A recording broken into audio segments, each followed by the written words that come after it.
sun's not up, I'll bring it to you. And if my mind says stop, my heart will know what to do. And if the stars are fading, I'll blow the sun to pieces, make it rain till the loneliness is gone.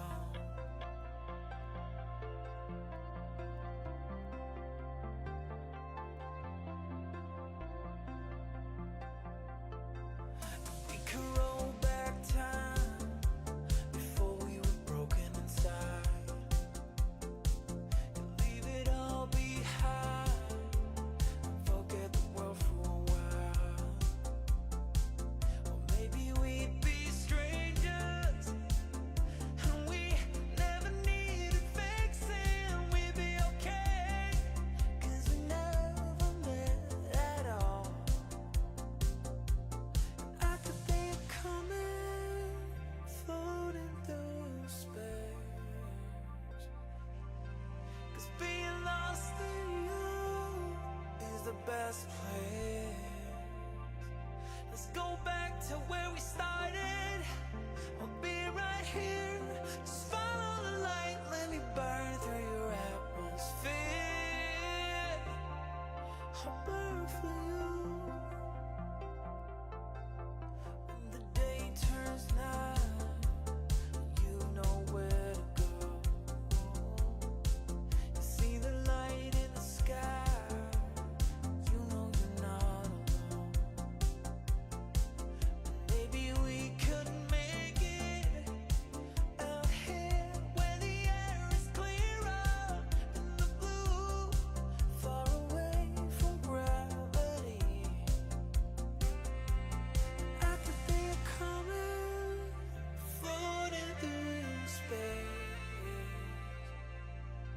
'Cause being lost in you is the best place. Let's go back to where we started. I'll be right here.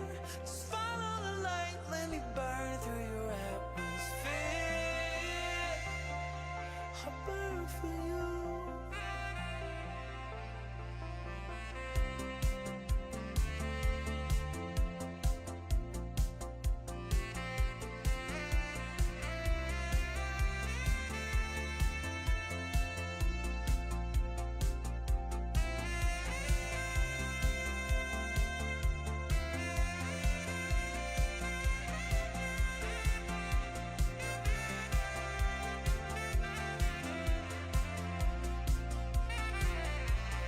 I'll be like a comet, floating in your space. 'Cause being lost in you, I'll be lost for days. Let's go back to where we started. I'll be right here. Just follow the light, let me burn through your atmosphere. Burn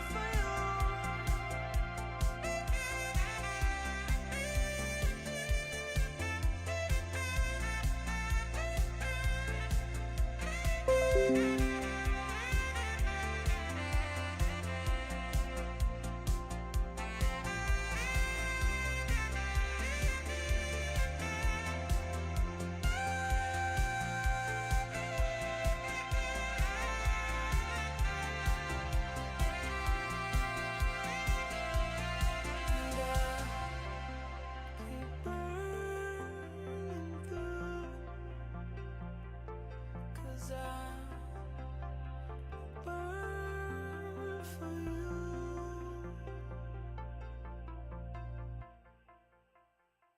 Good morning, everybody. What up, what up? How we all doing? How good was it?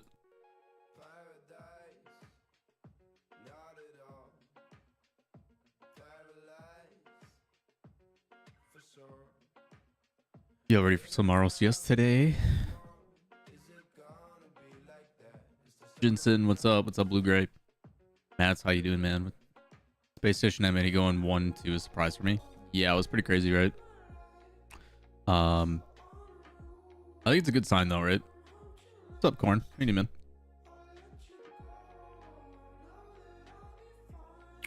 Let me pull up those results actually.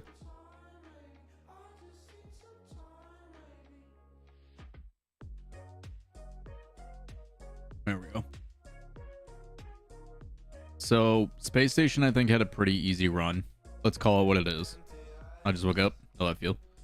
I think Space Station's run about as easy as it gets, right? Like Energy hasn't made top 8. TSM's been, you know, roller coastery, and then Luminosity always goes to round 5. So like to me, Space Station had about as easy of a route as you could get. So good on them for that. It ended up working out really well. So I think Space Station's very, very happy with their Swiss run. M80 went through the fucking gauntlet. Like Cloud9's no joke. Like that's a tough first round. And then you play G2 and Gen G. Like M80 should feel very confident. And if M80 doesn't make it out of quarterfinals, what the fuck?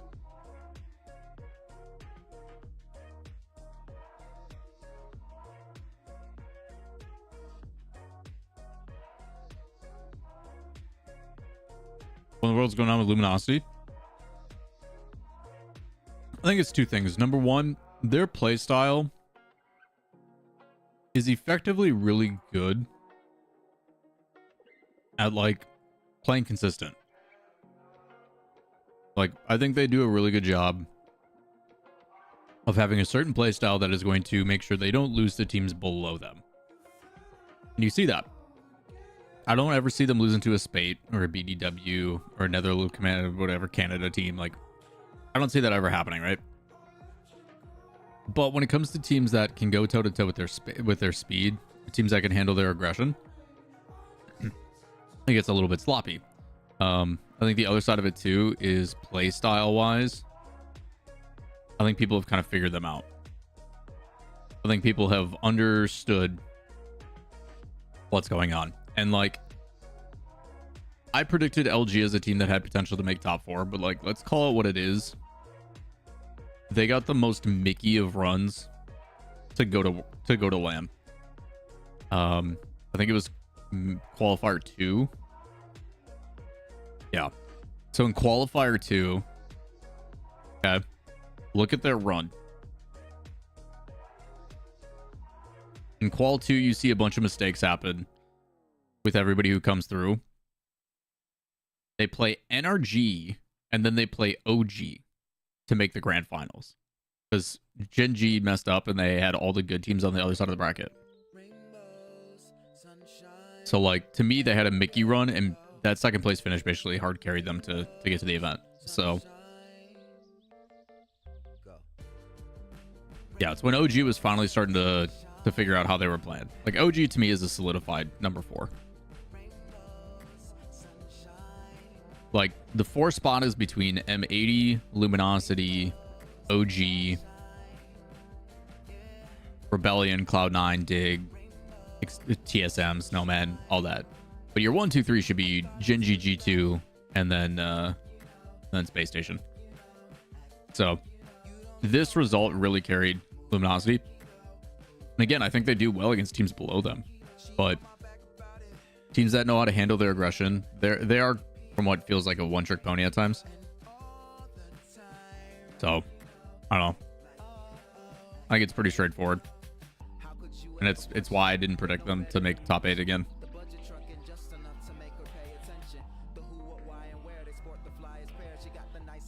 I'm playing so much Heat Seeker. How's that been, Tokyo?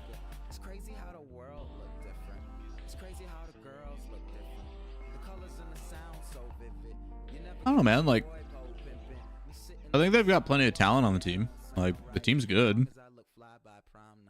Playstyle wise, the players have it. It's just, I don't know if their playstyle is just outdated or if they're just outclassed by the top guys or what. But like,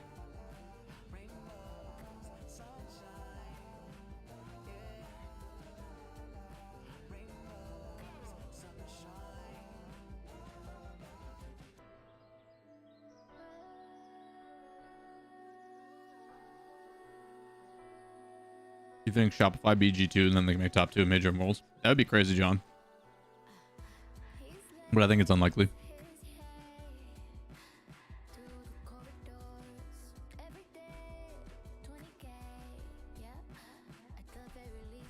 Hanging in there better than LG. Oof.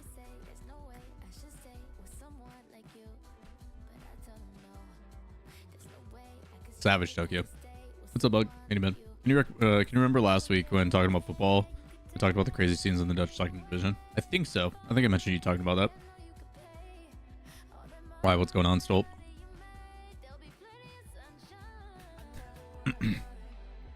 I will say I'm very happy to see Dig make it back.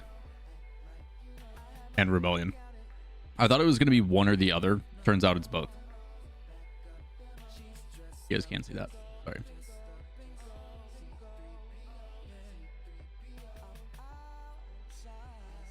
So I had in my predictions, I had Rebellion making top.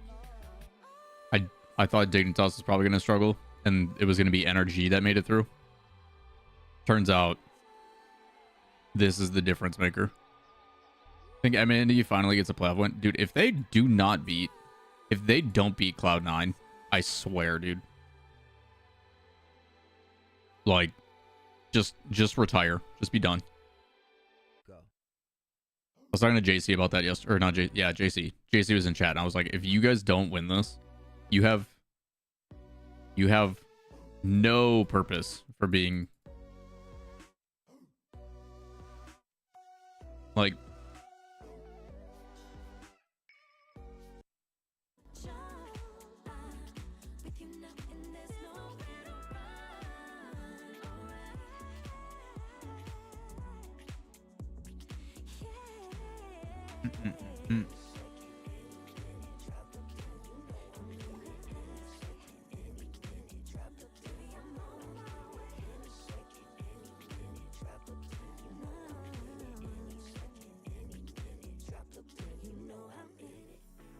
Root for OG so hard, but Genji look impossible to beat. I mean, Genji faltered a little bit yesterday.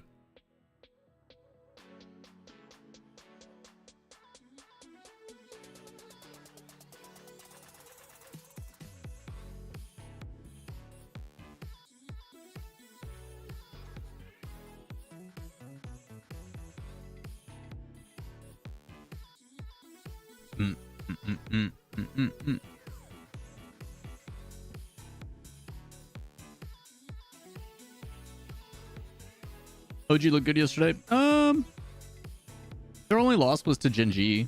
They beat Dignitas, they beat Shopify, they beat Luminosity. All teams capable of top 8.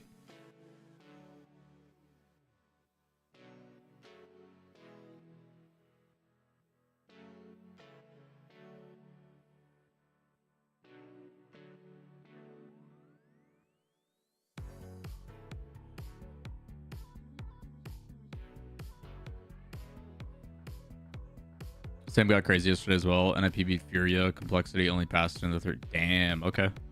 What's up, Sev? Welcome back, dude. The second place team that stormed the pitch celebrating promotion lost yesterday to the third place team. That's fucking crazy, Stolp. I mean, C9's not a bad team, dude. Don't take them lightly. It is ooh la la Lawler. LAWL fire, I'm also surviving. Also, Hey. I predicted M80 to win 4-3. We love that. Tuba, Cloud9's no joke, man. It could be a tough fight. Appreciate the 37 months, man, Tuba. Hopefully you're doing well. Also, Tuba, if you're just watching for rewards and stuff, you can get those here too. So whether you want to join us or them, does not matter, man. But good to see you in chat. What's the stream on for Mina? Who's streaming it? Is it Rocket Street? EJ Mina.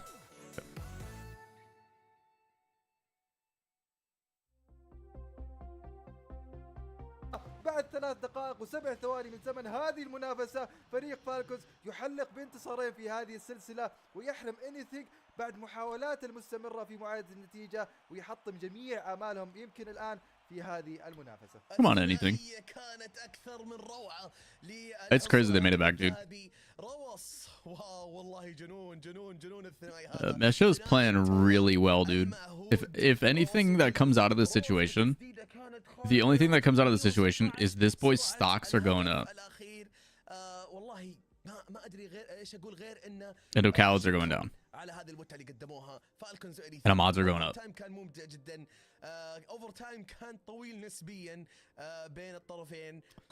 Falcons been winning handily the whole series. Now post situation is sad. Yeah. Twins. Yeah, the Twins and TRK are absolutely cracked, dude. Like, that team is so much potential. Like, when we talked about at the beginning, I remember when we had conversations at the beginning of this season discussing like what the potential of that team could be, and I like saw it on paper and I was like, whoa, that's a scary team. قدموا مستوى جميل بس في الاخير تسديده روس كانت سريعه جدا على المدافع ميشو ما قراها بافضل شكل ممكن لانها سريعه 116 وتبريره كيلرز بعد صعبت الموضوع اكثر واكثر وهذا اللي دائما نتكلم عنه اسلوب لعب فالكونز اسلوب لعب الجماعي والتمريرات الضيقه يا فلاي تمريرات ضيقه هذه استراتيجيه ترى فالكونز معروفه يلعبون تمريرات كذا تكون مسافه قصيره حتى ما تقدر تستوعبها كمدافع وين بتروح الكوره وطبعا بعد كذا يلعبون على الريدايركت يخلي الكوره مره سريعه زي ما سوى روس بالضبط. طبعا اعزائي المشاهدين التايم اوت الان تفعل بالنسبه لانيثينج طلبوا تايم اوت وصراحه افضل وقت تايم اوت نو الزخم اللي عند فالكونز والمومنتوم والحماس اللي قاعد يبنونه والثقه العاليه اللي عند فالكونز بعد الفوز بالاوفر تايم انيثينج طلبوا تايم اوت يا فلاي وش ممكن يسوون وش ممكن نشوف من تغييرات في الجيم الجاي. What's up, Kamal? How you doing, man? Yeah, we chilling, dude. We chilling. We're getting ready for some good quarterfinals, man.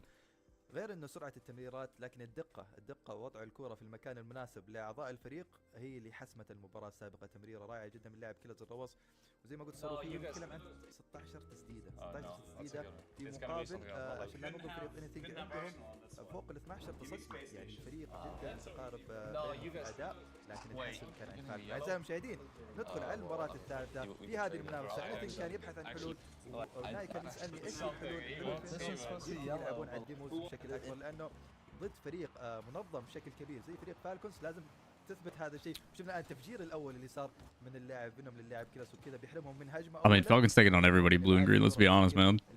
Falcons. It is crazy though because Falcons actually like bled a little bit. Dude, what a cut by Clears. How did he get to that? The fuck? How big an upset would Shopify be over G2? It'd be pretty big. What do you do when you don't feel like doing anything? Do it anyway. Usually do it anyway. I usually just suck it up and struggle bust through it.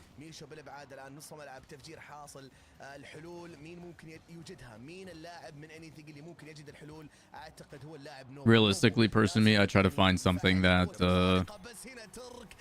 if you're kind of in a funk. God, nice read. If you're in a funk and you're just kind of like meh about everything, it's coming to the reality that sometimes that's okay. Sometimes we need those days, and there's nothing wrong with that. I think the other side of it too is trying to find something that you do enjoy, even if it is small.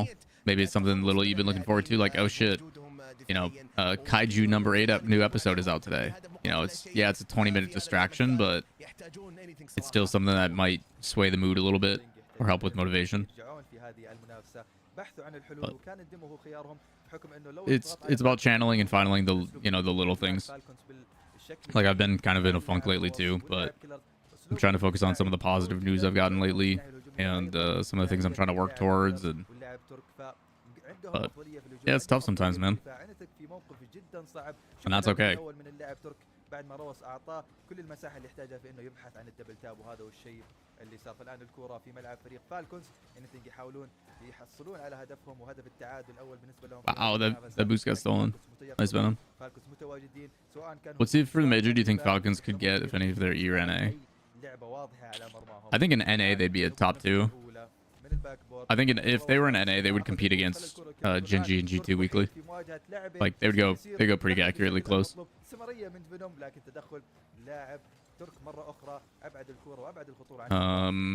EU.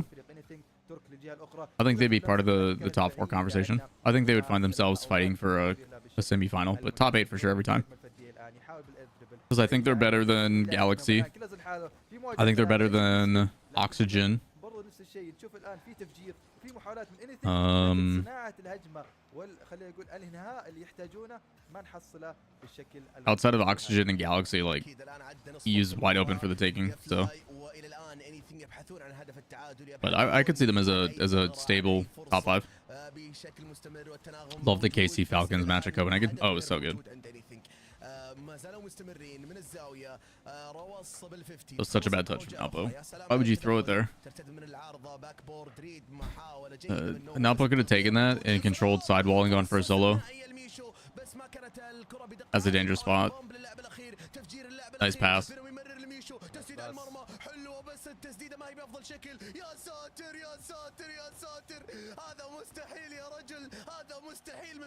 They had them dead to rights, no boost, and they just didn't do anything with it. Like, good defense still, but come on.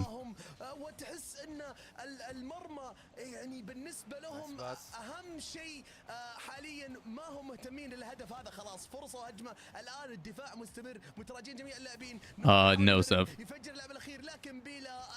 The orgs don't own the points, the players do. Jeez, what a counter, boys. Wait, what? Alpo? When did Rule 1 let him go? Last week, after he was outed for saying a bunch of racist shit. They dropped the entire team.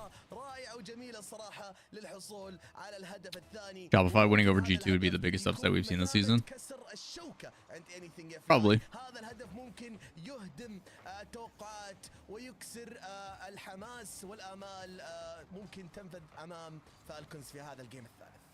يمكن هذا ثاني أسوأ شعور بعد خسارة في الأوفر تايم، بأنه أنت تستمر بالهجوم لمدة دقيقتين خلينا نقول في محاولة تسجيل هدف، في فرص كثيرة تجيك، لكن الإنهاء ما يكون عندك بحكم أنك تلعب ضد أقوى فريق دفاعيا عندنا في المينا، دفاع جدا متميز، دفاع جدا صلب، صح إنه ما كان عندهم بوست. Anything is currently in World's contention? Yes.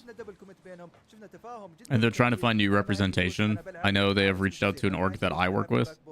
And it's like, guys, you're never going to get picked up. Like, that kid has screwed his chances. Nice play, guys. Bring him all to the outside and then draw it back in. It's clean. A lot of people would criticize Venom for going for that, but he actually maintains possession. التسديد السابق ويمكن كانت على طول هجمة مرتدة، لكن لا تزال فيها 31 ثانية. فريق انيثينج عندهم الفرصة، ولو انتهى هذا الجيم بخسارتهم في موقف جدا لا يحسدون عليه. فيها والله فيها انيثينج ما زالوا يستطيعون، عندهم اقل من نصف دقيقة، لكن بعد الهدف اللي جابوه الان الحماس مشعل والثقة عالية جدا عند الفريق. نوب تدخل سريع، فينوم محاولة تفجير اصطدام، ميشران كلاعب ثالث ياخذ البوستري في النص، يدخل 50-50 مع اللاعب ترك، يتفجر من ترك، نوب الان في محاولة هجومية، فينوم على طول Let the outside where it's safe, boys. Don't gotta risk it. That actually worked out so well for a while. Bang. فرصة من نوب محاولة دبل تاب، لكن التغطية للباك بورد من كيلرز، يا سلام. الان فينوم يمرر للامام، خطيرة بس ما في عندهم تواجد، بريفليب. I don't disagree, but the full video was them hurling obscenities at him first in a private Discord server. Yeah. Life lesson. But like, I've had people hurl, like, I've had people cuss me out and do all this shit too on online matches, but not once in my life have I ever considered using the words he used.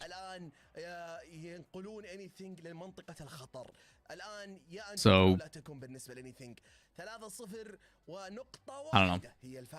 Like, the punishment is well deserved.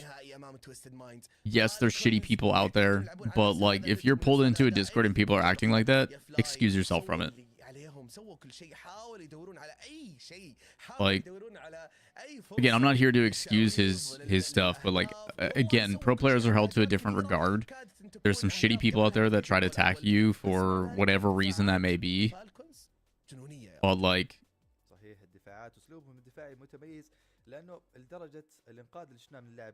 yeah, I just don't know how you let that happen. ما كان عندهم بوست، انا كنت اطالع في البوست وكنت اتابع، ما كان الا في لاعب واحد عنده يمكن 50 من البوست، الباقي عندهم بس باتس ولا بادين انهم يلعبون عليها. فدفاعهم متميز، تناغم متميز، ما راحوا دبل كوميت، ما راحوا تريبل كوميت، تداركوا الموقف وبعد الكرة عن مرماهم. ونحن للامانه كنا نتوقع انه فريق انيثينج من بعد يوم الامس ضد فريق روك انه فريق بينافس وبقوه ضد فريق فالكونز، لكن الان Yeah. بتلعب The worst part is his teammates got caught in the crossfire, 100%. And by all means, I think they could have started Mesho, but ما بينه وما فريق توسن ماينز. وكذا اعزائي المشاهدين ندخل على المباراه اللي قد تكون الاخيره بالنسبه لفريق انيثينج، لكن في محاوله لوسط الملعب. like Mesho's good, he's playing well. تدخل لاعبين من روس وكيلرز، لكن ما في استمراريه من فريق انيثينج. في محاوله الان ابعاد للكوره، نوبو بشكل سريع يخلي الكوره تستمر الان، والهجمه ما زالت مستمره. روس في تدخل جدا رائع، تمريره، لكن ما في اي مساعده ولا في اي تواجد من لاعبين فريق انيثينج، بحكم انه الهجمه كانت سريعه جدا وما كان عندهم البوست الكافي بانهم يستمرون. You guys think that Clears paid for those alpha wheels? فعلا البوست الكافي للاستمرار. الان في الجهه الاخرى عند منطقه فالكونز والثلث الدفاعي لهم، يحاولون الهجمه للجهه الاخرى. يا سلام على كيلرز الهجمه هذه، لكن قراءه كانت اجمل من نوبو. تدخل من Interesting Carlo out from Mesho. تدخل من روس، لكن في الجهه الاخرى نوبو طيران سريع. روس في التخريب في الجهه الاخرى، نوبو بهجمه Good pressure. Anything's got good pressure, man. They look a lot better than Rule 1 did. سلام يا فالكونز، ما شاء الله تبارك الرحمن. الاداء الدفاعي يدرس من فالكونز. Like their defensive rotation's a little crap at times, but like realistically, they apply good pressure. Their offense isn't bad. روس بالهجمه رايح للدبل تاب، خطيره ترجع ترتد من فوق العارضه. نوبو يخلصها بنش سريع ونقله. Chad, do you guys want to watch the pre-show or do you want to keep watching this? I assume watching this is better than the pre-show, although it might be over after this game, so. ممكن نشوف هدف القراءه، بس تدخل من فينوم الان وعلى طول وراه نوبو، والكره الان تذهب للجهه الاخرى. I can't say I remember Arsenal's car yesterday. دقيقة ونصف على زمن هذه المنافسة. ما في الا خطورة على ملعب فريق انيثينج، عفوا على ملعب فريق فالكونز. انيثينج يحاولون Like they're not afraid to send the house even if those 50s are kind of poor. Oh my god, Napa. Yikes. ضيع تسديدة على مرمى It's purple as fuck. شبه That's خالي. cool. كان المفروض Glad he mixed it up. لمستين لانه ما كان في احد على الباك بورد، وترك ما كان عنده اي ذرة من البوست في انه ينافس. تمرير الان، شوف تدخل لاعبين. Yeah, some of these shots are real bad. الفرصة اللي يبحثون عنها انيثينج And then they leave it open. Okay. لكن الان يقدروا يبعدون الكرة بالشكل المطلوب. روس ما عنده بوست. روس They're so low on boost. نشوف بينهم الان في هجمة مرتدة. ميشو بعيد عن الكرة ونوبو بعيد. That work yesterday, so I wasn't able to watch any of it. وهذه اوبن للروس. Jesus. روس يسدد ويسجل. All that offense from anything and they just fall apart. غير متوقع من فريق انيثينج، لكن شوف نوبو ما عنده البوست. ميشو تأخر. Yeah, Tokyo, fingers crossed for the Shopify guys that they put up a fight. I just don't want really one-sided games today. I would like some concept of like competition in the quarterfinals. I just don't want like Dignitas and Shopify and like M80 after their results to just roll over. Simple Bar, how you doing, man? بالشكل المطلوب. روس بلمسة الأولى، كيلرز يحاول، كيلرز ينطلق، وهذا أوبن جول يمكن مؤكد يحاول فيها، لكن الزاوية. Good job, Clears. This is big brain by Clears. So again, by him just being here, you have to respect his touch. He cuts in front, makes it awkward for who is that? Mesho to go and get it clear. Leaves it for his teammate. Sweeps and quarters are super boring. I agree. Another one. Hey, Chad, look at that. He didn't even air roll. That looks like a me double touch. I hate those. فعلا انيثينج الان فرصهم بدات تقل بعد ما عدى نصف وقت المباراه. فالكونز الان بوضع مريح بالنسبه لهم، سيطره تامه وهيمن على اجواء المباراه بشكل تام بشكل كامل بدون اي مبالغه. انا صراحه اشوف اللي يفتقدون له انيثينج اكثر من شغله، بس يحتاجون اكثر شيء الان. Good pass idea by Clears, but nobody was there. Hey man, it's all about the fundamentals, because that's all I got. مرعب عند فالكونز ما شاء الله، ما يضيعون التسديدات. Nice, Tuba. Nice. اللي تقدم لهم على طبق من ذهب. في الجهه الاخرى انيثينج Do you think it's okay to say anything's downfall was kicking Ahmad? No. I mean, Ahmad had obviously really good results over with Twisted. But like, I think you're now looking at a completely different team for anything. Like anything is now got 1/3 of their original members. Like it's a completely new team.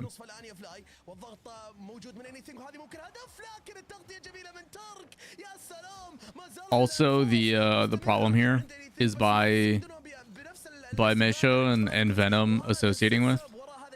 Oh yeah, they did bring in Venom, but the fact that these two players are still playing with him is problematic. Like, it's not going to do well for their careers because you are choosing to associate with someone who acts like that, and I hope they understand that.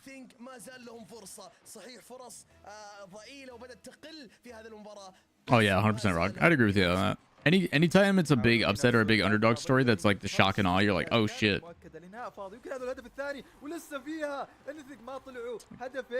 That doesn't excuse it though, Sev.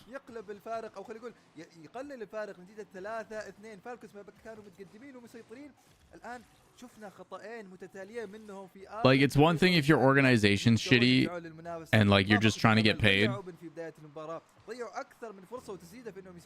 And maybe that's the thought process. They're like, yep, this is not who we want to be with long term, but it's a chance to go to a major. It's a chance to, you know.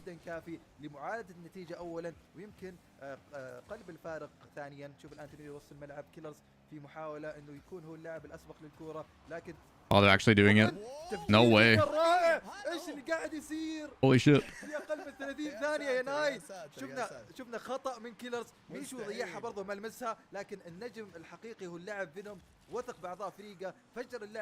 You think leaving him is the better option for them? Potentially, because they will never get signed to an organization with him attached.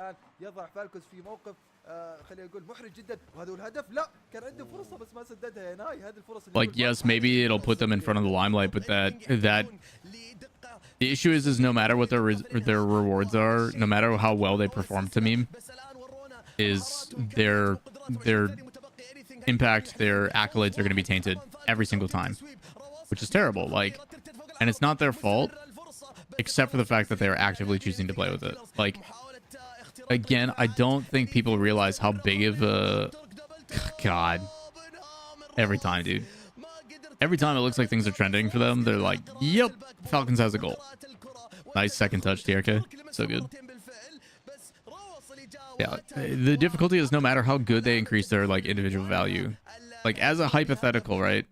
There's a bunch of times when you see players where like, hey, I'm being kicked from this team, so I'm gonna bust my ass and try to increase my own individual value, so when trades and stuff happen, it's going to improve. The issue though is that no matter what they do, people are always going to think Napo is the best on the team, and they are now associated with a very ugly situation.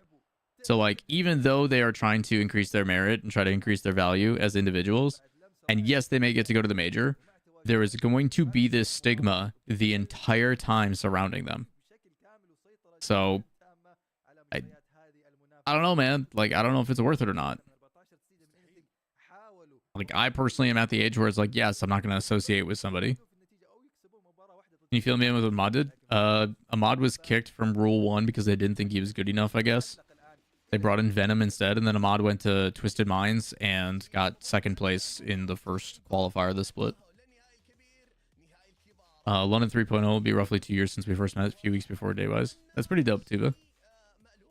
Yo, grats to Falcons. I'm being serious when I literally don't care if they didn't let a team score a single goal through all of Swift stage. They have to win today. That's why it's so they were impressive yesterday, which is why. But they've been impressive before. It doesn't matter. Yes, but this is the most impressive. Yes, it doesn't matter. It doesn't matter. It literally doesn't matter for M80. Okay. I'm kind of with James on this one. If you can't win on Saturday, it does not matter how good you are on Friday. I'm kind of in the boat that maybe this is the fluke, that they're actually so good on Friday. It actually could make it worse. No, I don't think Ahmad did anything bad. Nalpo was the one that was the problem. I heard it was Ahmad's decision to leave. Yeah, I mean, if it was, smart play by him. Cloud9 today. That's their quarterfinal matchup. But speaking of teams that are in the quarterfinals, but we're excited to see if they can possibly make it to wearing a tomorrow. polo? James, let's talk about Dignitas. I know that maybe your feelings about Dignitas are a little bit mixed right now. No. Why are you showing me this right now? Well, talk to me about these Let games. me have some Where's the time defense, to James? mourn. Okay, game 1 was bad. Game 2, though, went NRG's way. But I will say, Stizzy, it was a good move picking him up. He was lights out. I felt like, for me... Still want to beat Wave, but I don't think he'll get the chance. I mean, if you go to London, he'll be there. Their gameplay was... What did Nampo do? He was in a Discord call where they were like cussing him out and cursing at him, and then he responded with a bunch of racist remarks and was saying the N-word and a bunch of terrible shit. So then Rule 1 released the entire team. Someone who knows ball actually was everywhere. He was making the passes. He was setting up Stizzy and Arsenal, but Gyro is secretly one of the most mechanical players you'll see as well. He hit a Psycho in RLCS. He gets the air dribble bumps, flip reset, double taps. People, I don't think, talk enough about how good Gyro's mechanics are and how smart he is. That's because if you're not always making clips, James, and you're not always at the top of the scoreboard, nobody's going to notice you. Clips, he does, especially against NRG. You saw all them clips. Okay, that was funny. You did not have to add that in. You're right, but James, no, sorry, Gibbs. I just want to say, because like Gyro's been being disrespected for so long, and he is so quietly consistent. Yours might be on it too. What might be on it? That, you know, Have a pass with C7 with wave signature. Oh, maybe. Potentially. What's up, Dylan? How you doing, man? Yeah, Tokyo. It's again, like, there is, to a certain degree, it's young kids doing young things, and like it'll be forgiven. But when I was a young kid, never spoke like that. Woke up just in time, and if they can bring that momentum versus One of my friends got a pass from one of the staff at Copenhagen. We was leaving on Sunday. Nice. You're talking like a lanyard, like credentials. I have mine somewhere. It might still be in my backpack. Against SSG here in just over 20 minutes here. Hold on, let me see if I can find them. Notably absent from our top 8, though they were the story of Open Qualifier number 4 here, Gibbs. The Snowmen do not make top 8 again. Yes, Snowman qualifier 4, top 4. Everyone's like, I'm gonna power rank him number 5, and I was like, you guys are all crazy. Like maybe 8. All right, okay. You gotta do it. He's calling someone else specifically. This is how the world is according to Gibbs. He's always everyone against Gibbs. He's right. Everyone I'm else pretty sure is wrong. Wavepunk did and Jorby did as well on his own power ranking. Well, So did you I'm watch just gonna Snowman say, last week? Yeah, exactly, but you got to do it twice. The Young Guns, they couldn't get it done. They tried their best against LG. It didn't really work out. Only 3 goals in 4 games. Luminosity kind of woke up. And to be fair to Snowmen, they had a tough There we go. road. Their 3 losses are against 3 high. When I was a kid, I would have gotten a Swift and a Strong Clip around the ear. Too much, but Luminosity. I mean, it wasn't even that, dude. It was just not something I would have ever said. In round 5, but the Snowmen, then they go I'm at against Rebellion. Wave, Daz, Curly, and Cheese in a Valorant game. That's pretty cool. And they could peak at random times, and it did feel like Dig beating TSM is a big upset after a bad start to the first regional. And they also picked against NRG. I don't think it's a huge upset because both teams have faltered to make top 8. I think Dig, although talented with Evo, obviously had some internal conflicts, and with Gyro, it seems like they're trending in a positive direction, so it's good to see. You don't think circumstance matters in the Napo case? I mean, considering he's from a place where being gay is a capital punishment worth crime. I mean, that's changing, but at the same time, Paxoa, I don't think it is ever acceptable to drop racial slurs in a conversation, whether you're being baited into it or not. It's your job as a public figure. The responsibility and the onus is on you as an individual to remove yourself from those situations. And while, yes, he's a kid, being released from his team is the result of that. And he's going to have to learn. It's a consequence, man. Like, I don't give a fuck where you're from, what's acceptable or what's not. You as a person should know better. I know people are products of their environments, but not once nor has it ever been okay to say shit like that. Ever. And I don't care if you're being attacked, harassed, whatever. Like, dude, as a public figure, I get death threats from people, but my first reaction isn't to call them the N-word. Like, it's not acceptable. The fact that he hasn't been banned from RLCS while others who have done the same thing have is also kind of hypocritical. But like, your job as a individual, right? Like, your job as an individual, as a public figure, is to better educate yourself based upon the cultures and the experiences you have.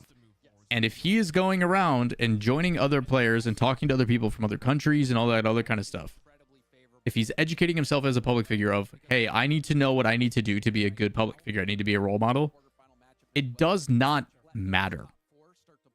It does not matter if people are harassing you. Like, you have to be the bigger person. The amount of hate that I've received as a caster, not once did I ever take it out on those people. you remove yourself from the situation and you move on. It sucks. It sucks that we as public figures aren't allowed to be human and talk back. If you go that route, then the fact that KSA is able to play in RLCS is also hypocritical. You can't generalize an entire region and say that it's hypocritical. People, you're talking about individuals, not a culture as a whole. And let's call it what it is. KSA has made more changes in the last 10 years of their society than the United States has in the past 70 years. So, yeah, they're not perfect. Yeah, they don't, you know, they've been operating for 1,500 years, operating off of the Quran in the same way that they have. But, like, let's call it what it is. They're more progressive and making more changes than the United States is in the last 70 years. Like, nobody's perfect, dude. The amount of genocide, school shootings, all that bullshit that the United States deals with, like the United States is slowly becoming a third world country, man. Like,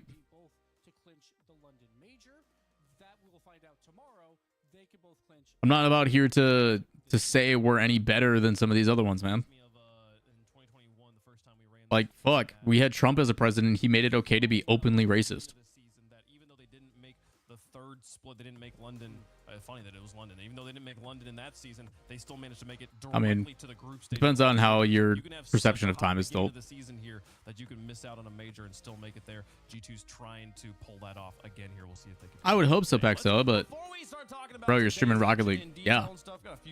Yeah, and unfortunately, games, shit happens in Rocket League. Like, players doing racist shit. Snowman, so I decided scribbles. I understand this is probably a mistake, but I'm going to throw it on the top 5 anyway. I like the change-up shot. It's not on purpose, but he kind of fakes it out, and Magic Bear just completely whiffs. But I hate to break it to you, game. Some of us are of an older age and talk about things more than just car ball soccer. Okay? It makes you feel good at home. Anyway, let's move Our age on. demographic is like 25 plus.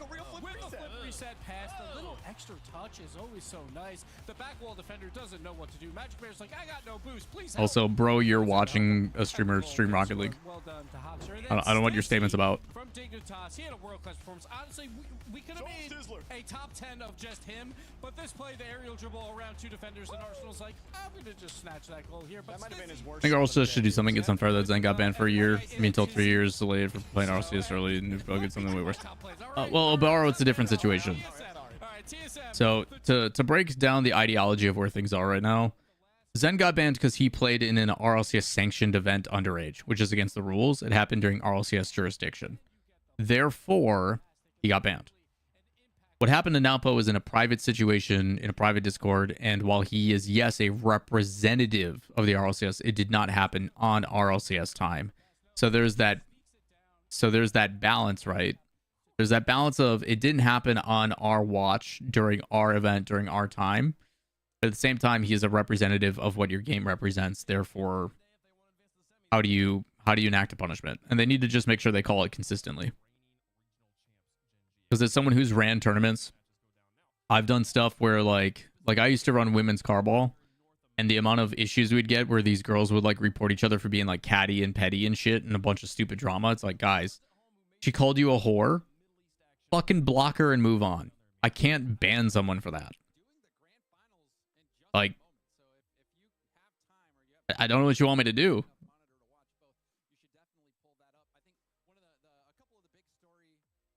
Like, unless it's something really serious and like there's a police statement or something, then I legally can't do anything about it. Like, before falling to Falcons. Also, Bravado went 3-0 through the Swiss stage, taking down Falcons, actually sweeping them, but they ended up losing first round. From a young European POV, it's always been shit. Other than the military and bank accounts on top of it. Yeah, that's fair. Twitch.tv/Rocket Street Live if you want to go catch their grand finals. Moving over to South America here, Jorby. I wonder who will help us.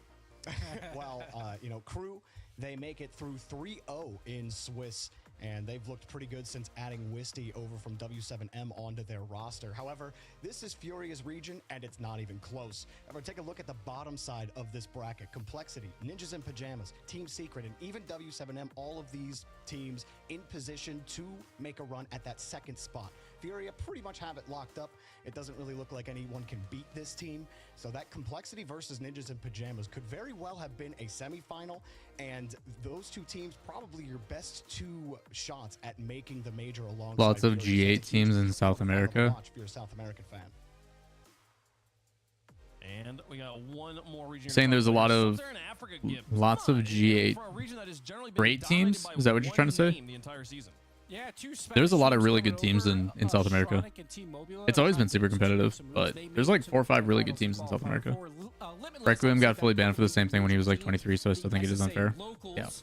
Again, as long as RLCS has rules in place and they call it consistently, and maybe that's you guys can understand that they're hopefully doing their research. Obviously, they don't probably speak Arabic, so they've got to have proper translation. They've got to make sure that, you know, they call it right. Like, hopefully they're researching it and looking into the topic, but there's also a reason why I didn't make a video on it.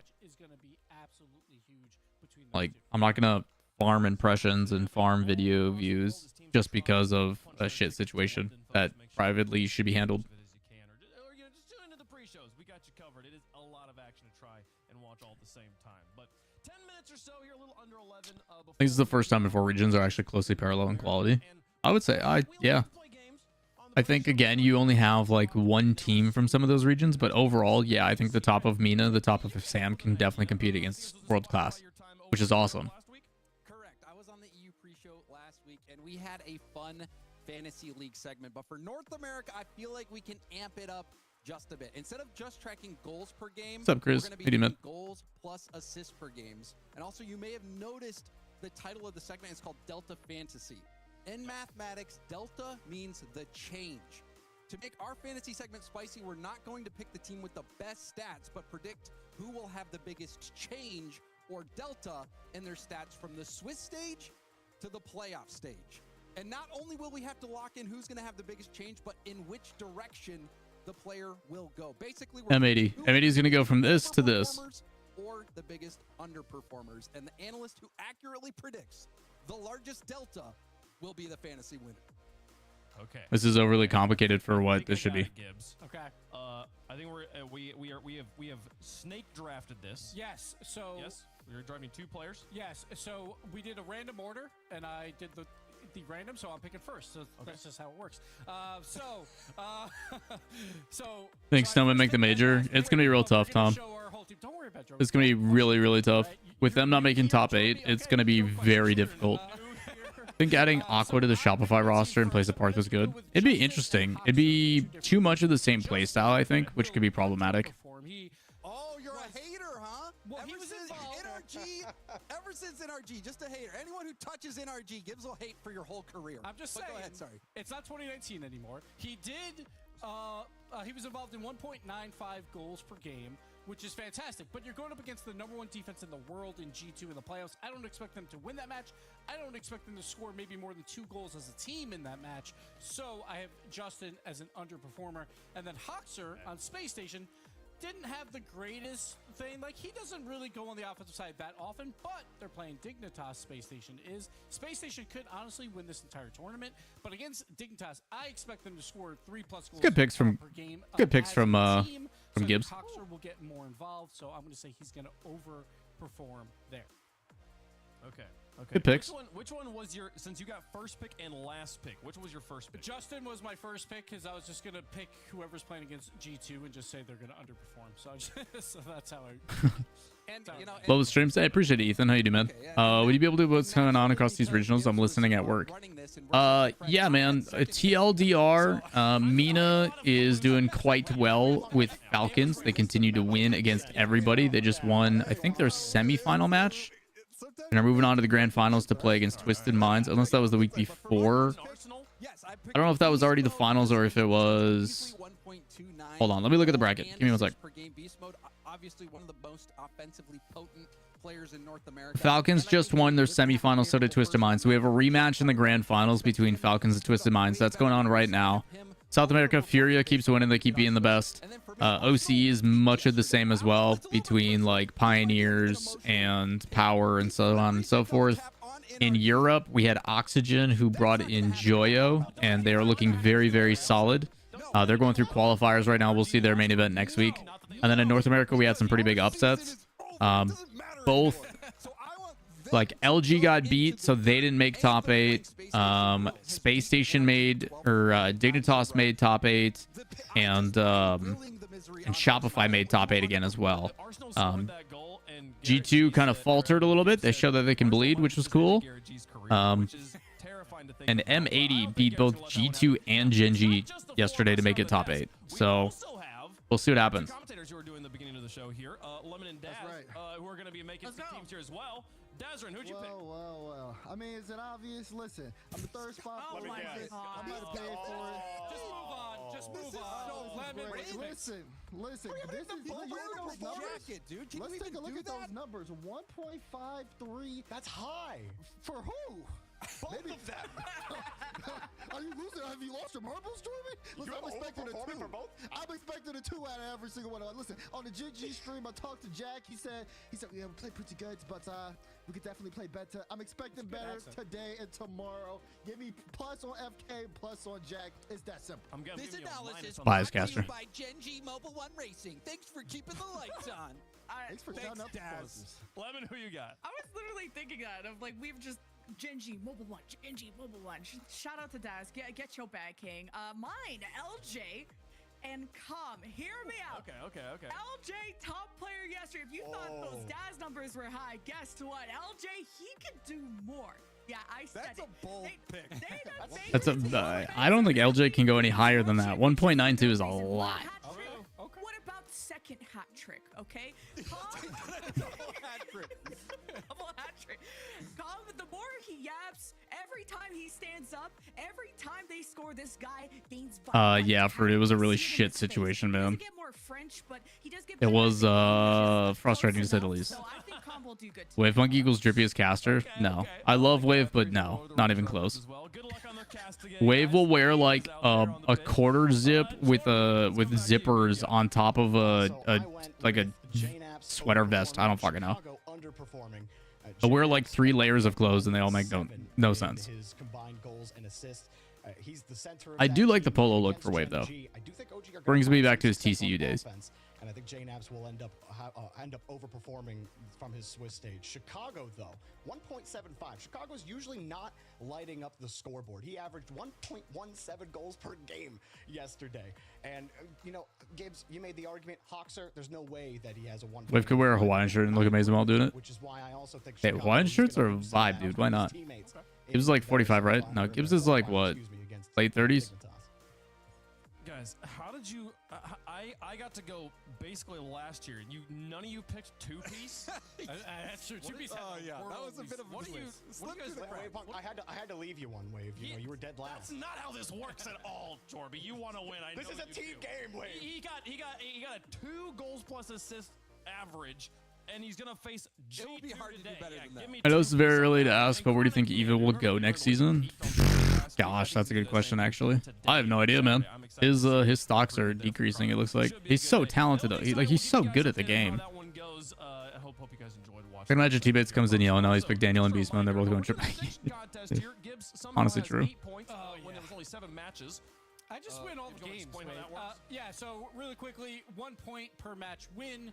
You get 2 points for tournament winner, so that's why 8 is a perfect score. Just watch my name, and you'll know what a perfect score is at the end of this entire weekend as well. Sometimes it's hard to work with this person. Yeah, hey James, I thought we were good friends. I'm gonna make you last pick next time. Anyway, go ahead, Wave. Move on. Where's Okay. teammates? Okay, sorry. Bates has like 5, I think. He's right on the now. next page. He thought G2 was gonna win. That's the real hard one there, folks. 3 minutes till kickoff. We gotta keep it moving here. 20 points going to the winner tomorrow. But most LG only made major because of Mickey runs. That second qual was very, very helpful. Gotta go eat. Sounds good, man. Enjoy. Evo Garrett Aqua. I just don't know if they can get rid of Mist. We've talked about why they're in an exciting moment. We'll talk about each of them as we get in each match as well. We'll end the day with OG. This does a lot for that team's playstyle. If I think you'd get rid of Garrett and bring in Evo for like offense, but I still don't think that would go well either. And I don't think Energy's gonna let go of Garrett before they go other people. He's kind of their golden boy. Points are attached to players. Can an org with a lot of funding just poach a team with Worlds contention right before Worlds to avoid dealing with the risk? They could. But who wants to sign just a temporary thing? you know. 17 times, have lost only And what once, team is and going that's the to, like, the buyout has to be qualifier number like 3. massive stuff. Space Station Like is the hypothetically, third best right? team in North America. Let's say hypothetically that I've got a shit ton of money, right? Like say I'm like 100 Thieves, and 100 Thieves are like, we really want to get into Rocket League and make a splash, and they go to a team like G2 or Space Station or whatever and go, hey, we want your team. No amount of money is going to have them sell that team unless it's like something insane, like, hey, 100 million, which would be a terrible decision. Like, when you come into the realm of what's realistic and how much people would actually spend versus what people are willing to accept, it is never going to match up to where either side will do it. It just doesn't. So it's not something that ever is going to happen. You have the Stizzy versus Unless they're LG completely trying to get out and they're, you know, and I think Chicago, to me, it's just not. Hi, chat. We got our first match of the day. It's Space Station Dignitas. Let's throw up some predictions. There's a physical aspect as well to Arsenal's game that Chicago, I think, also has. Hawks are a big-time passer, but both of these teams, very similar play styles. Predictions are up, chat. Get them in. I think you'll see these two heavyweights, see how much space they are going to get and how much space their teammates are going to be able to get them. Stizzy versus LJ Showdown. Violent Panda, who has been coaching this Dignitas team this season, his biggest task has been discipline on the field, on defense. Dignitas, with Stizzy, have a high-powered offense, and they can truly be an aggressive team. They can take on... What if an org buys a team like Gen G for a third place world payout? Discipline breaks down. I mean, they would have to... I don't think you guys realize how much Gen G is worth. He's their greatest Maybe. offensive asset and sometimes their greatest defensive weakness. To me, it will center around him to have success against Space Station. Yeah, all my bets are on Space Station. There's no excuse for Space Station to lose this. Jorby. What?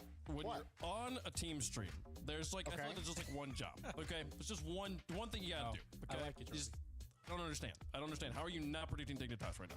Because Space Station are the third best team in North America, and Yeah, I know. Dignitas are not.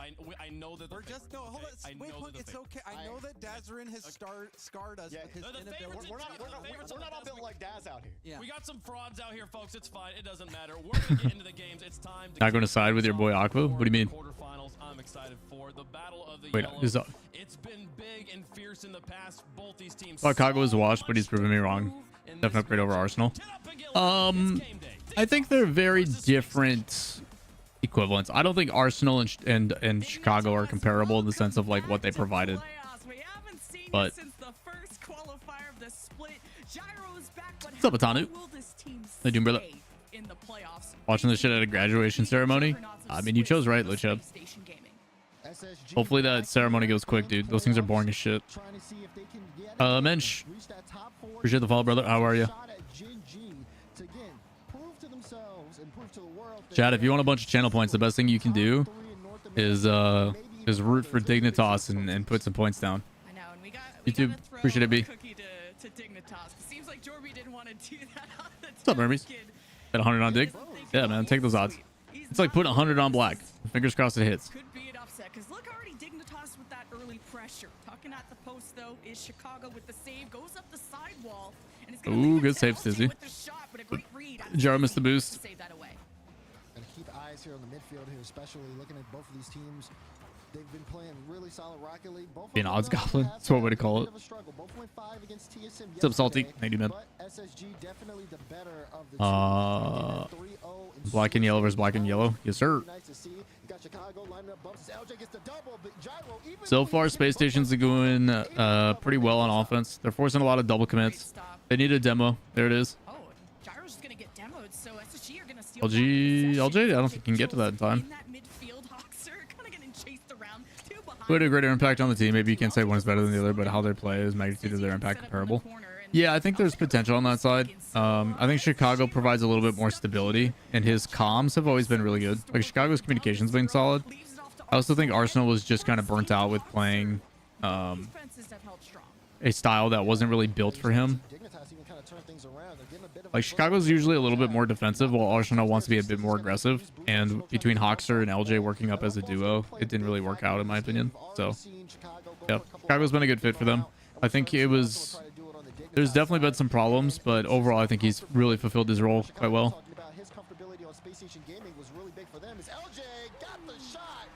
Dignitas awkward on defense, and Space Station Gaming punished them. Chat, correct me if I'm wrong, but comfortability is not a word. I was cooking with the LJ pick. Oh gosh. Oh, placement on the left too, seeing the flip on the right side from the defender. It was about time. And all SSG note, they're not a Comfortability is not a word. team still. Eliminating those kind of weird games that they will lose against TSM. That's the big series we were worried about. Comfortability is not a word. It's not in the English lexicon. They're off on a good note. Comfortability should just become comfort. For now, and here's a response from Stizzy with an open net. Cuddling, open up a dictionary and tell me if it's in there. On the play here. Again, Gyro picking up that demo. Arsenal, great double. You're on Wiktionary pulling that. You pulled that quote off of Wiktionary, dude. But if you go to Merriam-Webster, I don't think it's in there, is it? There's comfort and comfortable, but comfortability is... Stizzy was the talk of the town after Swiss yesterday. Is it? Solo mechanical goal, but Arsenal out of nowhere. New look in and off the field. It works out for Day. Yeah, there's a demo on the play. Joke's on you, I can't read. Hi, my name's Jared. I'm 19 and I never learned how to read. Grapevine, by the way. From Arsenal, he gets there in time. It's a great cutout. Space Station Gaming, though, I mean, to be able to go for that clear across the field. I think it's a what's the word I'm looking for? Dignitas right off the kickoff. Upstairs unfair monopoly. Hey man, they just did it better. All right. What's the? It's a clutch, not a clutch. A comfort. It's a comfortability word. No, it's a crutch. Crutch word is the word I'm looking for. Probably Tokyo. Anybody that obsessed with words? Probably. I would believe it. That gives space and time for LJ getting past one defender as Hawkser plays mind games against Arsenal. SSG still play with possession. He talked about it as a description of how they were playing. Like, there's a comfortability in the way that blah, blah, blah, this, that, the other. But you should just say comfort. Or rephrase it and say he finds comfort in... Yeah, you just use the word comfort instead. He's trying to get them on the uncomfortable back end, buy his team some space. Gyro's going to be a great factor in doing that, but he's also been... I feel like there's I feel like if there was an online event of NA EU on identical ping, NA wins, but EU has always been landlords.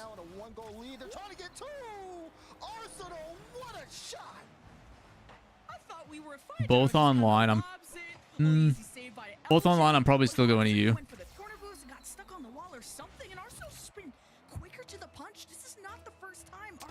Comfortability implying that something can or has the state of comfort. Similar to the misnomer regardless. Both words are wrong, aren't they? I mean, he's been to the challenge really fast. We've seen him get strong beats where it has mattered most. I mean, again, I think most, if not I want to be part of this combo. Sorry, chat.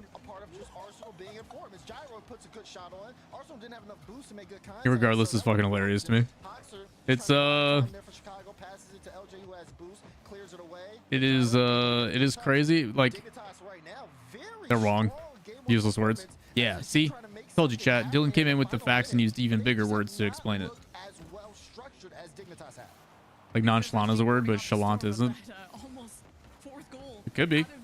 Maybe still makes this possible with 42 seconds. But Arsenal to Gyro possession as Dignitas to the backboard pinches off to the side. Precious seconds draining for SSG's potential comeback. Chicago doesn't have a lot of boosts. He knocks him off and it almost lands in his own net. But LJ against Gyro. Bang. Oh, he didn't get to it. But Hawkser's presence on the midfield. LJ free. Damn, nice coverage. Who had that block? That was such a good block. Nice fake. But Chicago's overwhelmed. All of Dignitas' defenders. There's so many layers to it that SSG haven't been able to carve in the allotted time. Last 5 seconds, and Dignitas. That might have been you. That might have been you, Sev. Sev, you probably like clicked it to be like, no, it's this, and then they're like, okay, we accept it for you. Clear your cache and see if it still does it. It is ooh la la Lawler. That's our guy right there. Let's go, Gyro. Yo, Mad Dog. Speaking of our guy, tier 2, man. Appreciate the love. 54 months. God damn, dude. Presence was perfect. every time SSG was trying to get on the ball, he was always there making just strong plays. Yeah, what up, Aaron? How you doing, man? Time flies. Yeah, dude. It's crazy how quick shit goes. Again, big time defensive performance from Gyro. Despite SSG trying to make him uncomfortable, he was able to not only dodge bombs. Just remember to update your dictionaries every year because the language evolves. Yeah. I mean, it's the same thing as like a lot of the problems we're having, right? Like, ultimately, guys, people determine what words mean. I mean, shit, the amount of like Zoomer stuff that happens. Like Dignitas have been on, and I said it in the intro, but Dignitas hasn't been to a playoff since the first qualifier where they were top 4. And yes, they had boot camping, they had issues, they dealt with it, they missed out on Copenhagen. People have been sleeping on this team, and I don't want to get too excited after game 1, but you just gotta appreciate an underdog story of facing this barrage of hate and be able to stand above it and perform to this level against a team as fearsome as SSG. Yeah, I mean, it's no exaggeration. Like, this is for Dignitas, a chance for a monumental comeback late in the season. But we can't get excited just yet. Like you said, Lemmy Kiwi, it's only game 1. Strong performance here, but I'm expecting SSG to turn it around here. You hyped up Arsenal, and he was a big part of that clutch reverse sweep. What was it against TSM? Yep. That was really cool to see out of him, and just the entire team to pull through in these stressful moments. It is an early offense for SSG. It's crazy, dude. The reaction and the recovery that they have, Mad Dog. Some of it is mechanical things, but a lot of it is just a firm understanding of the game and recovery. A lot of it's recovery. Joe's been playing well. Yeah, I'm really happy for him. I was a little nervous about how he was gonna like slot into the team, but yeah, he's been playing great. Finkel, how you doing, man? He just plays it straight to Stiz. He plays it high. Arsenal gets a demo on the back end. No one can really take a shot here. Just like the weeb conversation definition change. Yeah. Has to kind of send the ball away. It's a good touch because it allows his team to get some time in. Hoxer's now trying to disrupt the defense by going for some Cash is with a C. Stuff. C-A-C-H-E. Cash. LJ will get there first, and Dignitas will still test the waters. Shopify G2 playing currently? No. They'll do all 4 quarterfinals today, one after another. Ooh, what a find, boys. Nice shot, dude. LJ, this is great. He goes upfield, looks for a demo. He can't find any. He's in the midfield with 0. Still calls for the pass. Hoxer sees him. What's more fun in my opinion? Underdog sweep or high stakes reverse sweep? High stakes reverse sweep.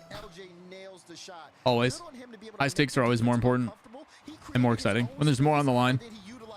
Every time. Even the demo too. That's like saying, hey, do you want to watch Snowman beat K-Corp, or do you want to watch Falcons reverse sweep Gentlemates? I'll take the second one every time. Oh no, he whiffed. And LJ mistouch, or maybe a fake. Either way, 2 defenders in net for Dignitas. As they wait to see I'd like to see Dig win to create more uncertainty in the final. Yeah, I'm with you on that. Ray, we are from the same cloth. Because I don't have a favorite team and don't have to root for anyone specifically. I will take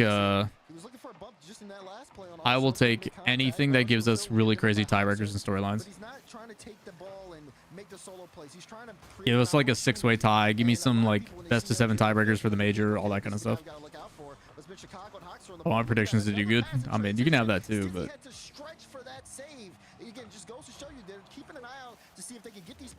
Space Station's doing a much better job with control this time around. Good control for Hoxer too, just to kind of recenter that ball. But now the counterattack, Gyro and Stiz got their low boost. Nice pre-jump by Chicago. Everyone from SSG are keeping their eyes on Arsenal, and when he can pop. Oh, LJ, you got to take that, man. You had it. LJ leaving that challenge. Stizzy just gets the lobber towards it, and Hoxer gets there in time. So I thought Arsenal was gonna be able to get the bump either way. Gyro. Dude, if both Dig and Shopify made semis, oh, it'd be crazy. good patience on Chicago as well. Doesn't panic when he's in that situation. And it also makes it difficult for G2, and they actually have to perform quite well the next. Back into the blue half, but now they're back on that defensive end. Dignitas have been trying to control the pace really well. Again, look, another outlet pass, trying to find LJ. LJ again can't make contact. This time, Chicago a little too far forward. Doesn't know how much boost Stizzy has, so he's just waiting for his right moment to strike. Meanwhile, Dignitas, at some point, they're going to have to start to force the issue. They haven't been able to get on the board. They've got 6 shots this game, but none of them have been too dangerous or threatening. SSG has done a good job of mitigating the pace ever since they scored the first goal. Well, Stizzy, Boost, and the demo wanted to give that to Arsenal, who's trying to dodge Hawkster at the same time, so Dignitas were building up towards something special, but SSG have That would be crazy, Seagull. small adjustments to know what to be aware of where. And by SK, do you mean SR? Dignitas been successful at. Like SK Gaming's been. Yeah, I was gonna say. I'm like, what? Against LJ, last 53 seconds. Dignitas, this could be a good opportunity to harass them as Arsenal has Chicago and. Who are your 2 least favorite teams? That's a better question. Everybody was like, yo, who's your favorite team? It's like, no, tell me who you hate the most. That is a great win, like you said, and this goes all the way down. Still time for That's a better Dignitas to get question. equalizer. Yeah, it started to look a little bit like that. I think M80 will do it this time. Dude, they have no excuse not to. But I don't know, man. Cloud9's a team you can't take lightly. That's a big demo, though. Arsenal looking for a bomb, and he got it. Your least favorite teams are Shopify and Energy. Why is that? What a late play here. They make it work. Good demo by Gyro. James is gonna be And then Arsenal turned back in. Nice. Underperforming who? This guy is on fire. He was clutch at the end of the reverse sweep. How about the beginning when it matters too? Now Stizzy up high to Arsenal. Chicago reading that, breaking up the play. Gyro off the ceiling trying to challenge LJ low on boost. Now we could just head into overtime in a second. Boxer won't even let Gyro get a hand up, but that's interesting. Oh, nice. They can possibly do it. Good lead for LJ. Now LJ in Chicago. Oh, LJ almost had a really good play there. By Gyro, we go to OT game 2. Carmine and Carmine. Nice, nice. We've been seeing them take the passing game. Wait, no way. Just a kickoff goal. Never mind. They don't have to be careful at all. They just roll it in. Oh, Dig, what is this? LJ plays us forward and no one makes contact. Oh, it's a disaster on the side of Dignitas. I want to say I've seen like fake kickoffs out of Dignitas, but I just wouldn't expect it in OT, and I wouldn't didn't expect the OT to end that way nonetheless. But entertaining. That is entertaining. 2-0 series now for SS. That's why none of Europe respects you, NA. That's unfortunate there. God, that's pain. Arsenal's car had messed up there towards the end of it, and yeah, LJ just ends up being able to roll one in, and now things are settled, and it's unfortunate too because you did man, will that game back in. Pain, dude. Again, lots of good chances there for SSG. Just try to get up front. They tried to see if they could take Dignitas in the counterattack in passing transition. Didn't really work out as well. But then when it came to the physicality, Dignitas was making SSG really uncomfortable, and it seemed like they had what it took to take that game. And yeah, you could see the frustration, heavy side there from Stizzy. He had to turn the mic off so his teammates didn't hear him. But the frustration setting in for sure. But they got to pick it back up. It's a tied-up series. Just gotta internalize that. There we go. Locked back in for game 3. And Stizzy was that star of the show, just getting so many goals. Might have been even the top goal scorer of Dignitas yesterday. Young blood to watch out for. And Dignitas, though, after unbenching Gyro, look where that's got them. In top 8. And even getting this close to, oh, it's actually 1-1, sorry. But the series is 1-1, and to even just take Tokyo, if you could say shit like that on broadcast, it'd be such a better broadcast. it's tough to do. They were on the cusp of being up 2-0 in the series. To the Vitality School's kickoffs. Savage. Do it again. They got to shake off the last game to get right back locked into this one. You see Stizzy already on top of the ball. Got to flip. Oh, dude, I was watching I was watching Justin's stream or whatever, and he was playing with Stizzy, and Stizzy was like, there's like certain things in pro meta about like take the shot being Spanish, you know, go for it being, you know, like, hey, other things. And like Stizzy spammed like 3 quick chats or whatever, and Justin's like, just what are you doing? Like, he's like, I don't know what you want me to do. Hawkster knew he was in in a tough spot. Stizzy at the ball. Hoxer, look at where his car. Nice low 50 from Stizzy. Really smart. Does he want to turn, guard the left? What's up, Static? How you, man? But by the time he made a decision, Stizzy was slowly creeping, knew to play the low 50 and force the ball in. That's maybe all Dignitas needed was an advantage. Less of a 3v3 and create these 1v1 scenarios. Now Stizzy, after being frustrated, can be happy that pulled it off. It's Gyro against Chicago. SSG safe for now. As Arsenal stepping up from the midfield, giving a chance for Stizzy. Arsenal circling around the net. Gyro's got to extend this play as much as possible. As SSG just try to spread Any chance to go to the Worlds in Texas? If I'm hired to be there, then sure, but otherwise, no. I just can't afford that shit. There's that quick counterattack from SSG. Those long passes worked out in game 2. But now that Money's pretty tight right now. are ready, it's not gonna happen yet. SSG though, they've been sending a lot of resources forward. This game When I started seeing RL, I didn't know Wikipedia and AU. I watched random games and saw a team kept on winning against Energy Sody team that has Justin Garrett, Skrishchik. I want them to lose. It's fair enough, Fabaro. Think they'll bring you back for F1 Vegas? I hope so, man. I really hope so. At the end of the day, man, like for situations like that, Static, I personally think I did a good job. Like I feel very confident in my ability there. I think I definitely did the best out of all the hosts on the stage. Like I think based upon what was asked of me and coming in very green, I think I did a very good job. And I feel confident in that, which by all means I could always be better, but I feel like for first body of work, I think they are happy with what I put forward. With that in mind, though, that there is always budget cuts. There is always, you know, them trying to make sure that they don't overspend, because they very much so overspent in Vegas the first time around. So fingers crossed.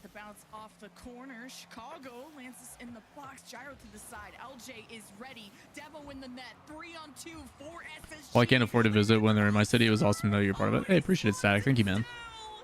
Yeah, it was an incredible experience. I would love to do it, but I also know that, you know, that decision is not up to me. It is, you know, it is something that you're hopeful for, but you never have expectations of. These guys are trading blows here in game 3. 2 goals on each side. 2 goals for Hoxer too. He has such great control of the ball, and even in difficult scenarios where there's a big bounce to it, he knows how to at least make something out of nothing.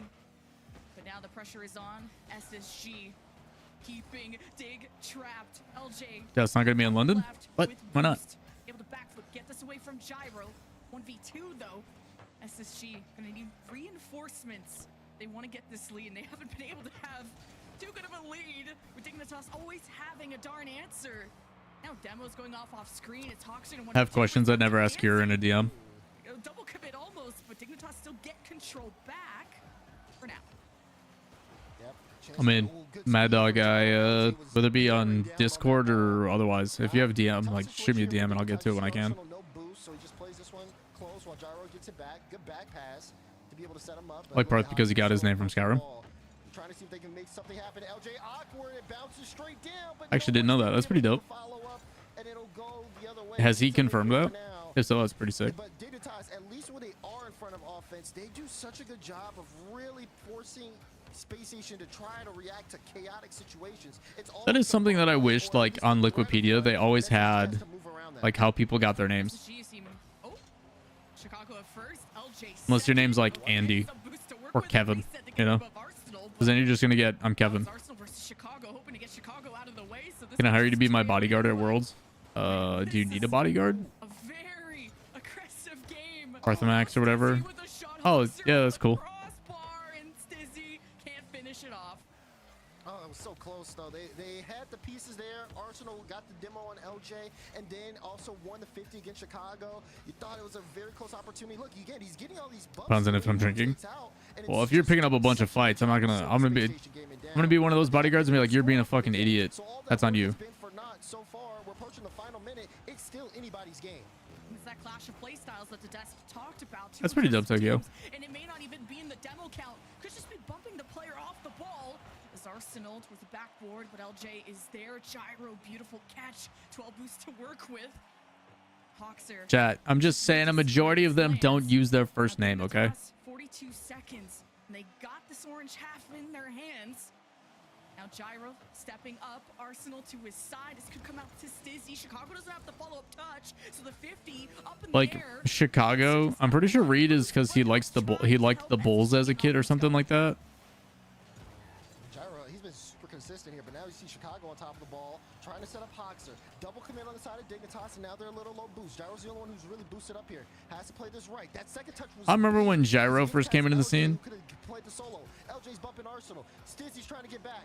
So when Gyro first came into the scene, we asked him, I'm like, dude, is it Euro or is it Gyro? And he's like, it's Euro, but I like the way Gyro sounds, so do that. And I'm like, you fucking idiot.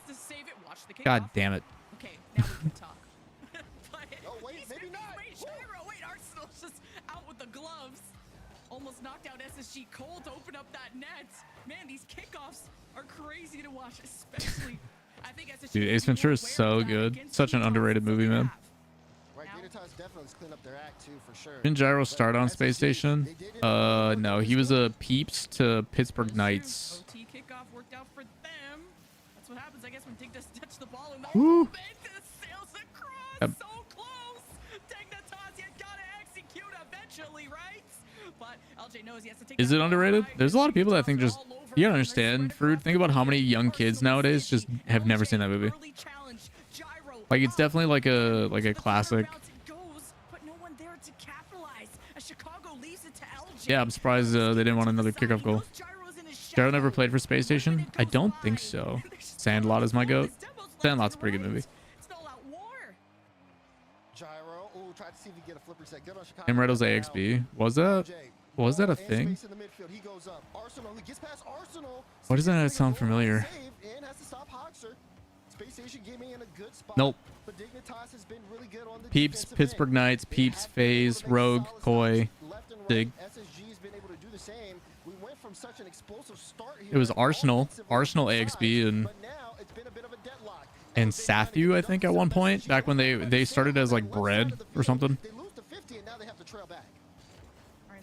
Gyro was on Peeps with Alu and AJ when they got picked up by FaZe. Yeah. Yes, sir. Now Chicago, above Arsenal, but Com's name origin? Yeah.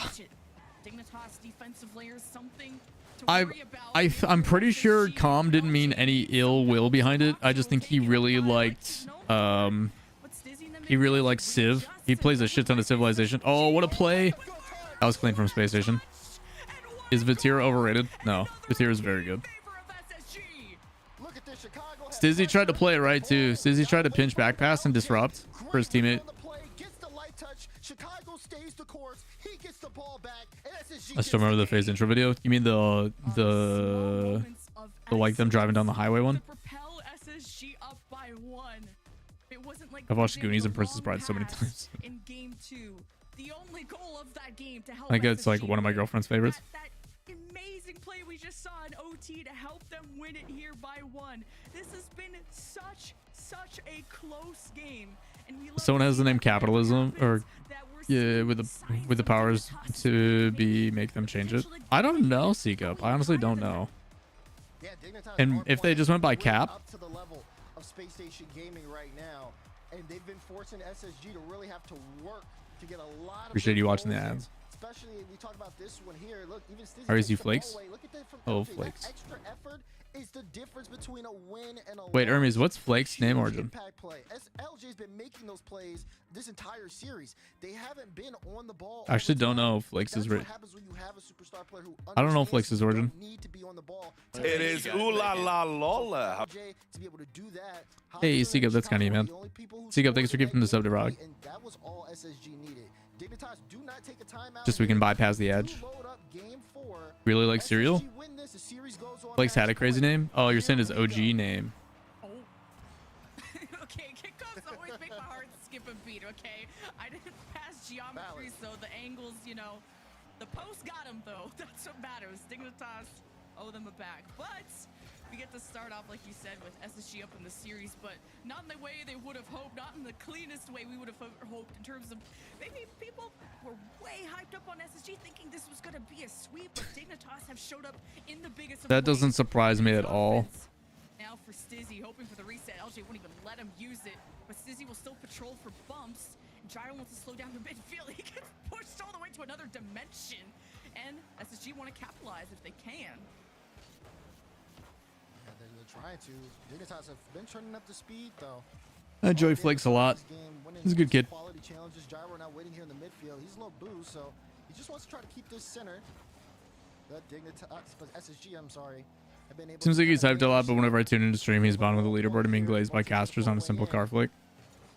to see whether or not, I mean, it feels like for Dignitas, Learbag, I think what makes Vatira so good they've been pretty composed over the course of the series. is while yes, some of his moves are simplistic, they are effective.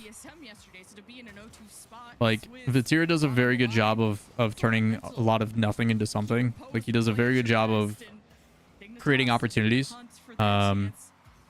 His shooting and stuff is also very good, and maybe you've just had really good luck about not seeing it, but Vatira has arguably been one of the best players in the world for a while.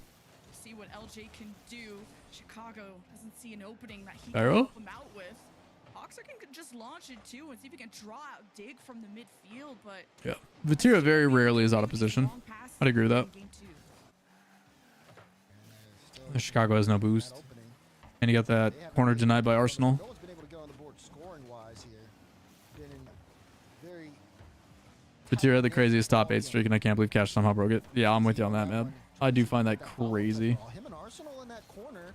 Arsenal was looking for the boost, not able to, so he has 26 championship Sundays in a row. forces there as he just wants to get Hoxer off the This is ball. wild. That boom and clear gives it right back to LJ, and then again continues this SSG offense. Oh no! Wow, that's actually an... Big time All right. there on the play, and Arsenal will score the open. I hype up Hoxer a lot. And even the desk talked about this. He's not one to step on the offense, but he knew that was an important challenge to go for, and unfortunately just approached it wrong, and there was no backup plan except Hoxer. Hoxer is plan B in those moments. So Dignitas will have a lead, and with how low scoring sometimes this gets, that could be an important goal. Stizzy wants to add to the tally.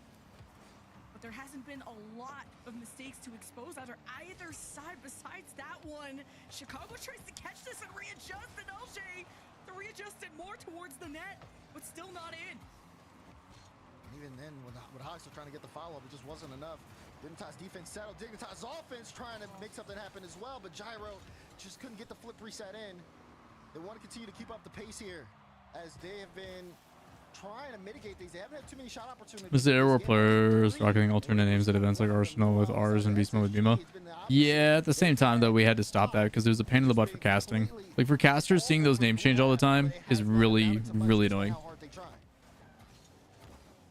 I feel like Evo and Aqua were hyped up too much. They're not doing too well right now. I think Aqua's doing okay.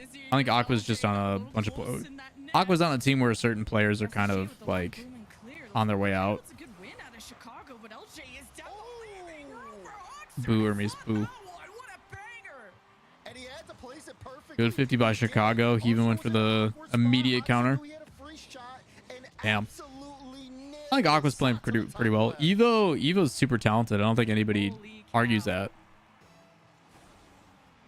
Like Evo mechanically is super talented, but from what I've heard, there's a lot of other problems with Evo. Like, no doubt the kid's wicked talented. But talent isn't everything. Which is the one that wanted to focus on basketball. That was Beast Mode. Beast Mode almost retired because he was basically bullied on his original team with Kansas City Pioneers. And then he wanted to focus on basketball, and then we convinced him to come back. And then I convinced him to go to V1. It was between that and Envy. Chance here for potentially another overtime, excuse me. But for Dignitas, just making sure in these OT and Is there a scenario, Doctor? Scenarios aren't out yet, Tantex. they can't do it. Space Station Gaming every single OT win. Excuse me. Even with mistakes on their end, they've still been able Pretty sure Aqua played basketball as well. Final 30 seconds to go. Tied up game as both teams fighting for that midfield, looking for a way through. Wasn't Hawks trying to United all the way back in like season 1? No, season 8 they were called Birds and the Bees. It was him, Roldiz, and God, who's their third? Was it like Ajax or something like that? They played season 8 at Worlds. Yeah, season 8 Worlds. Thank you, Seth. Another OT, huh?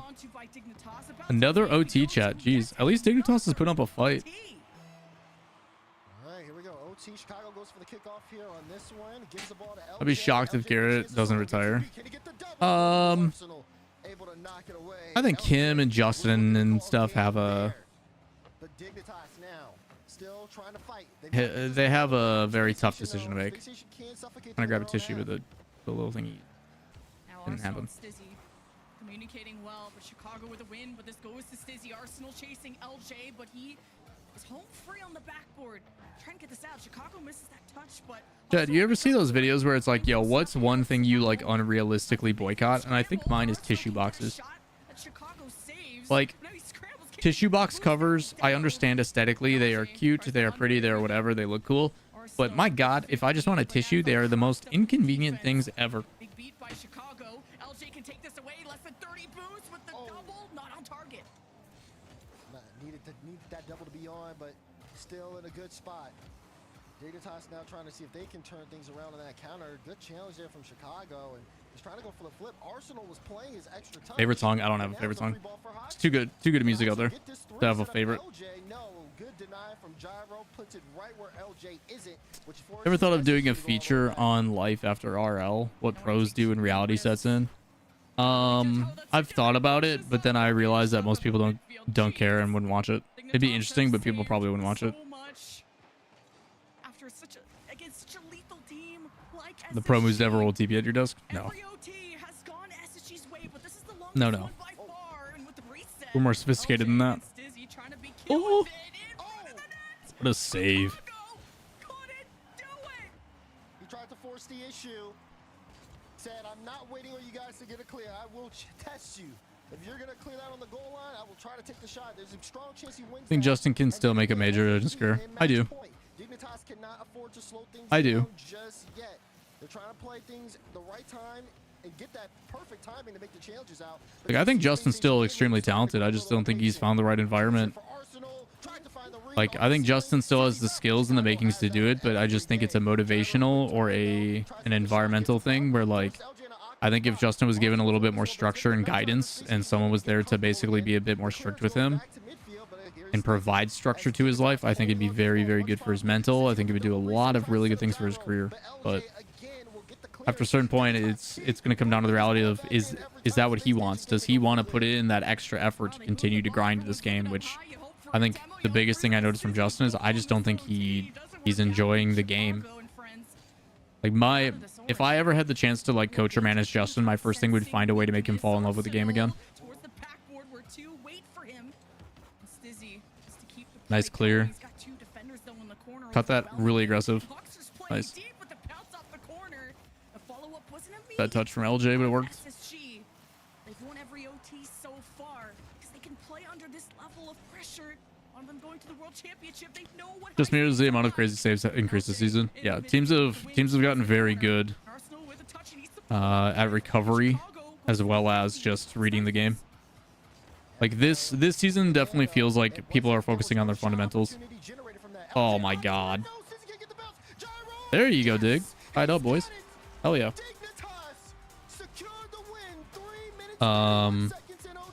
For the ones that don't have massive followings, I mean, even that, Mad Dog, I just don't think people would really care to hear about, like, a lot of people only care about the right now. And like, maybe it would be a good question in like a tail end of an interview. It'd be like, and I've asked that, you know, what's your plan after Rocket League? And a lot of them are just like, I'm just focused on the right now. I'm focused on grinding. I'm focused on this, that, and the other. Like, a lot of these young kids don't think about the future because they can't. They don't know how to. They don't know how to think about what is more than just what's right in front of them. Credit to Dignitas in that midfield. Like, I want to say halfway through this 3.5 minute mark, they end up just completely keeping Space Station. I think as players get older and older, right? Like, you could talk to like Beast Mode or something about that. But RLCS channel is dry. Recaps before were so good. The last proper recap was like 3 years ago. Not able to work through anything, get the anything network. What do you mean, Obaro? Turn it around and you can see Stizzy just feeling alive there. Huge game win for Dignitas in that OT. When you let energy fuel you like that, it makes you a different player. You play at level 9,000, and that's what I thought about like a player like Calm, and I'm seeing Stizzy have that. The median age for RLCS right now, like 17 or 18. It's definitely trending upward. Even with the influx of some of the new kids, it's not happening as much, and these kids are having longer careers because the skill ceiling hasn't increased at the level that everybody thought it did. Series tied. This is going the distance. Yes, it is. We're gonna have at least 6 here. And I mean, it just goes to show you too, just I believe Arsenal had said it, yesterday's word of the day was resilience. And Good series? Yeah, 100%. It's a good way to start the day. Big demo on the play there to slow things down.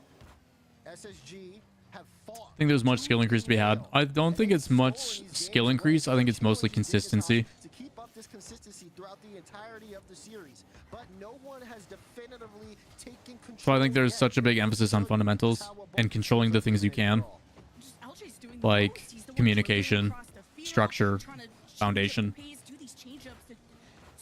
I think support systems are going to be more important than ever. The teams that really take advantage of having proper staff and support are going to be the ones that put themselves ahead. Oh, was such a good play too. It's a good pass. Chance here for Chicago. God, Space Station does such a good job working the field, man. It's fun to watch. Good 50 by LJ. He cuts rotation even, low boost immediately over to Chicago, who's moving downfield. He's trying to be disruptive on that cutback diagonally, but then also puts himself in position for a play. Like, Space Station gaming in the lead. Good suffocating offense in that moment, where it's taking just these back and forth transitions, and eventually maybe SSG will score or Dignitas, and now that really started to build up into something Dignitas could not handle in the heat of the moment. Chicago up towards the ceiling, and Hawkser wants it denied by Dignitas. Ars should have kept that. I know he wants to put immediate pressure on, but LJ in the corner has made that difficult. These 50s are killing the ball.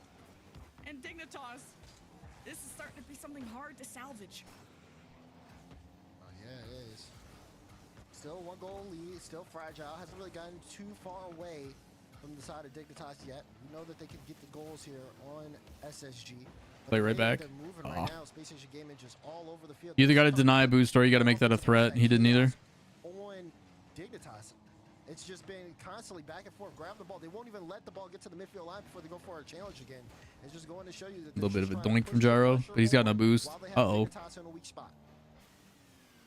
SSG trying to play closer to those quick little passes instead of the long ones is how they found success here in this game 5. Hawks are readjusting, but he's in a pain sandwich between Gyro and Stizzy. Now from one side, Hawks was trying to go for a double flip reset and couldn't connect. Get back some boost. Stizzy removed, but Arsenal with these little back flips buys a few seconds for everyone to get back. It's been a lot of control for SSG that feel like they're the ones dictating the pace right now. Yep. Stizzy just launches it. Yeah, they have been. And then it's just going from a lot of these midfield cuts, again finding each other. This game is really slowed down. Which is everybody is not afraid to go for Head out to play tennis. Good luck, man. Have fun. They can have just 2 people up the field so aggressively. They weren't playing deep third for a while. They are starting to spread it out here a little bit. Chicago's pretty far back. Now he's waiting for a touch before he makes his challenge here in the midfield. Good 50. But you can see it. They again went for that strong pressure. Arsenal? Arsenal's trying to be disruptive there. Play a little bit more spaced out now. See if we can pull You bet, Dylan. out and then hit him strong on the counter of field. SSG's defense doesn't give Space Station is playing this really well. They're killing so much time off the clock. And like Dignitas, yeah, they're playing a little bit passive, but based upon the way that Space Station's positioning, I don't think they're going to find too many chances. Take your own corner. Nice. Okay, now Arsenal's completely isolated. He's got to move out. Arsenal going for that is so dangerous because now he has no boost and he's rotating back. He's completely useless. It's been hard for them to generate anything. They're trying to now that they got a good. Wow, there's no way they actually get away with that. Gyro Hawkser was last back, and he had such great challenges back to back, even with Arsenal putting on the pressure. SSG is not letting this lead slip away from them easily. Hawkser, oh God, Space Station's accuracy has been problematic. They've had a lot of really good chances that have just been posts. And it seems like it's still going going to be Space Station's game, but the way this is such a one-goal game, Dignitas will have a chance here until the final countdown. Good on LJ. Collects a couple pads and then gets out. Good 50 in front of the net. Ooh. Three most iconic players. Iconic players. K-Dop. K-Dop or Turbo. And this is a launch down.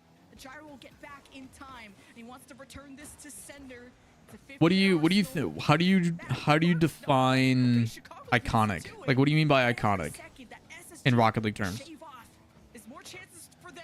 I'm curious on what you want your like the parameters to be. Starting to get tunnel vision. Arsenal pushed too far forward, and now he's got to race back. Final 10 seconds. They want to send the Turbo probably is one though. Sorry, we're closed today. Chicago, high ball. Stizzy needs to Good, Rukia. How you doing, man? Can ground it here, but Gyro gets a last-second pop-off. Arsenal doesn't have that much boost. Needs to find Stizzy. Looks for Stizzy in transition. Chicago gets the cut. Space Station Gaming put the series on match point. They hold on. Chill and win for our last series of the day to make day 3 lowers. Chance for top 64. It's a good start, man. What's up, Brandon? How you doing? Just from an RL content creation standpoint, or mid 33 last calls? Man, Rukia 32 is when you start getting points, dude. Yeah, I mean, 100 points out of Arsenal there. They had only 2 shots. Obaro, what do you mean by iconic? Start to surge a little bit later when they really realized the urgency of the situation.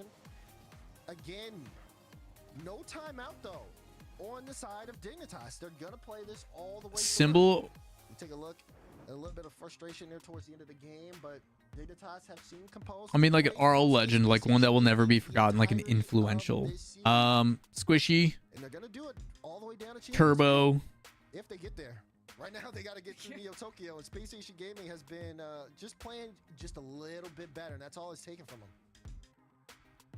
And the no timeout kind of worries. I mean, you could say Kronovi. This, we don't have anything to talk about. Let's just keep playing our game.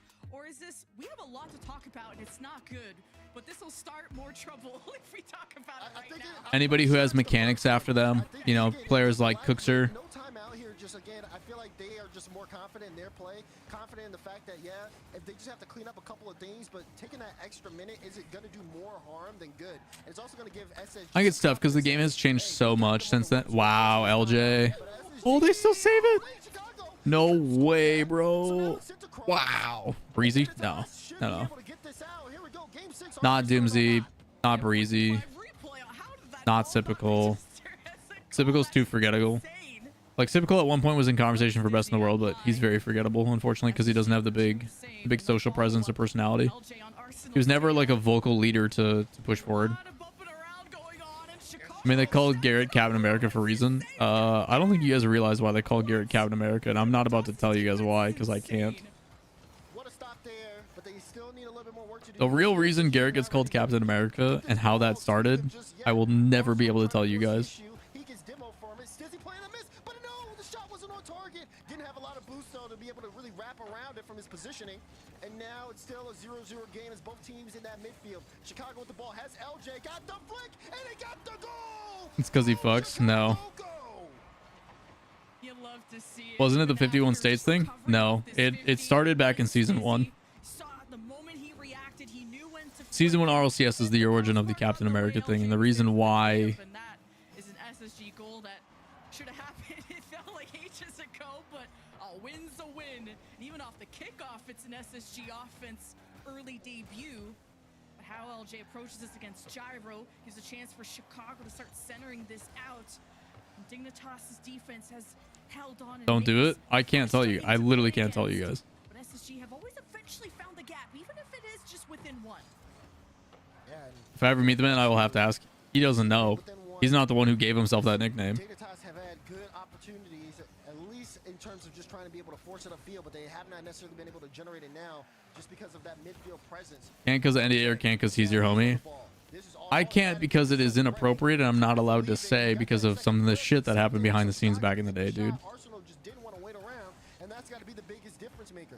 You can't wait around for Space Station Gaming. Next time you were going out drinking. Whether I'm drunk or not, Chad, I don't share those types of things. I'm very cognizant of when I'm intoxicated. Dignitas just launch this, try someone I think Musty could be iconic. Well, not a pro. Dude, creative flicking has made a huge following. Yeah, I mean, Musty, I guess it depends on if you're talking iconic based on like RLCS players or just Rocket League history in general. Back to back there. Everybody getting involved from Dignitas. Look at Gyro on the play. He sees Chicago, plays the miss. LJ in the Very true, Vlokins. Arsenal is there. Well, there's definitely been a lot of players that have been very impactful for kind of like leading the charge. You could say because the eyes and attention on the game have grown that they have a bigger impact now. But what happened with First Killer and Insol? What do you mean? No, he said on Twitter. No. I think there's only like 2, maybe 3 of us that know. Lead back in SSG's favor. And still, Arsenal in trouble. But now the retreat begins for SSG. Counterattack ensues. Stizzy just leaving it, seeing it where it lands. How SSG handle the backboard hasn't given much option for Dignitas to use it. Oh man, Stizzy was in a good spot. The net was open, the backboard was free, and he just couldn't get a good touch initially on the ball there. Could have been a chance for him to either try to set up the teammate and it goes the other way around. Defense breaks down. I never cared until I couldn't know. Sorry. Win or lose, I think Dig really showed up this series considering the limited time they played together. Yeah, I think win or lose, Dignitas has proven that they can be a competitor in top 8, which is good.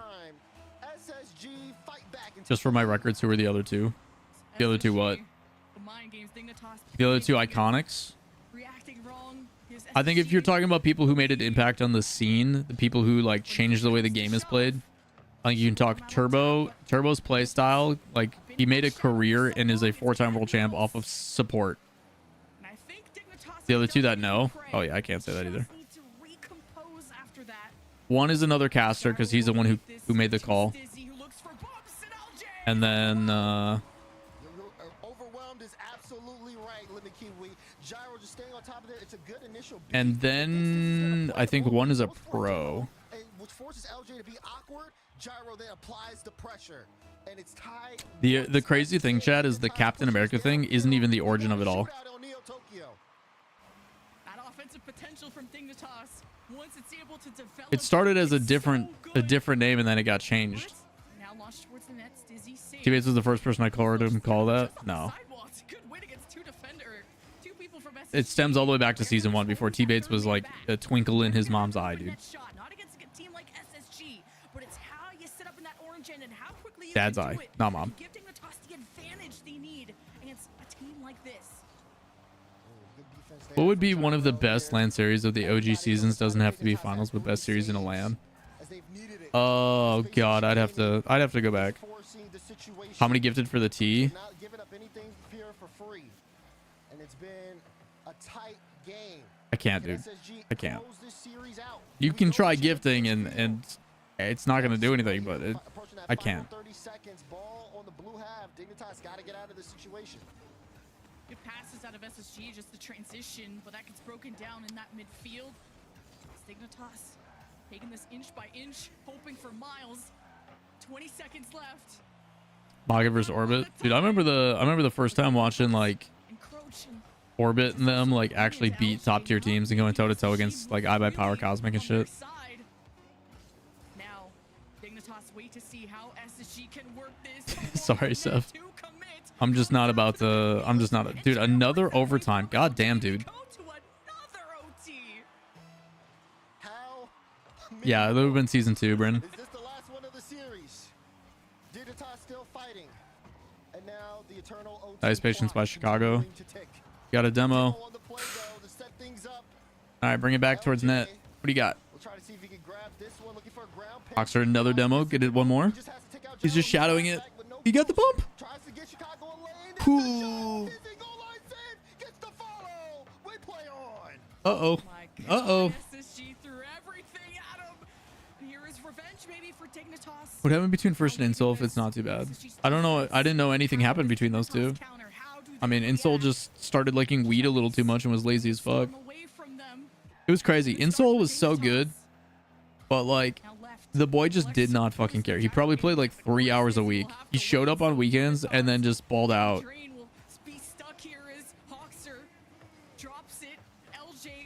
But he like started smoking a shit ton of pot and he's just like, this is what I want to do. And we're like, okay.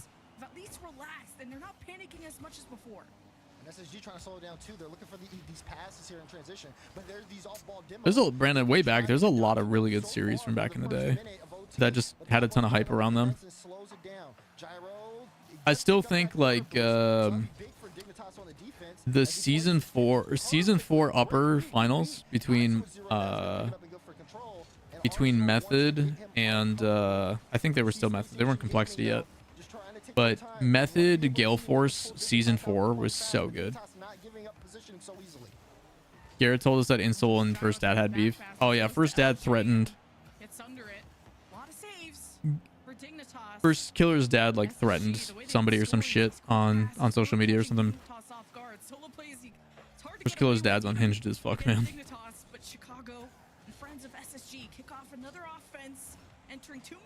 Both Kronovi's and First Killer's dad should stay off of social media.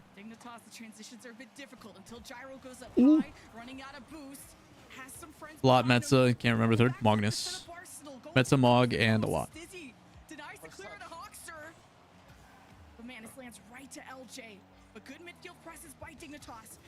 Yeah, I interviewed Metzenaris about that series, and he's just like, yeah, dude, he scored a goal. Cool, it's one goal. We're still gonna win. They like didn't give a fuck at all about the ceiling shot. There was no follow-up bump, but Dignitas still holding on to the midfield. Not the best touch from Hoxer, so Stizzy gets this one for free. Gets a flip, gets it past LJ. Chicago. Rizzo and Justin Stats are cool. Yeah, I really like Ron, and why can't I think of Justin Stats' name? Justin Stats super chill. I've shared a lot of taxis with Justin's parents over the years. Really, really great people. His dad's a huge gamer. Builds a bunch of custom PCs and stuff all the time. His dad's dope. Janib's dad was super cool in San Diego. Yeah. Mr. Natman's fantastic. Super professional. Really well articulated. He's a former drill sergeant, so it makes sense. But yeah. Emo's parents seem great. Yep. Same with Scott's parent, or Com's parents. Scott and Amy. Yep. Yeah. Most of the parents in Rocket League are pretty dope. Tormom's really nice. Joyo's mom's fucking fantastic. Like, Rebel's parents are great too. Very passionate, very supportive. It's just open. Ooh.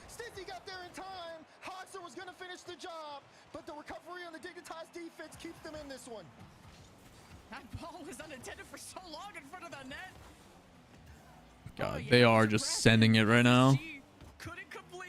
Stizzy? Stizzy? Oh, they just had to be patient at midfield. Oh my goodness. Probably Hermes. We go to 7.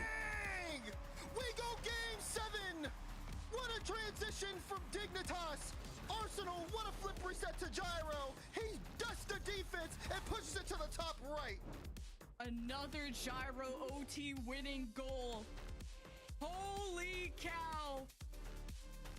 Space Station, 2 OT wins. Dignitas, I think 2 OT wins. There's been so many now. I'm starting to lose count, especially if you look at the shot counts. Everyone hyped up. Game 7 at Champions Field.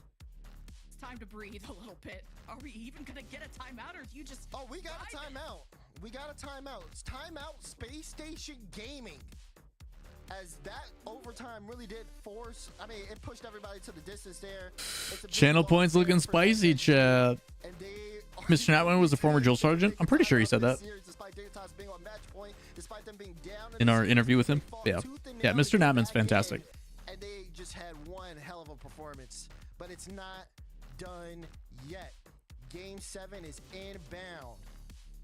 And this Good for Dig, man. Jaro has been the answer the whole time. I told you. I told you. Easy to call this for SSG, but Dignitas, I mean, especially Gyro, that game, what a game there from Gyro, what a game defensively from Stizzy, Arsenal with the game winner. I mean, fully just composed and like a complete puzzle piece was that Dignitas roster. What an upset this would be if Dignitas won. Remember when people were saying Dignitas or Space Station had this easy? I mean, let's call it what it is. Space Station has missed a lot of shots. For Dignitas, who haven't been in a top 4 spot. Ooh, he's hyped up. Mad Dog, that'd be cool. Yeah, J-Naps' dad is fantastic. He's such a good dude. I remember when he made everybody cry at LAM. And look, the impact that Gyro has made, the OT winning goal. And shit, I wouldn't if it's comfy, man. Why not? Times that SSG could have ended OT earlier. Still like Stizzy Moore. Kid is talented. They just dropped the wrong players in the first split. Yep. Yep. Yeah, Stizzy's great, man. Stizzy is so Spanish. He is. He is very much so repping his country. Those post shots and the ones that are so close that just didn't hit the mark are going to be something that may be analyzed here. All right, here we go. And SSG is a team that, I mean, they've looked. I think Evo will continue to suffer Dig next season. I would assume he tries to go to a new roster. If Consistently as possible, and LJ has just been doing what he can to uplift anywhere that they're lacking. But now here we go.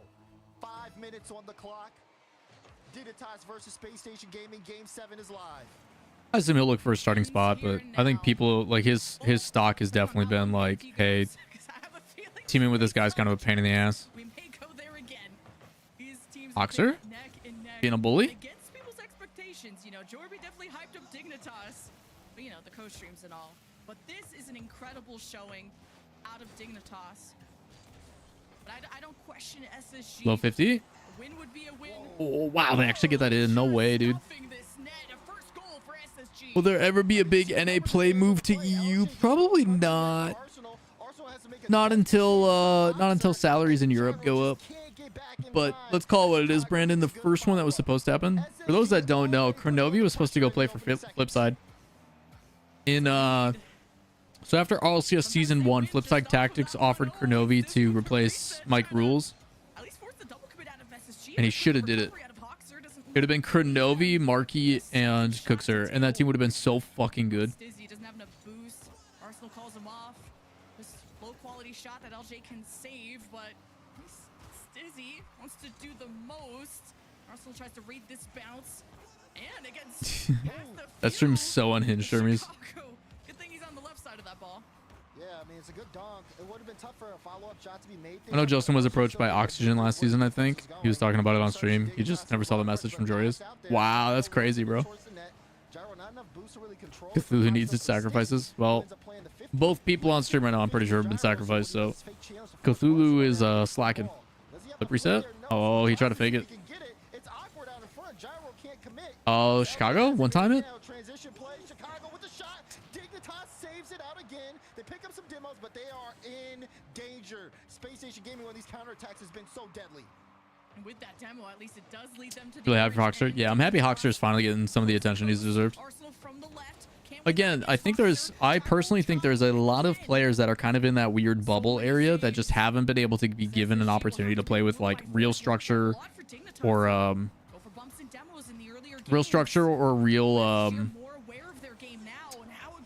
you know, teammates that are of, you know, high caliber, you know, players like Andy that just haven't really been surrounded by the best talent. He's always had to be the best player on the team, or, you know, I think there's some players out there that are very, very good that just need the right one. They've got to fix a lot of their bad habits from playing in the bubble. Yeah. Well, it's not even that too, but Chronic's a hard example because Chronic has always been very good, but the issue is that he and Two Piece constantly wanted to team together rather than splitting and becoming better than what they are. So like there's some duos like Two Piece and Parth need to split. Like that's just my opinion. Nice pass. Jaro's low boost too. Good job by Space Station to 9 boost. That's a good boost start.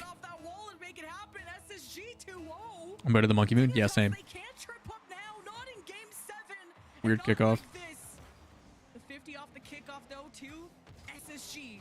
Hoxer won't even go for the challenge against Stizzy. Instead, will unite with his I honestly, Ray, was surprised that they put them both on the same.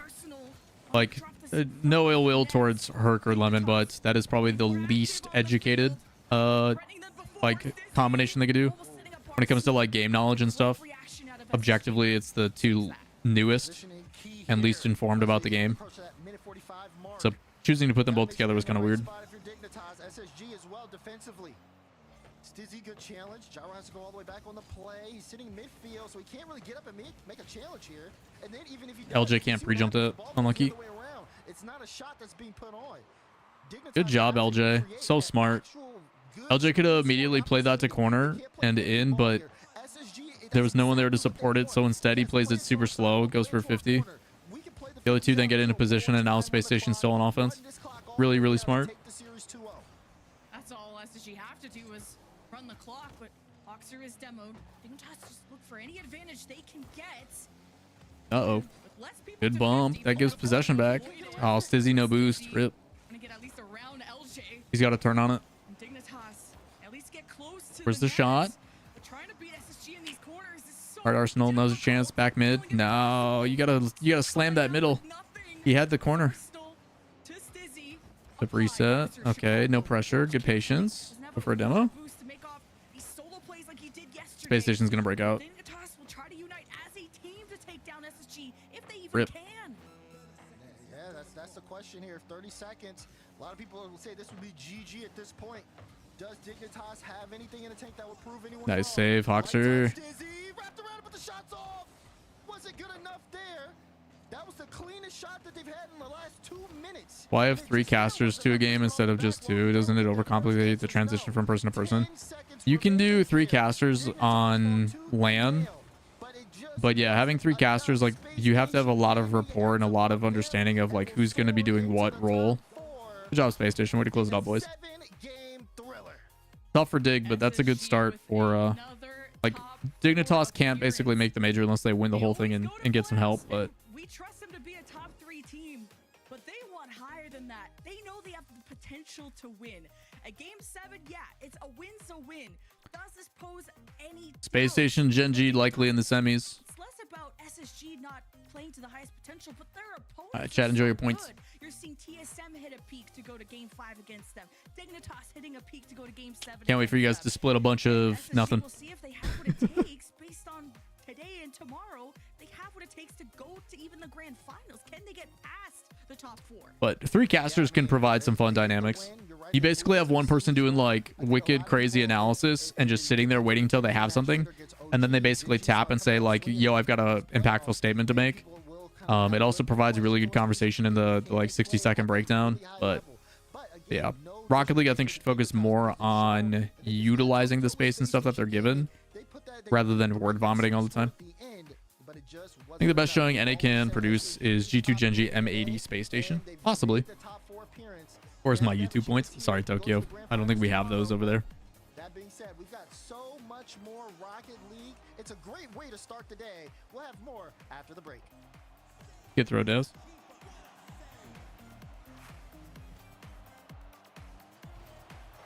I think Kiwi is a bit more polished for sure. The Kiwi from Overwatch and stuff definitely has the fundamentals.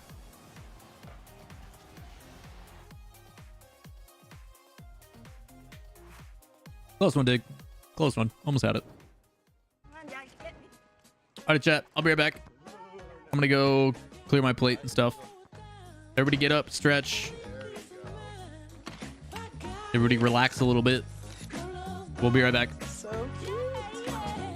At Ally, we're helping millions save more for the things that matter most to them. Whatever you're saving for, we're all better off with an Ally. Get back to work.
And we're back.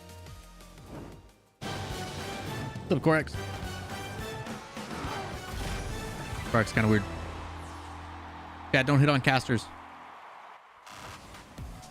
Space Station versus Dignitas did not disappoint, going all the way to Game 7. Finally got champ back. Congrats, dude. Congrats. The playoffs here for qualifier number 5. Dignitas gave it their best effort. It would be here. interesting to see M80 on land. Space Station going to come out on top.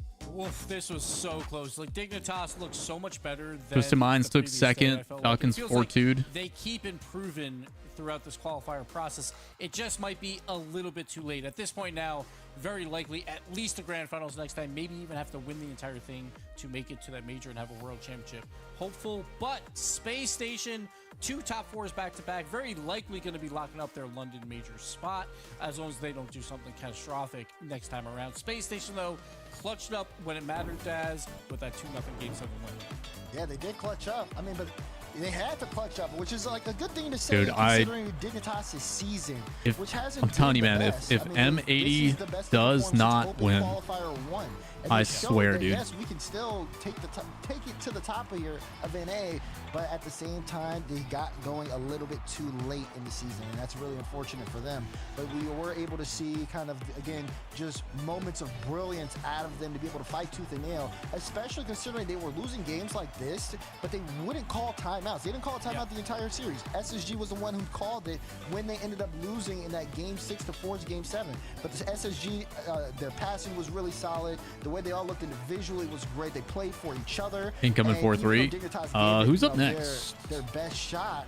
They just couldn't close it out in that Game 7, even after such a banger of a goal there. It is M80 Cloud9. 4.5 minutes in overtime. They end up going out to Game 7. They dropped this one Start early. prediction. And it just felt like after dropping this second goal, it was just such a monumental We'll pull up for 10 minutes. for Dignitas to try to force their way back into the series. And plus, I think you have to look at that Game 2 overtime with the missed flip, I think it was, by Arsenal on the fake kickoff. So LJ just got a free goal.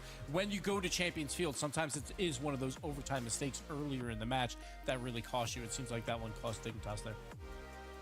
Space Station now waits in the semifinals for the results of Gen.G versus OG Esports. We'll see that matchup a little bit later on today. Well, it'll be the last match of the day, actually, so all the Gen.G fans have to wait a little bit longer before they get to see their team on the field. Next up, though, a battle with, this is one of my favorite colored battles here. We got the blue versus the lime, M80 versus Cloud9.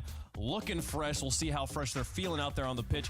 Big question marks here, DeMar, around M80. Is the quarterfinals just a result of who they've played against, or is there genuinely a curse for this team when it comes to the playoffs?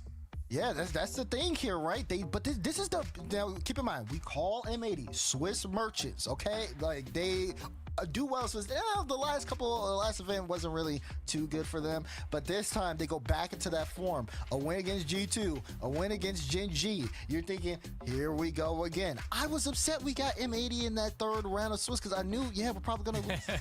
But then, you know, this is the part where M80 have to get over it.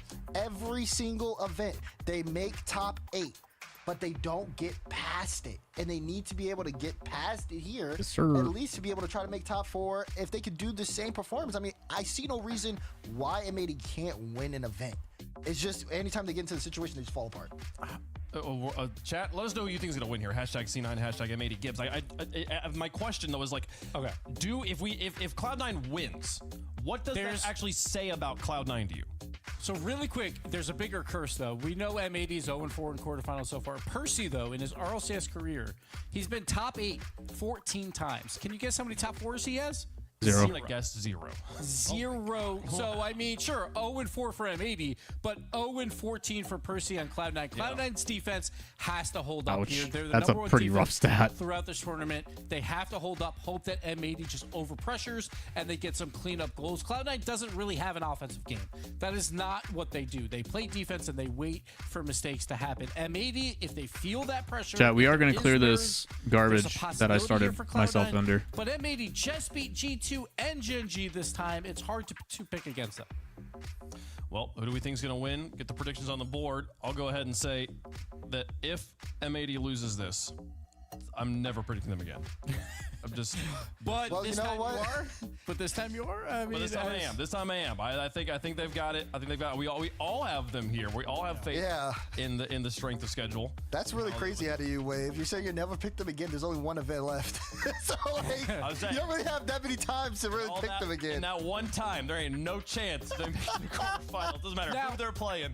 So really quick though, we were talking about how Space Station, third best, and they're on an island. M80, like if they can clean up these playoff runs and actually begin to win these quarterfinals, they can join that conversation as one of these top 4 teams, because we know that they have the ability to take down the best teams in North America. Literally no one else in NA can say that. Not Space Station. They have never won against them. So M80 cleaned it up versus lesser opposition, and they should go. Chat, we're doing it.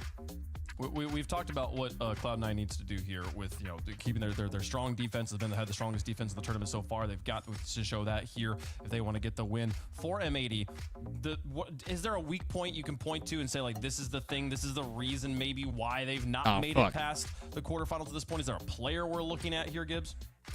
I feel like it's more nerves. It feels like a whole team vibe, right? Like they got to get over this hump somehow. They need to have like a really good game 1 to just hope to get over those nerves. I think for the most part, it seems like when they're nervous, yes, they're like, sir, we have to pressure chat. a lot. Yes, we have sir. to play our game. And then they pressure a little too hard, right? Easy. And then that third man is just a little bit too far up the field. And I saw just talking about a kid named Alex T recently. It was awesome. Do that. Like if they play pretty like that's pretty dope. Casual here and just keep the third man back, I don't think they need to send all 3. Love Tetris? Cloud9. Like I know I didn't know Cloud9's that. defense has been great, but if you keep I that too pressure love long the enough, Tetris. Cloud9's gonna get boost starved, and you'll find that opening. The version is bad. Line clear is bad. Nah, man. It is about having a Tetris that has 0 input lag and plays cleanly. I don't care about the visuals. I just need it to look and play clean. That's it. If I want a pretty looking Tetris, I'll go play Tetris Effect, but that game makes my eyes bleed. Narrow favorites on the field, or narrow favorites in the chat is what I meant to say there. Are they the favorites on the field? Time for them to prove it here. 2 curses, 1 for a player, 1 for a team. One of them gets broken right here, folks. Second match of the day. Let's get into it. Cloud9 versus M80. Get to their first top 4. Dorby is back. Will it be this M80 squad who seem to be Who's he casting with? outside of Swiss James? James and Jorby? That's a good duo right there. Let's lock in. Talking about how M80 has been here before. We've seen them dominate. Here we go, chat. Stages, but it doesn't matter anymore. You have to get the results in this playoff portion, and that has been something that M80 has not been able to do. This team was handcrafted to make majors, and they're going to have to win this series. That would have been a great way to start. One thing M80 might find a lot of success with are taking shots on. Do you mean to close that or minimize? I closed it. Especially this past Swiss, they allowed the most shots onto their net, or some of the most shots. I think it was like number 3, but about 10 shots per game. You pair that up against this M80 team that can get real electric on offense, especially with AJ, who finds It's probably my favorite duo in RLCS right now. And we might be in for another shootout, maybe not so dissimilar from Space Station Dignitas. Well, all 3 players from M80 are excellent shooters, and they Here he goes. And so it begins. This is what matters. The team plays. You see the demo. Zanil taking time and trying to be unpredictable on that pass across the middle. Meanwhile, in comes the whole time with Lion Blaze, who knew exactly what to expect. Person Jordan were like part 2 piece. Did Jordan retire? No, he just subs for somebody. I'm pretty sure he's a sub for TSM. On the back wall, not how you want to start if you're M80. Alarming.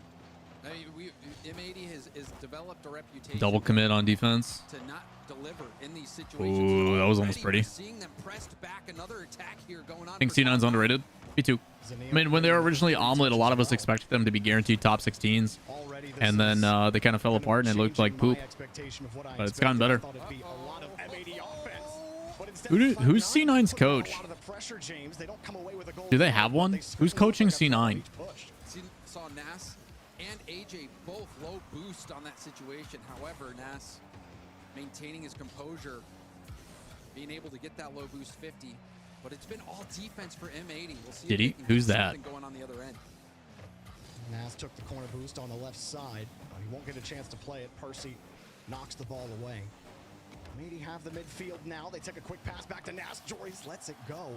Wasn't able to find the read. I can't say I'm familiar. And I love that play for Let us look at Wikipedia and see what the resume says. looking comfortable, but that was a missed jump from Percy.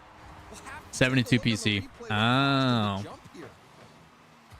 Jumper back to Neil. Percy's seeing it. The shot. He just tries to react too slowly. Lion Blaze out is of up. position. Yeah. And not any boost either. How are you going to respond to that one? That's going to be difficult for sure. Someone slips through. Perhaps also thinking somebody might be back, but Was the old Alpine team? I was supposed to coach that team. The coach for Alpine was between me and Mystic. I'm very happy they went with Mystic because Mystic was a good fit for their personalities.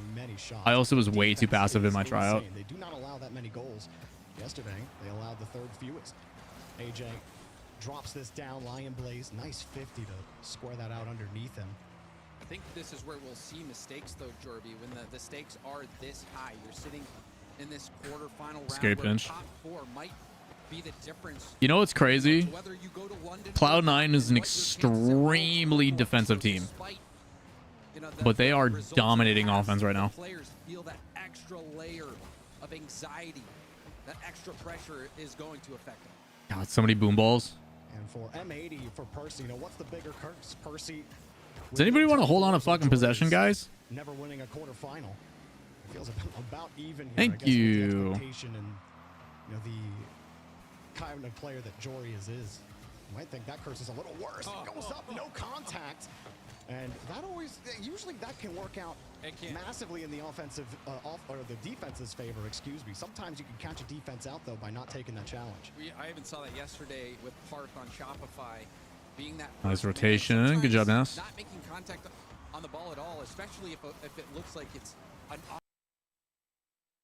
obvious touch Pick you're up. gonna get. And we're back. Can really throw defenses off. That time, it did throw the defense off, but no goal comes of it. And a lot of players have really begun to adapt their challenge game. You see a lot of fakes, a lot of feints. Percy. Don't you always say that's not a sustainable playstyle, though? Playing defensive? Yeah. Touch off a Lion plays, and Zanil will take advantage of Yeah, like I'm not saying it's a bad thing. Like I'm glad to see Cloud9 playing super offensive. It's helping them right now. Like it's clearly pushing the narrative that I preach.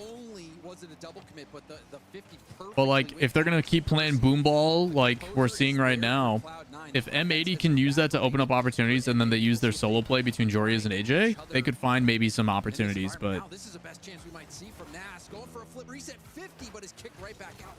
that was a terrible 50 by Jorius. That was a horrible fucking 50. I don't think he meant to jump that high. If Jorius just like slides with this 50, if he can side flip with it, but Percy, he actually gets on that side of the ball, so there was no way he was gonna. Nas best player on M80. I think he has the most potential for sure. I think Jorius is extremely underrated still. I just think Jorius needs someone to help him with confidence. I think a mental coach would do that team wonders. But I think what JC and them are trying to build is, you know, it's commendable. Is going to be a really tough play to stomach for M80, especially given their history. Honestly, Percy made a really solid challenge getting on the right side of that ball from Jorius' perspective. Because Jorius did have a fully tanked AJ ready in the corner, and they had already tested Cloud9 defense once, but they keep getting Another demo on rotation. It doesn't matter how you look on position. Look at the back rotation here. Wait for it. There it is. That corner, they commit way too hard, and then whoever was underneath this third just moved forward for no fucking reason. Pretty to watch, but you can't look away. So bad. What is happening out there? M80 is falling apart. Like, did AJ think someone was behind him there? It looked like he was just watching the ball. AJ just like drove forward when he was third man. On that play. Just lazily drove forward. Nas gave out a heavy touch. He had to be expecting somebody there. Short. Weird for M80.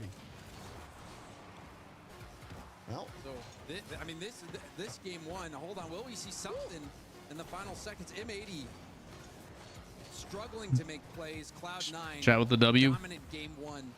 We saw the one play where That is something that's actually delve about Twitch chat sometimes. People are just like, hey, I missed out on this thing. What do I do? And then you get bombarded with like 40 messages of relatively informed people. And you're like, nice.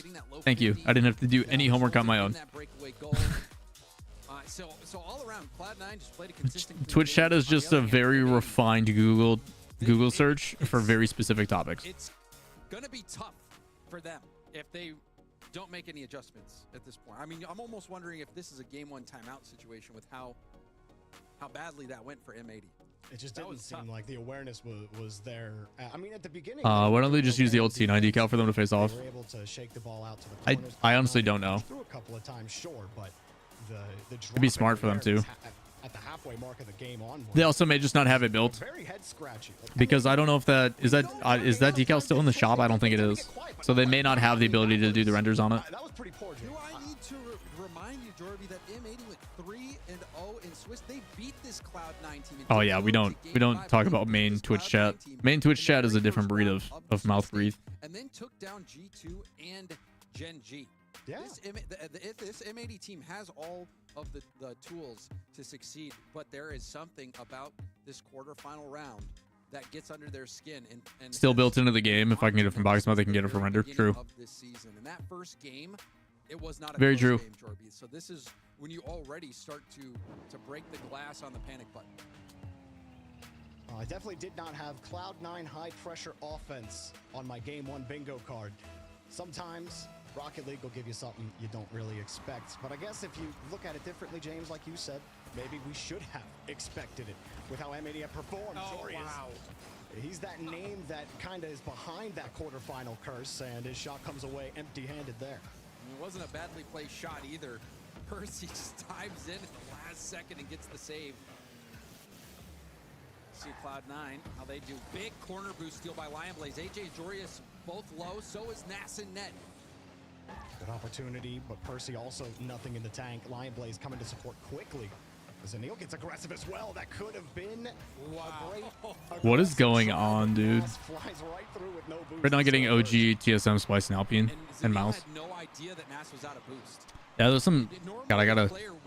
F1 has converted me to Alpine instead of Alpine, even though it was Alpine for NA. He actually helped because the oncoming attacker assumed that Nass had boost when he didn't. And so M80 flipped that play around. It looked like it was a play they might concede a goal, and they end up getting one. Huge for M80. Good form for M80 right now. AJ just a dump ball. Zanil buys time for his team. It's a low boost challenge. Lion Blaze on the other side has to let this pass happen. M80 will take the space. Now that's where Cloud9, the real Cloud9, start to show up, is a tendency to leave the midfield when they could challenge it. It does start to really feel like a play style for Cloud9. Lion Blaze, especially on defense, has always been real good. Their follow-ups on defense are great, but you want them to hold the ball in the midfield. And that's something that they don't do too often. Against M80 in game number 1, the story was a little different. Saw the woes happen, and now they pull off a little bit as M80's next attack gets thrown back to their half. Torres is going to try to kickstart this counterattack. Yeah, big W for Lando. Very happy for him. It's his first pull in 5 years. First, obviously, ever in F1. Yeah, Lando's doing great. Happy that he's stuck with McLaren and things are going good. Tough race for Piastri, but Lion Blaze misses his target. Close. Jory is so happy as he was left completely starved. And Cloud9 do keep possession, though. M80 struggling to get back to the ball. They're getting bumped off of it. Percy shot again right into Joria's. They're holding on for now, but like you said, taking players off the pitch. Start to stretch on the pressure. Lion Blaze keeps it tight. AJ gets there quickly, and the push has not ended. Control from Zanil. Jorius tries to take a little bit of time. Booms it downfield. Pass up to Zanil. What will Zanil do? Off the ceiling, off the backboard. Lost control of it. Gives up possession. Try to wrap around this ball. Jumped off the ceiling. Tried to get the flip reset, but couldn't quite do it. A decent clear from Nash. Jory is ready to just punt it downfield. Nothing left in the tank. Nass also starved. He had to play the boost, but Percy's heavy touch easily played by Nass. Allows M80 to get set back up. AJ waiting for the play. Got the touch. Got the pass. Nass has to keep it tight. He had to catch the ball in stride. Hard to push it where you want. And Jorias will buy time back to AJ. M80 retained possession. Space for Percy. Tries to take it, but that heavy first touch watched a little bit. Now we see M80 have an opportunity to make something, but there's a big bump from behind, giving Lion Blaze space to move upfield and grab that mid boost. AJ also starved here. Percy gets to come forward across the box. No threat immediately. Cloud9 are looking for something better. M80 haven't given them anything. Percy, a couple of heavy touches for Line Blaze got a turn. Aggressive. There it is. Percy. Right now, Cloud9 are holding on to that time. He's got to play that corner. Continues to dwindle, and they continue to find no openings. Another 50. Well played. AJ zero boost still diving in. Percy looking up, hoping Zanil would be there. Oh, he got a bump, and then he whiffed. Oh, gross. What's up, Doc? How you doing, bud? Good to see Max lose for once. I mean, he's lost once before in this race due to his car breaking down, and apparently, Red Bull's getting upgrades before the next race. It looks like we need a Hulk podium, a Hulkenberg. Oh, that'd be great. Teammate usually on the opposite side of the field, but the midfield coverage, not something that they're. Where's Ricardo going next season? Retirement. Kill the ball out to the corner. The middle of the field hasn't been open for M80. Jorias will try to open up a gap here with a nice follow-up. I'm just saying, man, Yuki's placing top 10 and Ricardo's down in like the bin. So, wow, they're actually gonna get a goal out of that.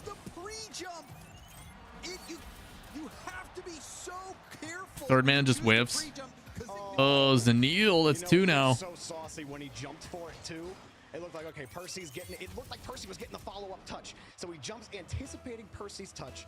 It bounces off of the wall, and by that time, Zanil realizes he has to adjust, and his risk pays for the other team. M80 get the insurance and the risk, despite having possession, James.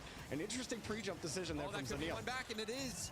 There you go. So that shake off the pre-jump. You're back to where you started. The trim, or the lead trimmed back down to just one.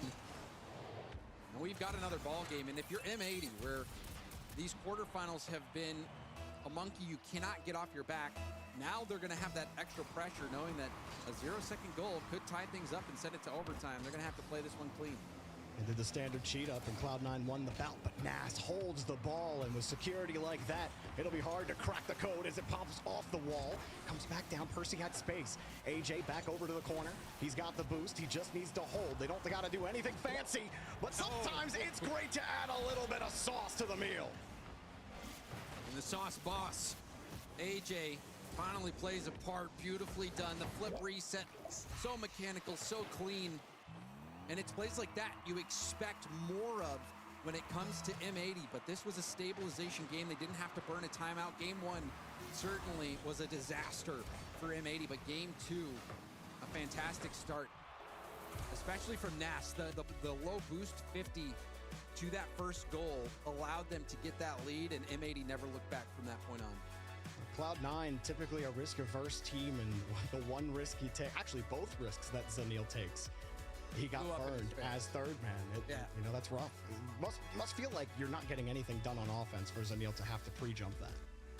Well, we did see for quite some time Cloud9 no success offensively. Zanil knows that time is winding down. It's tough to fault him for going for a pre-jump, especially because we've seen those pre-jump plays work multiple times in the past. However, you can't forget that it is risky to do so. It is always risky to pre-jump if things don't go your way. And that time, you know, and that was a really nice skim shot as well. Had to be perfect because Lion Blaze was rotating back, so that was not an easy shot to make. Oh, nice move in the midfield too from Percy. But overall, Jorby, I think M80 is going to be happy with this game. Feel like they got their feet back under them and have a launching point. Don't like the way Jorby said sauce. They can stumble a bit offensively. Or did you say saucy? Really, you're wondering saucy. one of these offenses is going to step up. Danny Rick should look into NASCAR. Oof, dude. Don't take any risks, especially with watching them, it makes me feel personally attacked. It's so disappointing playoffs every time. Sorry, Waffler. If they're able to lock you out of their half just from their own high pressure, you may need to take some of those risks. But down by one with 35 seconds left to go, maybe not the time, but we'd be singing a different tune if Percy hits that ball and gets it to Zanil. So we go to game three, and we're all tied up. James, you were alluding to it, that despite a dominant pressure offense from M80, Cloud9 were still in this game. It really remind me of the classic version 1. All defense and counterattacks. Maybe a cheeky demo. It is ooh la la Lawler. Howdy. They couldn't withstand it last time. We'll try to break down. What's up, hair guy? How you been? Morgan, appreciate the 93 months. How you doing, buddy? 93 months. Goddamn, dude. How's your weekend, ma'am? How are things going? Saw a beautiful flip reset from AJ. Good morning. What do you mean morning? It's almost 2. Double commit though. We saw some double commits haunt M80 before that time. Helps him kick off this counter attack with numbers. AJ diving in, double commit from Cloud9 now. Nas will pick up that midfield boost. Joria's create some space for M80. Cloud9 happy to play Boomer if they're picking up the demos. Percy, hard pitch across, and Zanil played underneath. Was hoping for some drop. He didn't have a lot of boost, so had to position tightly. They didn't get the touch, though. It came off too heavy, and Cloud9's attack withers. Percy, wave dash gets the demo. Both teams getting aggressive, hunting down those demos. Percy with another demo. Zanil will be tested. Timing on the backboard hit, booms it upfield. Lionblaze not able to get that mid boost, is going to be low, and so is Zanil. This is a chance now for M80. AJ sitting on the wing, and he had to catch up to the play. It doesn't matter. Percy couldn't make the save. This looked savable, but AJ, as he's coming across, Percy turns, and I think he sees AJ at almost the last second. He knows that he's there. He's just not sure where exactly, and AJ puts it on his backside. It's uncomfortable enough that Percy can't recover. And it all stems back from that missed mid boost from Lionblaze. He had to rotate back low boost and even go into that corner challenge on low boost, and Zanil also going for it low as well. And this is going to be another wide open net. Finally, the series starting to open up for M80. Lionblaze sitting up and just got dusted by Nas. All about, really, Lionblaze challenging that isn't even a bad idea. It's just the timing. He got to the ball first. Nas easily punted it off of his car. With no momentum, Lionblaze can't do anything about it. Zanil slowing down on the kickoff in a 1v1 situation. Nice. Passes it off. Oh, and it's off the post. And it's very barely touched by AJ, but it was enough to prevent a rebound goal. That was a huge play from AJ to make sure no rebound comes. Percy was waiting in the mid, or right at the top of the box in the center, and Lionblaze's touch couldn't get out, like you said. The rebound cut off by it. AJ, and I really felt like Lionblaze had a better shot. Typed a novel. Jesus. That email was on. Went out to the desert last night, stayed Northern Lights. That was crazy. Hell yeah, man. Did you get any cool pictures? What are your thoughts on Dignitas? Good potential with gyro. Some defensive issues. Some a little bit of overlap here and there, but I think for a first look, I think the team at least has some like cohesive. I think there's some cohesion, and they seem to be at least on the same page. I think a lot of the internal issues I was worried about seem to be cleared up without Evo, so we'll see. Respects Twitter, super red over this far south. That's dope, dude. As he goes up, and he just does one like extra rotation that totally takes him off the mark. He might get a better I'm going to the last day of Welcome to Rockville. Nice, dude. Have fun. His way up and actually get more solid contact, but it was already going to be difficult on low boost. Oh, big 50. Nice save, Zanil. He needs some help. Zanil and Percy keep it across to the side and keep the top of the box clean, but Joria steals the ball away. And M80 right now are rolling over Cloud9. They figured him out. Pass to AJ, back to Nas, denied. Percy gets there. Keeping Cloud9. AJ, bang. Another infield pass, another There you go, boys. Finally. Got to see Imminence in concert the other week. Fucking sick. Hell yeah, dude. Popping off, but thanks to Nas's ability here, a scoop and pass with such cleanliness. You'd think he was the janitor, but AJ, he's the one cleaning up the shots. Nas delivering some great passes, some great 50s. He's having a great day. Yeah, both teams are definitely making some big mistakes, but Not too much of a surprise. He was near the top of the scoreboards on Swiss, James. Excuse me. This game's getting out of hand, Jorby, and I agree. winner of this is probably playing G2, so unlucky. To kickstart this M80 surge that we've seen. Hermes, it'll be the first time in 5 attempts. So I think again they beat both G2 and Gen G to give themselves an advantage, and if they don't win this, we missed an opportunity it's over, dude. Experiment failed. Well, I mean, you would have to almost go under, because I believe his goal assist ratio is almost 1.5, which was is an impressive number for any player on any day. As AJ's just gonna walk it in. Okay, what is this, ranked? AJ's out walking the dog, saying hi to the neighbors, scoring 4 goals. What more can you want from the guy? This is where you check the rule book to see if there's a mercy rule. Yeah. Cloud9, I mean, can you throw in the towel? 6-0 right now. M80 are dominating this game. We saw the mistake. Yeah, it's a little bit of a runaway, to say the least. Rushing that too. Just not been going Cloud9 play. Double? I mean, granted, you know, Cloud9. Another one. Like it's over at this point. Let's be honest, it's over.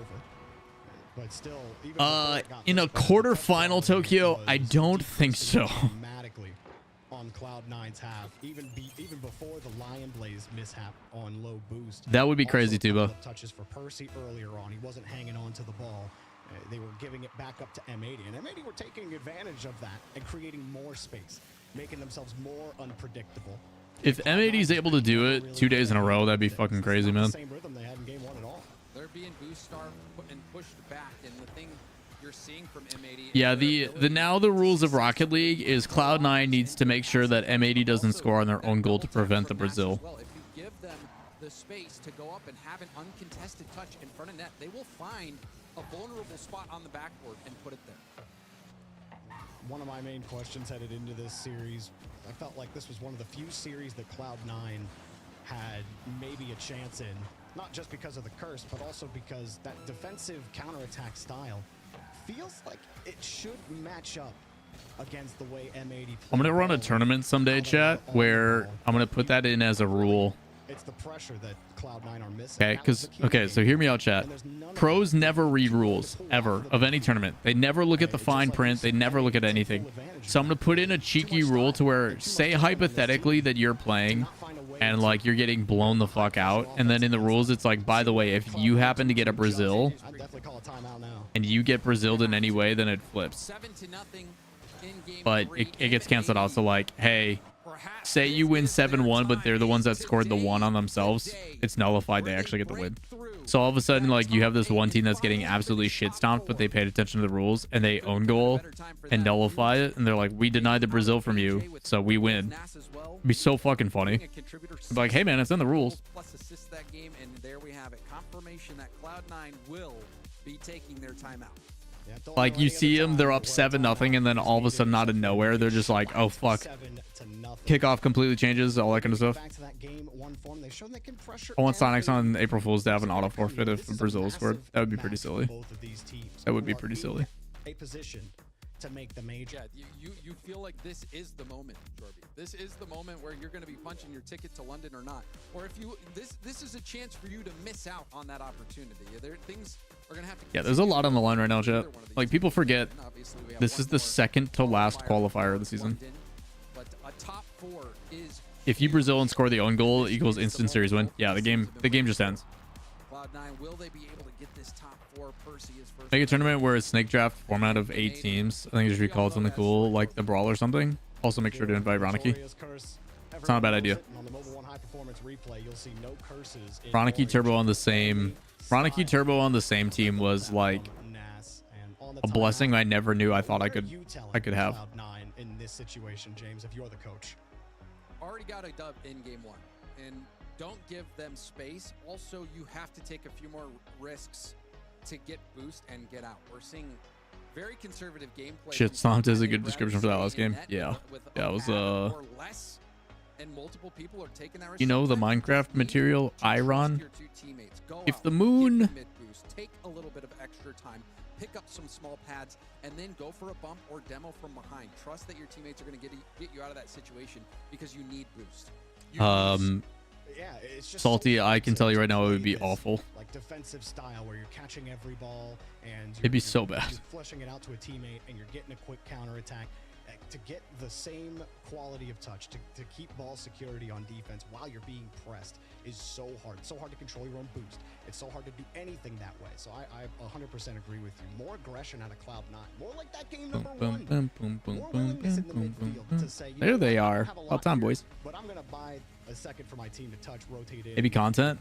It's true. From a scoreable position and not a defensive one.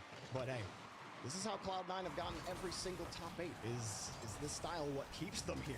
Right now, M80 trying to make that a reality rather than a question. That's the thing, though, Jorby. Top 8 is how they get here, and their playstyles got them here, but it doesn't get them any further. And that's the issue. Flip reset. Do we nowadays still have the egg lore in new maps? New maps do have Easter eggs. I was talking to one of the developers, and he's like, yeah, there's a bunch of Easter eggs that still haven't been discovered, I guess. A brawl of retired pros would be hilarious. Imagine St. Rizzo getting picked last. Nas was hoping for a follow-up there. Instead, Cloud9 take the ball. I've thought about bringing the brawl back in some capacity, but it's just, if I'm going to do it, I'm going to do it right. You know, I wanted to do some big grand event with like actual cool shit. It's just so expensive, dude. It's so expensive. Percy has to wait for AJ. Yeah, he sees Jory is right underneath him. Nas with a full tank of boost right behind. Great follow-up from Zanil. That keeps them locked. There's that midfield aggression. We were hoping to see. I've got a couple ideas of what I would do, and I'm gonna keep those quiet. Start to force AJ to punt the ball away. And for Jory, To remember where all the pros have to use Rizzo controls. Ugh. Basically, Rizzo and Memory would pop off because Memory plays with those controls too. Not enough though. Lion Blaze right there to assist him, and Cloud9 break out. That messed up wall dash ended up not costing them at all. Dorius back down to the ground. Dorius will have to rotate out after not picking up any of those boosts in the corner. Daniil, low boost 50. How expensive was it to run an event? Over to Jorius. It's an isolation play. Jorius goes for the double, but couldn't find a teammate. You guys want to know how expensive it is to like run a LAN? How many teams? The box when that defender was kind of sitting right underneath you, and goals. Neil sneaks a shot from the left side right over the second defender. Talk about a huge bounce back. You see it, Nas. He was so close to being. Say I wanted to run a brawl, 8-team. Through the traffic, through the chaos. So I'd probably do an open qualifier. I do 4 invites, 4 qual. So you're talking 24 players on LAN. Figure about $1,000 per player just for travel. So you're talking about 25K just for travel. You then have to have them have room and board and food accommodated because you're inviting them to an event. I figure food and hotels for the week is... Oh, no land? To do it online, prize pool and production costs, you probably do it for like 10, 15K. These 50s off the ceiling can If you're doing it just online, you can probably do 10, 15K. example of how Percy trying to 50 it straight up With a majority of that being prize pool. has no time to react. And when you are on offense coming You do a 3-day event, 1 day of open quals, 1 day of quarters and Swiss, or you know, whatever you want to do. If I remember, you're aiming for like 50K. Yeah. If I was doing if I was throwing another brawl, I'd probably need a budget of at least $50,000. Actually score off of that. That skips a little weirdly for Percy, but he got the catch right before he gets the lead. If I wanted to do a brawl correctly and what I want to actually do, probably like 50 grand. Going through the Cloud9 defense. The Cloud9 seem very eager as soon as they see a ball lurking across, hanging in the orange shaft, come up. Not just first man. Second man also starts lurking. That second man support has burned Cloud9 as much as it's helped them on defense. Just getting to the touch with Zanil. That's what sponsors are for, right? Yeah, but sponsors aren't spending money nowadays. Finding a sponsor for a project is not easy. People's marketing budgets are pretty tight. AJ was on it. Cloud9 continue to hold. Zanil with no boost punts it away. Jorius takes advantage. Looking for Nas. Oh, could not find enough power. Easily denied. And the sponsors that definitely want to get in can't. That's the issue. Like, people like Red Bull want to spend money, but we can't have energy drinks because it's an E for everyone game. AJ waiting for his moment to strike, but Lion Blaze forces the ball on top of him. Jorius, you got to solo that. Why are you booming that shit, dude? Great touch, Cloud9. Why are you guys just booming midfield? Nothing's gonna come from it. Looking for the moment to secure the ball. AJ doesn't make Zanil uncomfortable enough. Tight rotations, and it can be stole. Onto the midfield. Lion Blaze still trying to cut them out. Percy's got the boost. Zanil sitting underneath. Then how can they field a team? Because the team itself is an entity that exists outside of the game and title that they play. Like OG Esports, G2, like G2 is the representation, not Red Bull. It's different. But when you were talking just the sole proprietary sponsor, the IP itself is, hey, this is sponsored by Red Bull. It's problematic. But OG itself as the IP is okay. AJ had pre-jumped him and actually breaks the play up. Nice in and out. Wow, they're gonna tie it up too. to bump to goal. 3 key ingredients of the recipe of success for Cloud9. Can it be sponsored by OG then? Yeah, but then OG would just run their own tournament. Locks onto Nas. And despite that AJ pre-jump breaking up the first attack opportunity, Still paying out Studio or HP now. Yeah. I mean, title sponsorships, man. Still, you gotta understand how expensive that shit is. Sure, HP is paying a boatload to make that shit happen. Recognition, Joria's had turned. That gives you advantage to take the quick challenge. Unfortunately, Nas has been brutal in killing every transition for Cloud9. But was it enough for M80 to get the tied game? As it comes across to the edge, Nas gets one more try to get this ball downfield for his team. Percy comes up to meet him. Zanil gets bumped on the back line. We could get some of that beer money. It'd be easier for other tournaments to happen, but E for everyone. Yeah, it's not like you can just bring Bud Light in as a sponsor. And we were talking on the pre-show about what was it? A seesaw? What do you call it? Teeter-totter? Yeah, seesaw. Seesaw goes up to space and comes back down. Well, that's what's happening to M80. They were all the way up near the moon last game, 7-0, and then after the timeout, Cloud9 come back and have a response. And they did so much better at finding boost and keeping the position upfield, and then also the key play for Cloud9 was Lion Blades landing that bump attempt on Nas to eventually yield that goal. Yeah, it started out with trying to shake them up right on the early fake to see if you can either freeze the defense or get them to jump early. Either way, throw them off their rhythm. With that right there, Nas coming up, it was a good adjustment. But like you said, Lion Blaze was on top of him. And Lion Blaze had another play in a small moment that didn't lead to anything, but it prevented another M80 possession where the touch comes out from Nas. Jorias is playing it. He didn't like the touch. As soon as he turns, Lion Blaze attacks. I miss Snowman. Why's that? Jorias seeing where is he going on that ball. The Lion Blaze really started downloading the M80 rotation at the end of the game and helped keep them out and alive in this series. It could have started getting ugly real quick, James. Cloud9 and M80 looking for their first top 4 appearance as a unit. Percy looking for his first top 4 ever. Which way will the seesaw swing this time? It felt like after game 3 that maybe this was finally M80's time, but Cloud9 after the timeout picking up a dub.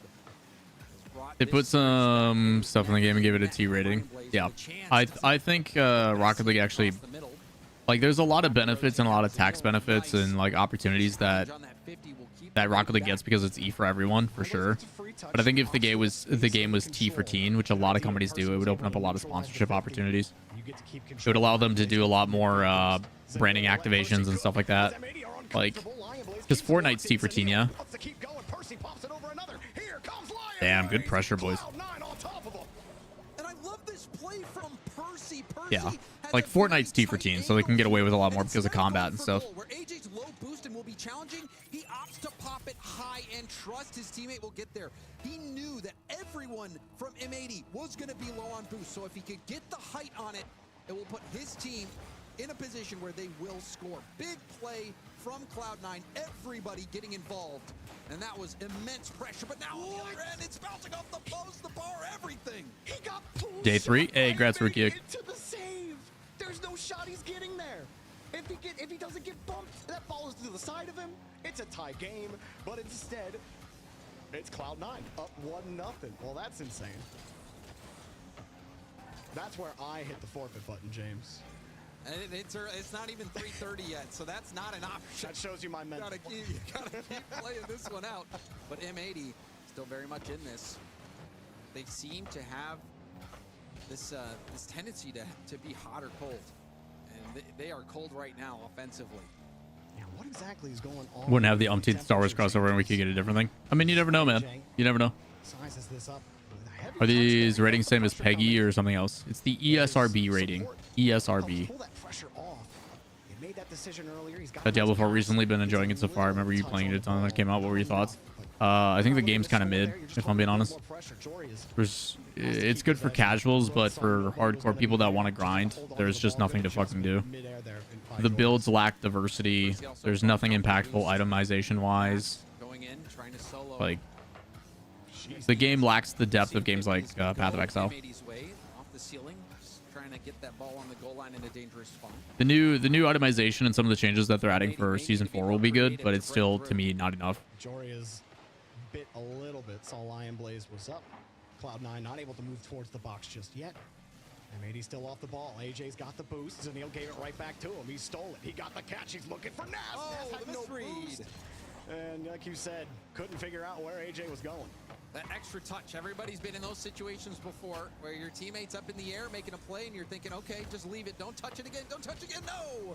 And then you're out of position. That happened right there to M80. Oh, no. Quite a good chance, but there's a whip from Zanil, and the shot is good. AJ, he punishes Cloud9 for that mistake. Oh, Lion Blaze goes up. Zanil also goes up, and both players are wondering why the other went. Or maybe they both said, I got it, and no one could react either way. Nobody was covering more than one angle there, and when you don't hit the ball, bad things happen. That is tragic. Especially with the way they've been holding them, too. I mean, M80 haven't had, like, the best presence on offense. They had a couple of shots, but for the most part, Cloud9 had helped them on defense well. So now it might flip.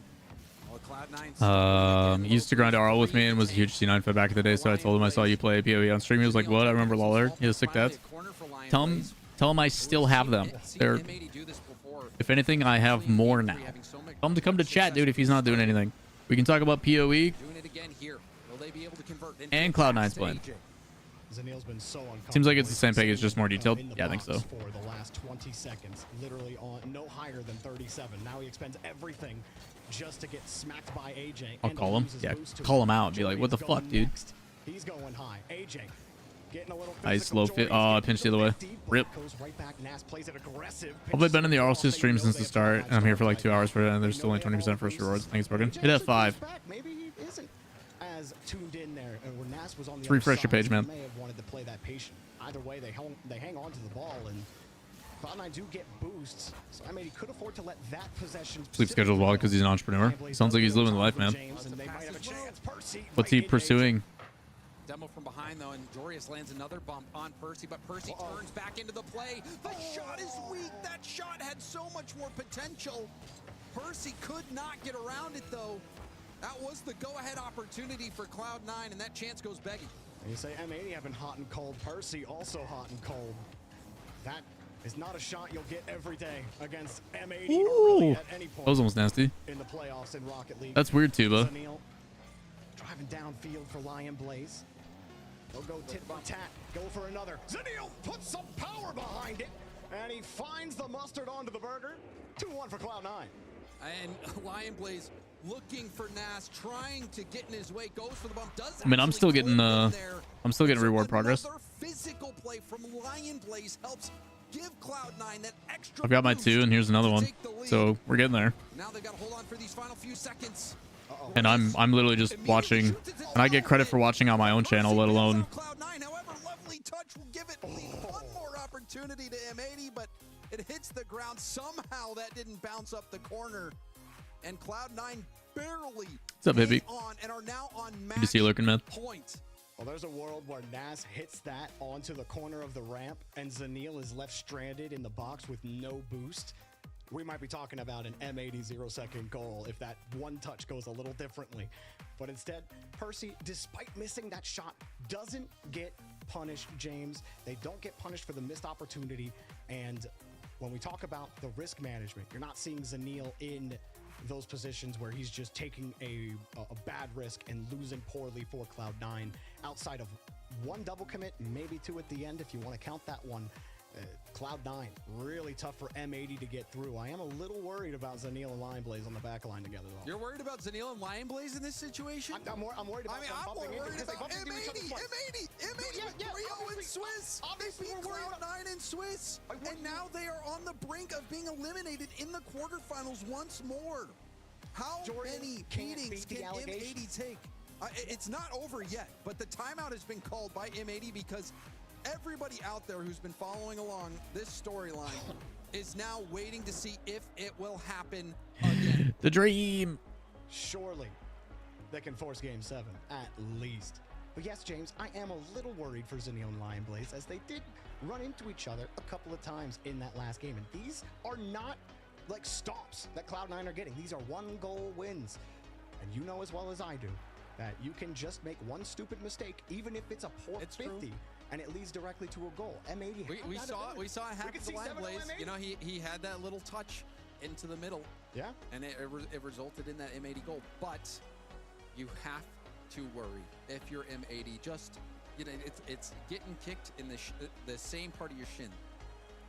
Over and over again, or stubbing the same toe, or biting that inside part of your cheek. It'd be like every step you took, it's like a tiny 1x1 block of Lego is right on like the most sensitive part of your foot every time you put it down. That's what it feels. I can't imagine what it must feel like to be M80 in this situation right now. They have to get this next game, otherwise it's over, and you feel like their season is over as well. M80 feeling the pressure. How do you break this mental block? Because it's sat on Jorius for so long. We've been talking about this curse for years. It's not really that often. A curse lasts on a player for years in Rocket League. Look, apparently Jack and Jorius were still playing together when we were talking about this curse, all right? It's been a while.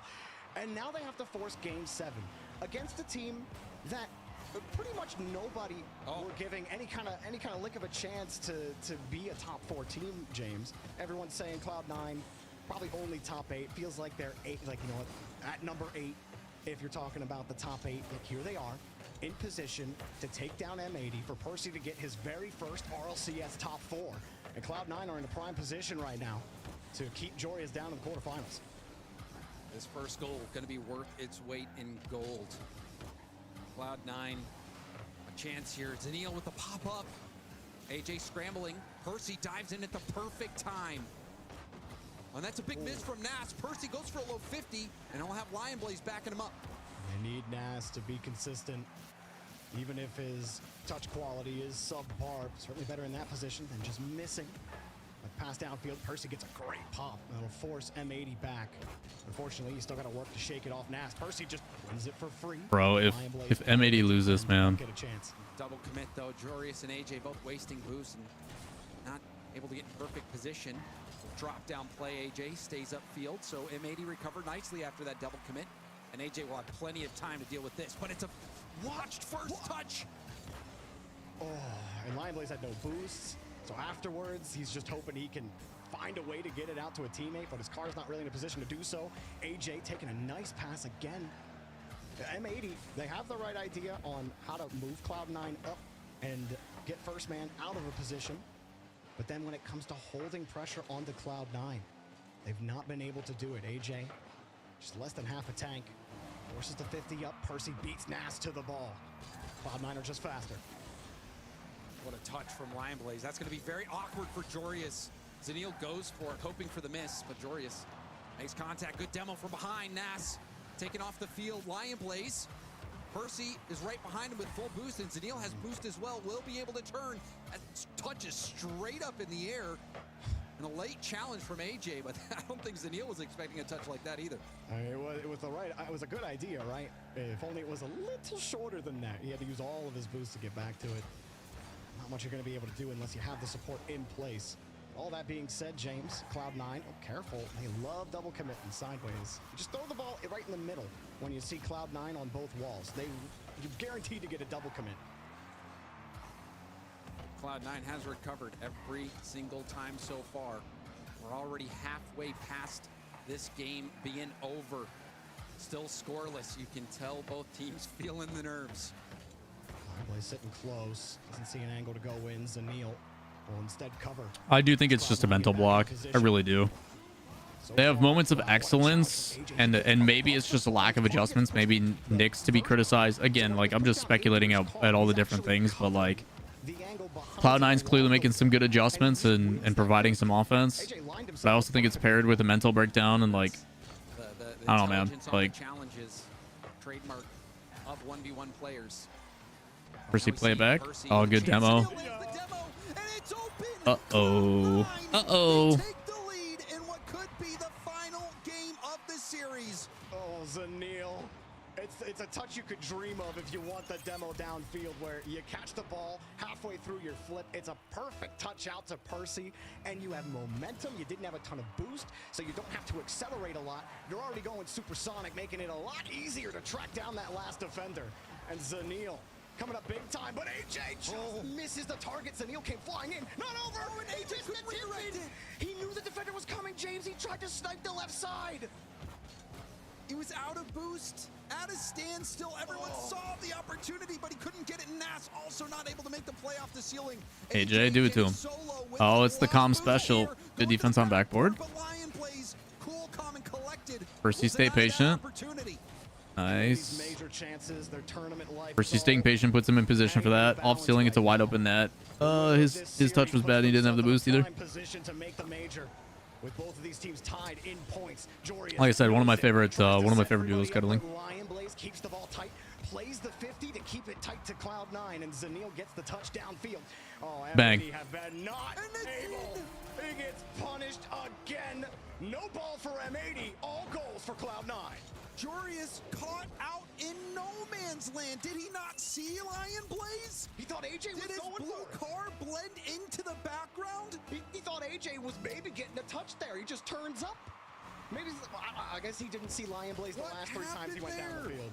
I don't know, James. No boost anxiety. That is going to be a play to break down on the replay to see what exactly happened, but it could I don't even know what to type. In a worse spot for M80. Couldn't have been better if you're Cloud9.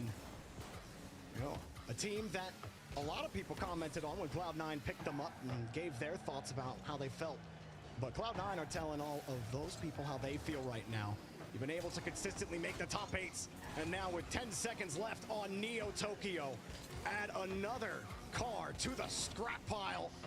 On game 6, Cloud9 to the top 4. Percy to his very first RLCS top 4. I'm speechless, Jorby. Tell me if this happened or not. Didn't we see M80 beat Cloud9 7-0 in this series? I believe, let me check my data. Did that actually happen? Yes, 7-0, James. They scored all of their goals then. Yeah. Oh, and they bounce back. And I think Lion Blaze played phenomenal in this series. He both, 2 goals in this final game, and then also the bumps that he landed at some very key times. He was even landing some key bumps on rotations back, plays off the ball, just fighting in the trenches. The Lion Blaze was in there in the trenches, winning some key battles and helped put Cloud9 over the top. And that M80 curse, it continues on. I'm almost speechless here, Jorby, seeing the heartbreak that dude, I don't know what to do at this point. At this point, again, they go 3-0 in Swiss, beating G2 and Gen G, and they even beat this very same Cloud9 team. But when it came down to it in the playoffs, when it matters most, they could not put it together. Well, M80, I can only imagine how Jorius, AJ, and Nas are all feeling, especially Jorius, who just cannot seem to get over this hump. But great GGs to Lion Blaze, Percy, and Zanil. You've earned yourself a date in the RLCS semifinals in North America. C9 top 4, Pog. Be playing, and who else will be joining you in the semifinal? We'll be back after a short break. Don't go anywhere. Dumasubi, don't go anywhere. Don't go anywhere.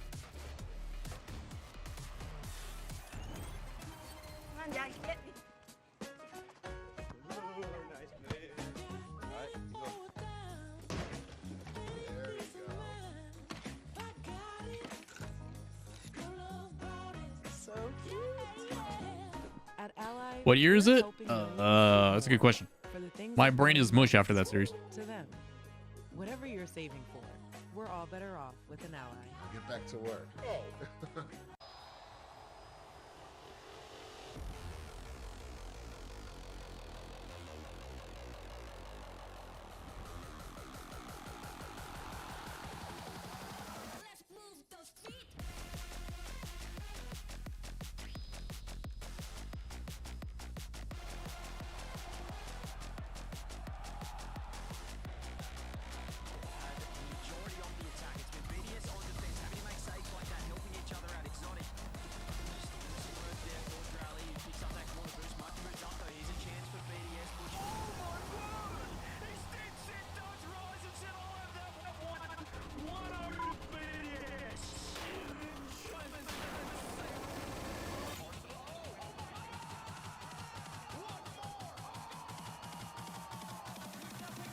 Ready for the drop? Here we go.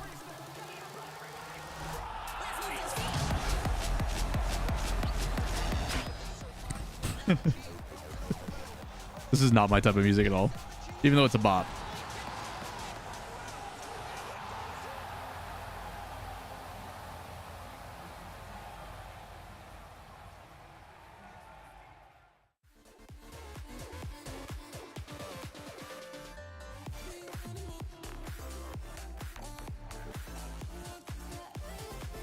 Cloud9's got to be vibing right now. Only for them to get absolutely smacked in the semifinal.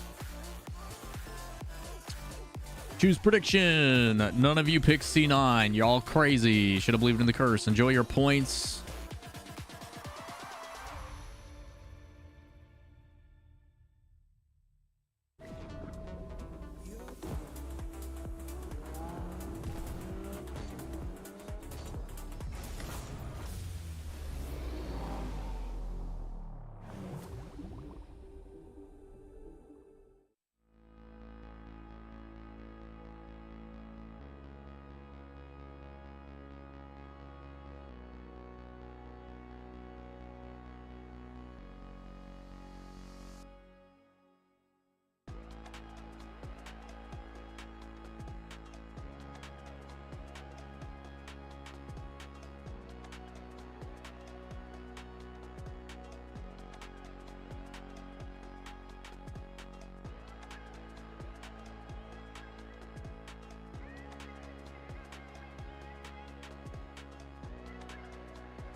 Oh boy. They say a great team is more than the sum of its individual talents. I think M80 is a subtraction somehow. I think people are going to be more harsh on M80 than they need to be. Realistically, I think it's a couple things. But without going into specific criticism of any individual, I think M80, while they have a ton of talent,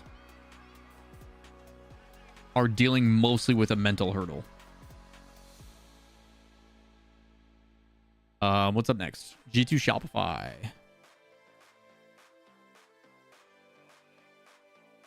All right, chat. Predictions up. G2 Shopify. Get it in.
After 14 straight top eights, well, not straight top eights, after 14 career top eights for Percy, he has finally made it to a top 4. Congratulations to Cloud9. They finish off M80 in 6th.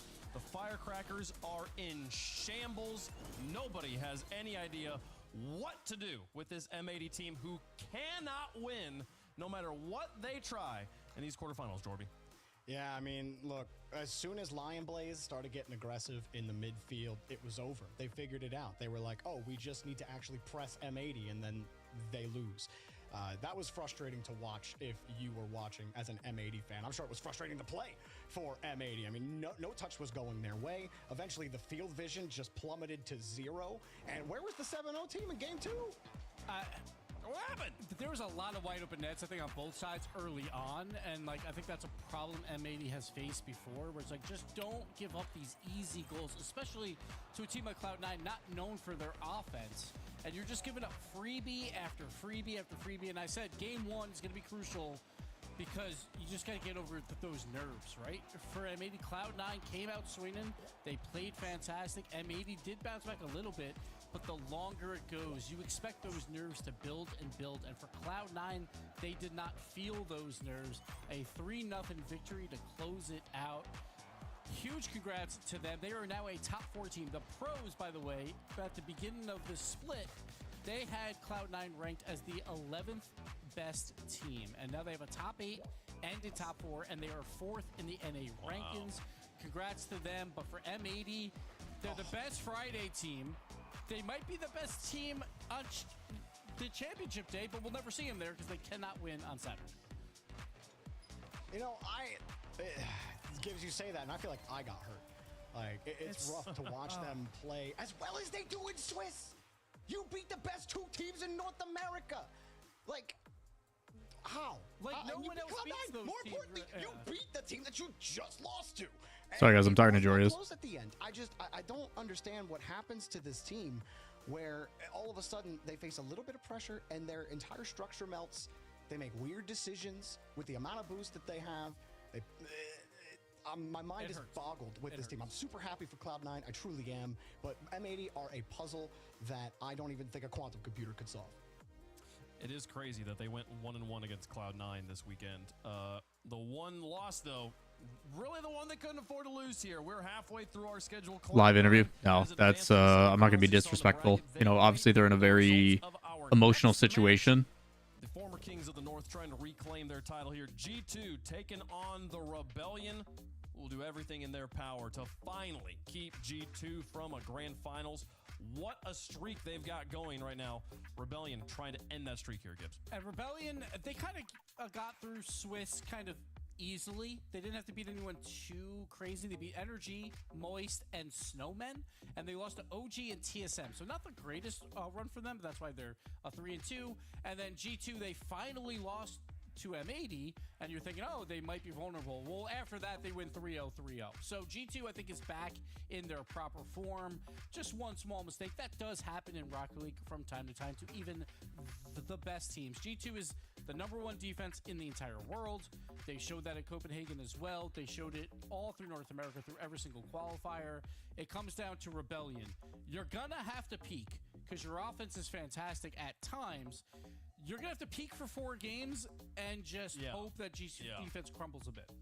That's the problem here. Is like, it's not, I am confident that Shopify will peak in 1 game. But to even peak in 2 games against G2 is hard, and you've got to do it 4 times, twice as many as 2. So this is, I feel like, obviously we on the pre-show, Gibbs, both you and I, picked Shopify Rebellion players to underperform against G2. Hashtag G2 if you think they're going to win. Hashtag He has a good mental and has a great interview from what I've seen. He is. He's very intelligent. He's very caring, and I have a lot of respect for him. But in moments like this, you don't ask for an interview. Like, this is a personal moment that you don't try to exploit. That's all. I mean, you guys said it. Rebellion need to peak, and when you look at underdogs, you try to think, okay, who can they try to isolate on the other team and maybe give themselves a chance? It doesn't matter who you pick on G2. Isolate Beast Mode, deal with Atomic and Daniel. Isolate Daniel, deal with Beast Mode and Atomic. There's nothing you can do about it. I'm sorry, Rebellion. 4-0. And that's the part with Rebellion is not only do they have to peak, they have to hope that G2's also not peaking, because G2's peak is much higher, clearly. So G2... They only not do that against Gen G, so... Yeah, like G2 is a top 2 team in North America. We know that there's a big gap from the top 2 and literally everyone else.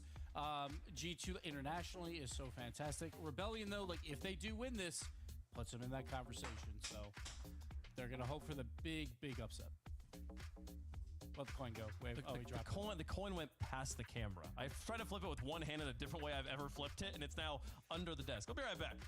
Is it with the glass shards? With the glass cup? No. We just transitioned himself out. All right, round two here. We got the coin. Yep. Shopify. We got Stupid coin. Dog picture for the coin. Coin only person that got. No, coin didn't even get Cloud9 right. Never mind. I was gonna say coin did. Congratulations to Herc being the only person that predicted Cloud9 in the last match. They're literally none of us believed they could do it, and here they are in the semifinals. We've got G2. Chat's got G2. G2's got G2. I think the whole world believes in the David versus Goliath story that Goliath is going to win. But we don't call it David versus Goliath for nothing here. Shopify trying to break the win streak against G2. The number 1 and number 2 offense this regional clash as the race for the world championship continues. Scrub killing RL? Yeah, he's grinded, I guess. Shopify Rebellion, but this is the best form they've looked in ages. But how do they withstand the North American Titans in G2 Stride? Yeah, especially when this is a big series here for G2 Stride. A win here qualifies them for the World Championship. So you're going to get the best G2 you could possibly get here. They're not going to want to lose this series. It's up to Rebellion to be able to kind of set the tone. They're already trying to do that here early on with just, playing the ball high, got a couple of shots on the board. But G2, we know their defense. We know how strong it can be. It's as deadly, it's as safe as their offense is deadly. Yeah, the defense from G2 being tested, and that is something you have to watch out for. But man, you're just escorting this ball out, getting a little close. Because that is the only thing you can criticize about G2, is not being a perfect defense. And just the level of competition in North America has risen so much. It has gotten so tight, and Atomic almost squeezed that one in, speaking of which. But now that G2 are getting demo, Shopify Rebellion can breathe. Yeah, they can breathe a little bit. I like what I saw from Atomic on that last play. Recognized he had space. Wanted to go play the low 50, see if he could force it in. But Rebellion, the defense was really set.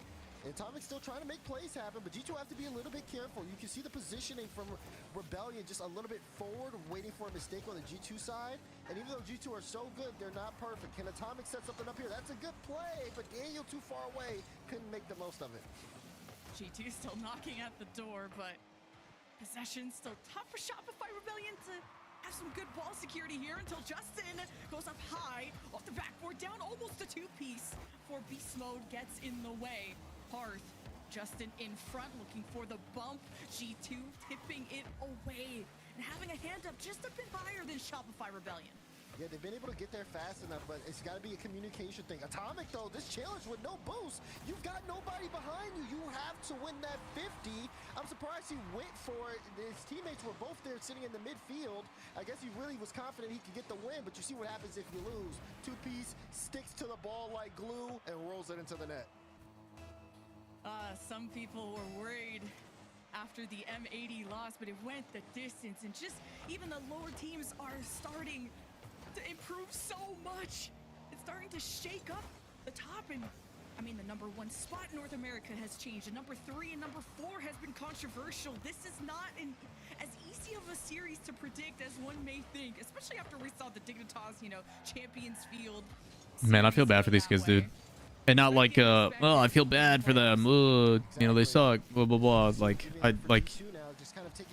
As someone who's been a competitor, right? Like I've played competitively in games, sports, etc. Like these losses fucking suck. They hurt because it's like between the coaching staff, they brought in additional help. They brought in an analytical guy. They're putting in hours. You can clearly tell. Like for them to still face the same losses under the same part, like that stagnation, is infuriating.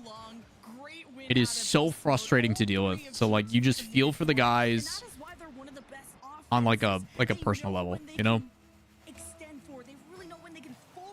M80 are 15-4 record in Swiss, but didn't win a single quarters. Yeah, man, it's tough, man. It's really tough. That team has way too much talent to not be making consistent top 4s. Want to also regain control of just this whole game when it started off the way of Shopify Rebellion. Dangerous as Beast Mode aims for the dunk. Daniel and Beast Mode still harassing Shopify Rebellion as Atomic with the setup off the corner sent away by two-piece. Yeah, I want to talk about Atomic here because he has just been doing really well in terms of his positioning. He's had a couple of mistakes this game. We talked about the challenge there earlier as, hold on, there's a little bit of pressure from Rebellion, but anytime he's been on ball, especially in that way where he's able to set up Daniel for the goal, he slowed down and recognized how much time he had. And that's going to be very big for all of these players on the field, understanding the time and spacing and making the right decision. If you rush too far forward, if you rush too fast, you could potentially put your team in a tough spot. We've seen Atomic make that mistake, but we've also seen him capitalize. Speaking of capitalization, there's G2 on the play. Daniel upfield here picks up the demo. Beast Mode plays it up off the side, follows it through. Daniel sees Justin, who was low on boost, takes him out the play, and Beast Mode can sail it in and knock him the goal. Even a demo off screen, I don't even know who that was. It was not the first time or the last time that Beast Mode have a good win that results in success for G2. Now Daniel off the ceiling too. Love to see Shopify Rebellion not let them have the space to pull off the mechanics, because that's what's scary about G2. They have the best mechanics in North America. Okay, that's a banger tweet, dude. That's a banger fucking tweet. Well, but this is not the team that Shopify Rebellion wanted to face in the quarter. And that was close to being finished there by Daniel. Pressure is still on too as Beast Mode climbs up high, down low, almost to Atomic. Parth gets there first. And the play continues with G2 finding... There you go, G2. And Beast Mode drills it. I mean, they're outpacing them here at this point. Look at this, though. Atomic's his positioning. He is able to force Parth to make the touch because he's expecting a challenge there, but it's exactly what Atomic wants. Picks up the ball again, and then is able to force it close so that Beast Mode can close in the distance and win the challenge. Their mechanics are great on G2, but the thing that really helps them stand out for the rest is their game sense, their ability to force players to make challenges that benefit them. It's why they've been able to turn this game on its head, and now they have a 2-goal lead as we hit that the final 30 seconds. And that game awareness is what got them so much respect, not only in North America, but in international competition as well.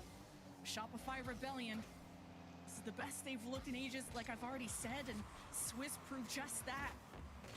It's Daniel and the rest of G2 kick off another offense with a demo. It's a 3-on-2 Atomic to Beast Mode Parth back, but does it really matter with all the seconds that are left? That next goal, if that would have went in, then maybe I would have waited to see what happened in the kickoff. But a 3-1 victory will end this game one in favor of G2 Stride. Yeah, G2, what great performance there from G2. It really does depend on Rebellion here at this point because they do have to kind of set the pace. It's going to be a tough challenge. I mean, just the way G2 looked off this opener, Daniel 6 saves on the back end. Even with Atomic making a mistake, he's able to quickly make adjustments and then also turn into goal-scoring opportunities on the side of G2, picking up 2 assists. Sounds good, Rog. Thanks for coming and hanging, man. Speeding up on offense, I mean, they look great, especially towards the end of the game. They're finding each other with the passing lanes, but the problem is when they do get on that defensive end, they kind of play a little bit reactively. I've seen a couple of reactive touches from Parth where he plays exactly where Atomic he does exactly what Atomic wants him to do, which is pull himself outside of the play. And then G2's able to take advantage of it, play the numbers game, and then hit Rebellion hardest with the offensive pressure. So it's going to be up with Rebellion to really kind of set the tone, play confident Rocket League, and not play into what G2 are doing. And speaking of Parth, like Shopify Rebellion got to this point after what, a grueling round 5 of Swiss, and it was only at the tail end of Swiss that someone like Parth was actually happy with their performance. He's always finding something to improve and something to nitpick, but you gotta make mistakes to improve, and you love the hunger out of Shopify Rebellion. You know how bad they want this. You know that redemption, something they want. They prove the haters wrong, and against G2, that's definitely a tough opponent to try and turn that narrative around, but Shopify Rebellion, we're only down by 2. Finding those RP Samurai, dude. Find that window where G2 Ooh, Beast Mode is in the dark blue, man. Boys vibing. other teams of high caliber in Swiss. Yeah, and it's not like G2 are playing perfect, unbeatable Rocket League. I mean, you just This is something that I wish they would break more into is the placebos of cars. So like Beast Mode, I know how he feels about presets. So like right now he feels like light cars and stuff are like light colored cars and stuff are too loose. They don't win 50s and shit. So like for him, he's looking for heavy touches. He's looking for power shots. every game. And if Rebellion can get out of the mindset that they will, and then Curious if that'll translate into his play. At least that's what his placebo feels like. But sometimes they also are going to be able to have to force that mistake. Speed is going to be a big factor, and just getting to the ball before Backs off, G2 pre-jump. in tough spots sometimes. So we'll see what happens. Just a pitch off Woo. the ceiling. Two-piece the Parth. I wouldn't be surprised if Beatmo goes to a lighter preset because he feels heavy. Out of two-piece, who was in a statistical leader after Swiss yesterday, had the desk thinking about the fantasy. Dog is just like sitting outside my door being a creep. Love to see Shopify come back after game 1 like that. I really like the shot from Parth because he had Atomic bearing down on him. Atomic knew that Parth was there. He tried to play the 50 right, but Parth really did lean into the right side of the net to be able to get just around the defense. Even Beast Mode recognized that he may had a poor touch when he was last back, just trying to read the ball off the ceiling, which is a tough spot for him. He's trying to stop the double. Meanwhile, G2 now trying to get back on the offensive front. You're seeing, again, more shot pressure coming out of them. But again, it's being matched up with Rebellion just trying to keep up with the pace. It makes me nervous just how many opportunities G2 have. Shopify Rebellion gotta hold on to possession. Yeah, they negate that storm. Two-piece, Parth, always a little too far forward. Ball goes backwards. Want to ride that momentum. And they have to ride off also without Justin, who got demoed. So that play is killed. And Shopify Rebellion, we gotta expect excellence out of them. The form that they had in Swiss, it's a show up ×3 against a team like G2 and Beast Mode. Oh man, he lands that one. He maybe even attempted the bump, but he's just a solo god. I mean, look at the solo there from Beast Mode. Good pop. And then he pre-flips into it, which sails you right over the defense. Ugh, did it to him? I mean, someone's got to, Kenny. Also high enough, low enough, I'm sorry, that it's not hitting the crossbar. Very well executed for Beast Mode in the 1v1 situation. And we're all tied up here, but you can see Rebellion, they're starting to try to see if they can work quickly here off the initial kickoff. It hasn't really amounted to much. Justin lining up a double! And there's Justin taking the lead for Rebellion. Got the whole crowd jumping, especially G2, but not in the ways you would have hoped. Both Daniel and Atomic going for it. It looked like almost a potential save, but the double. Why can't I think of the last match? Even right off the kickoff, I thought that could have got the. Who does Genji have in the quarterfinal? Is it OG? Shopify Rebellion have, if they perfect those passes and have it executed quicker, G2 won't even have time to make the save. But finding those rebounds is good, but G2 have been the masters of just that. That's why they got the first goal before. Now Daniel versus 2Piece, all faking it, and 2Piece will shove him around as Beast Mode will back pass to Atomic, going up high. 2Piece and Parth gotta communicate. It bounces off the wall, still goes to Daniel, has some boost to work with. Mind games against Justin, what a save on a 2Piece! As Beast Mode tries to pop it up, Justin won't let it get it back to G2's hands. The pressure continues, and how resilient can Jeez. not enough! What a play from G2, just constant offensive pressure. Rebellion forced to make tough save after tough save. Parth just tries to jump to get a piece of the ball, but again, it goes to show you G2's offensive pressure, forcing panic out of Rebellion in the back end. I mean, when G2's pressure is on, man, it is... I mean, shit, we saw that land, right? Oh, God, BMO, what a jump. Another one. Well played, BMO. BMO does it all on his own. I just said the worst sentence. Wins the 50, kicks it out to himself, gets midfield boost, wins a dunk, and then pushes it in. No one else touched the ball there. It's just BMO. With Justin and just almost getting that kickoff goal before, but it's G2 that execute better in that moment. With only a 1-goal lead, though. Parth will start the drive that goes to Justin. I'm just happy it hasn't been a blowout. Like, yeah, I'm glad, you know, like I expect G2 to win pretty convincingly, but at least Shopify's putting up some offense and doing something, you know? Like, this is about the worst matchup, I think, for Shopify. Shopify's defense is pretty poor, and G2's offense, if I keep jinxing it, could be problematic. Shopify's defense, though, is pretty poor, and G2's offense and, like, their lockdown forces that a lot, so... Shot out of 2Piece, and they're just sending shots left and right. 6 goals this game. Very high scoring in game 2. I love to see Rebellion fight back against G2 like this. They just got to make sure to clean things up on the defensive end. It's been kind of sloppy for both teams, but more so on the Rebellion side, as sometimes they scramble, but their offense is made up for it. For some reason, I thought Daniel had a touch on that ball, but man, An important collision in front of that net. Shopify, Rebellion will tie, and this is getting stressful. Shopify Rebellion just trying to dig themselves out of this hole. Finally, two-piece makes the space. Shopify Rebellion are just glad to get out of their own half, because once G2's offense ramps up, it is like an avalanche. Here comes Atomic with the reset too. Almost juking Justin in that moment. Hey, two-piece is a win here, but immediate follow from Shopify Rebellion isn't there to capitalize. And Rebellion here, just have to watch where they play the ball, especially when they're on the defensive end. Oh, good quick shot there. Parv gonna play this off the ceiling. Two-piece can't really go for it. So Justin will turn after picking up the mid boost. Off the corner, it's gotta be Daniel's ball. Two-piece taking his time. Wants to play the 50. Daniel plays a low 50. Tried to see if he can get a follow-up touch, but Rebellion want to keep this in. Oh, good touch there as Two-piece was trying to set it up. Off the backboard, is it free? Justin plays this one high, looking for a chance. Beast Mode has to go up quick. Gets the touch. Is there time for a counterattack? No. You gotta get back if you're G2. Low on boost, trying to force OT. OT. Parth get a no touch. Somebody clear it. Oh, Justin. Rip. All right. That is gonna hit the ground, and we have overtime in game 2. Good clears out of two-piece, not letting G2 suffocate them for too long, and G2 have to also be aware of those passes out of Shopify Rebellion that have made these goals so dangerous. Justin will have to take this up high, not let G2 get in their face. Pinch low that Beast Mode easily catches. Where's the harassment out of Shopify Rebellion?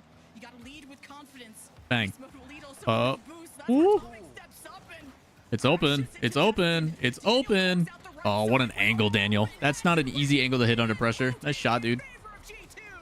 What an angle out of Daniel. He wins the challenge. He doesn't have that much time. You see Parf getting back, and Daniel takes the shot and nails it. A second later, Parf can make that save. Great execution out of Daniel. Great play by G2. They are up 2-0 in the series. Woo. Close though. OT? And a 2-0 series now in favor of G2 Stride, as Rebellion will call for a timeout. And like I said, playoff G2 is different than Swiss G2. And I haven't slipped up besides, of course it goes the distance going to OT. Rebellion have always kept this within one. Daniel just might be better than me. I don't know, man. I hear you're pretty cracked, Hermes. Yeah, I mean, it definitely has been entertaining, so to speak, just being able to see the way Rebellion has been kind of matching G2's pace there and kind of forcing it there on offense. But again, I think they're getting a little bit too antsy, especially towards the end of that game. I mean, Parf, Hey, Hermes, I appreciate your help in Hades too, man. All right. And he thinks that there's a chance there for a potential play. Take a look at the high performance replay. This was a mobile one high performance game 2. Being able to attack twice is pretty nice. Having faster cast speeds, pretty great. Look a little bit uncomfortable, showing that everyone could bleed here. Can't do that without you, man. We see things like this all the time where G2, they just have a better read of what's going on, and they're able to react just so well in time. And we see here again, Never finished Hades ID 2. Hades 2 has been so good, man. But G2 have been playing, And there's like so much to do in that damn game. people would say their potential, not really playing at their peak, but they haven't needed to. It's been a lot on Rebellion. They've had a much better game 2 than they did game 1, but it just still wasn't enough. Yeah, Shopify Rebellion, we know them as a team that can bring that slow burn, and a burn still hurts nonetheless. And even though it took them till round 5 to get here, even though it could take them till maybe a game 7 if it needs to see Shopify Rebellion at that peak, that form that we've been commending them for, slowly but surely it can happen. But G2 Stride, it's between excellent and perfect for them. But the mix between the game awareness that you spoke about, It really is, man. Like for people who have like awesome. It's amazing to watch. Steam Decks and stuff. Yeah, it is. Like if I was to have an international flight and I had a Steam Deck, I would just literally play that the whole 8-hour, 10-hour flight, whatever the fuck it is. Playing really intelligent Rocket League, not trying to do too much, just understanding, okay, Rebellion, how are they coming out? What are they giving us? Are they giving us some speed? Okay, maybe we just need to outpace them a couple of times. We force them on a counterattack, get them on the back end, and then next thing you know, we force the defense into some mistakes, we score off of that. But Rebellion, now, especially after this timeout, they're going to get a little bit of extra time, too, as we're waiting for a player to get back into the lobby. They get a chance to really kind of focus in on their game plan. They see where they struck G2 the most, and now it's just about taking that, applying it here in this game, it's going to be a big time game 3. They either figure it out here or it's just going to be a match point. And we go from 7-game series to 6 to 4.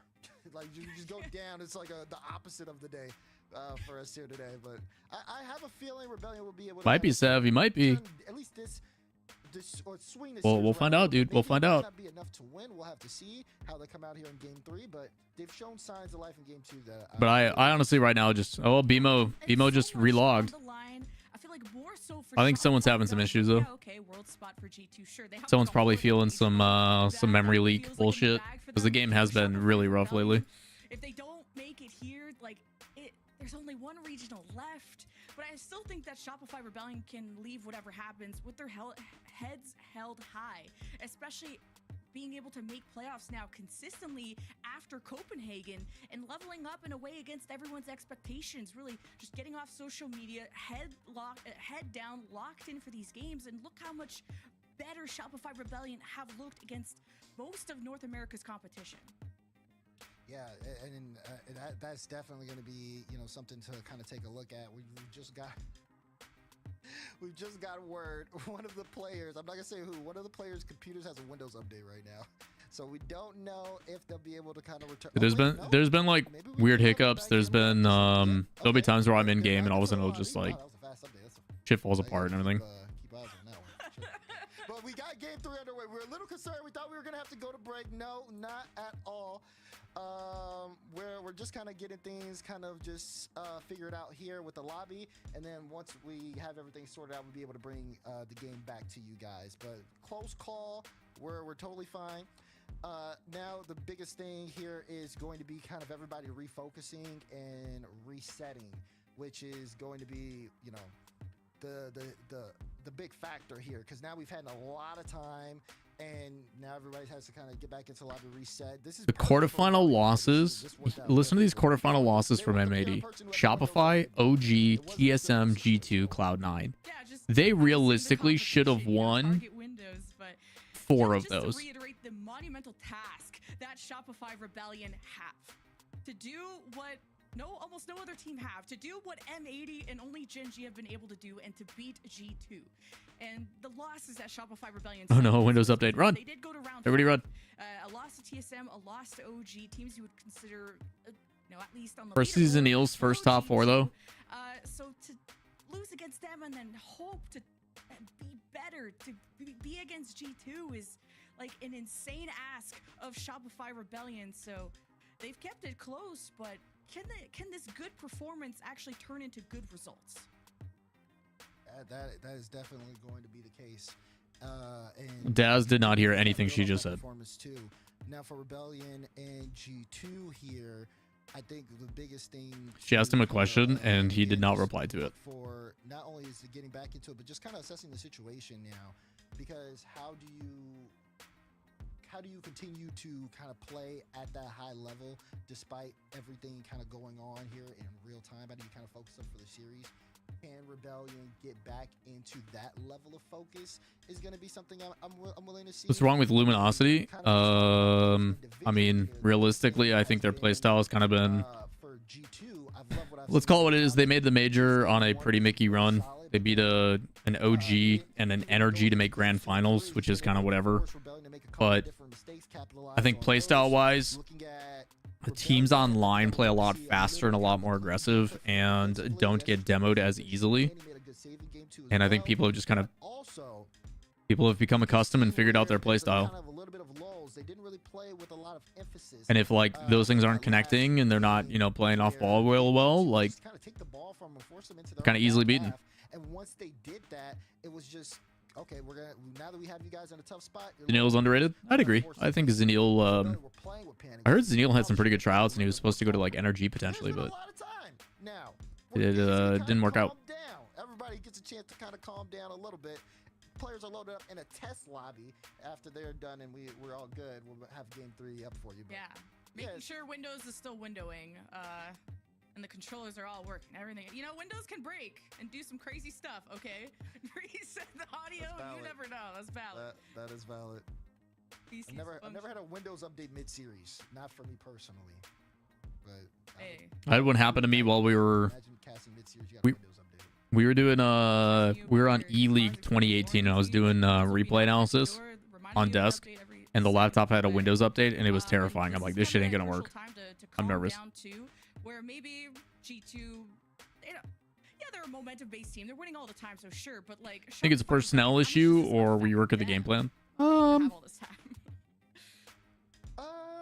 Probably a game plan, just because I think the personnel gets along pretty well, and like they've got the talent.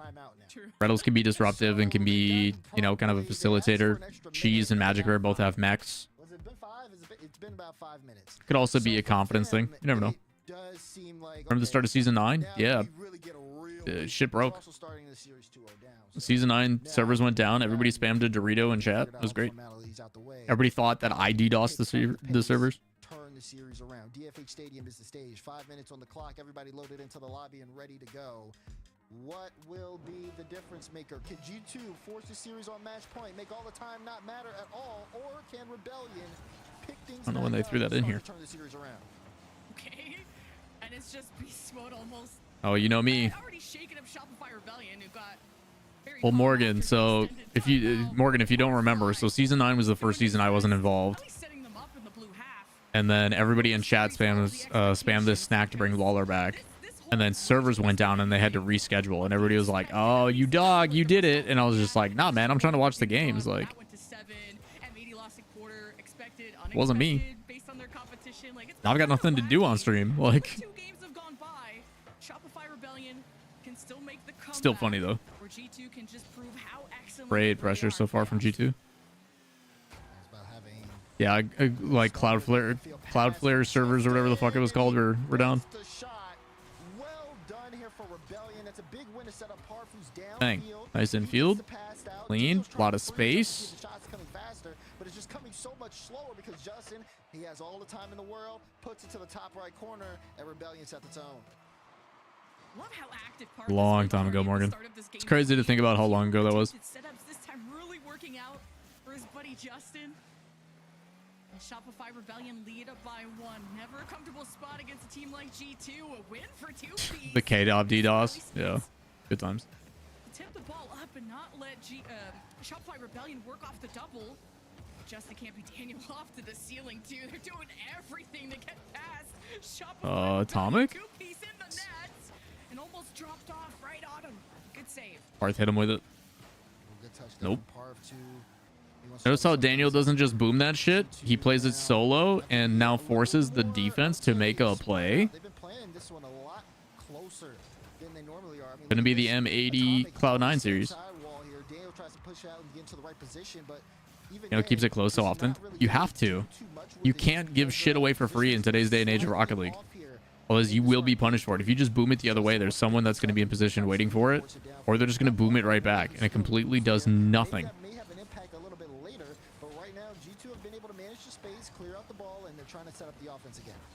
Every touch you need to be working. Oh god, that just pinches in. That's unlucky.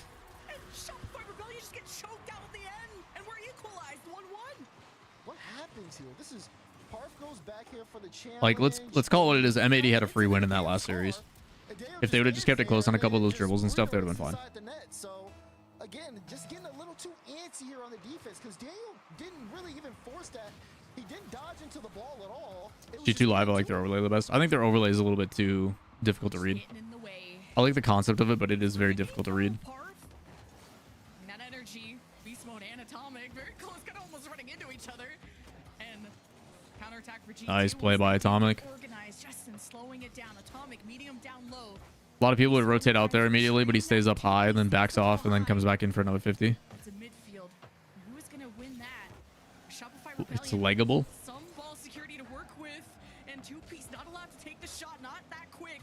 Out with Atomic there. Oh, legible. Legible's with an I. Okay for now. I was like, what? He's already ready on the sidewall after Justin sets him up. Ooh. Nice 50. Another one.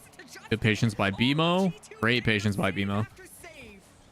That's tough too because Justin was in the right spot, but I feel like if Parth goes for that double, it puts the team in such a better spot. I think he had it nailed down, probably could have scored it, but he just That's a good play. Oh, Daniel almost had it again. Good pressure by Shopify. And it pays off dividends. Look at the setup there from two-piece. Forcing an air touch, got a piece of Daniel, and even though he recovered, it just Able to wasn't leg it enough through. to stop the goal. And the missed challenge at a beast mode. Something like that. Daniel in an awful spot in a 1v2, but Shopify Rebellion will push that issue. Any win they can take in the midfield is maybe a weakened G2 defense that they can capitalize on. And one that M80 took advantage of in Swiss. Swiss is a different story, and G2 is a different team when the stakes are high, especially in single elim. Now with the demo, and Daniel with the attempted redirect to beast mode, and Shopify Rebellion get a touch on it, get some space. Hart towards the blue end, and two-piece gets the follow-up, and G2 sitting there watching, and these weak touches can give opportunities to Rebellion, but nothing too lethal has come out yet. Not for now. Yeah, you're right. It's just G2, I guess they've been all over the ball so much that even Rebellion, they're trying to pre-jump them on the back end line to see if they can get a stop out, but G2 haven't really been. Who's more hype, rookie, Justin or Daniel? Justin. To Rebellion. So sometimes Justin for G2 sure. Gets put in such fortunate positions because Rebellion just kind of get a little antsy. Find comfortability in the word likable. Oh, yeah. That sentence. They're in the lead right now. They just have to keep Oh. a consistent game going. As there's the bump play. Justin Okay, I was about to be like, if that should go. God, that pre-flip from BMO is so good. Oh God, the ability to use that jump to get further behind the ball. So good. So fucking good. Oh man. He's so good. He also didn't change his car. That's why he's winning his 50s right now, he believes.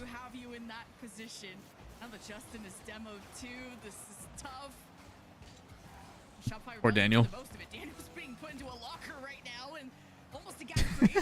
It's a good call from Kiwi. Get it? Because he's a child and he's being bullied at school. Trying to keep the pace on the ball because G2 playing fast when they transition, and somehow Shopify Rebellion keep up well. Yeah, they keep up well. I mean, their offense isn't bad. Their offense He's just like me for real. Yeah. Okay. Just being blunt, their defense. They had Daniel, good 50. Oh, it pinches out. Wasn't ready for it. 2 goals this game is because they have Nice beat by. errors from the Rebellion. They took a. If they went a little bit quicker on that, they might have gotten goal. We're in overtime here.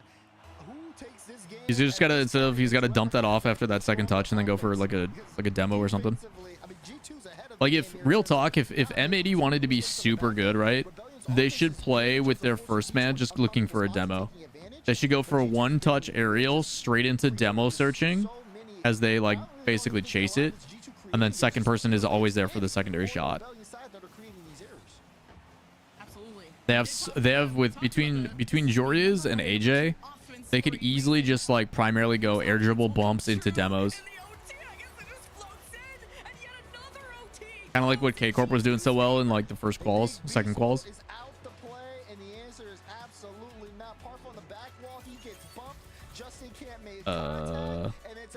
Well, you let Nas try to be the actual person who's scoring and shooting, you know.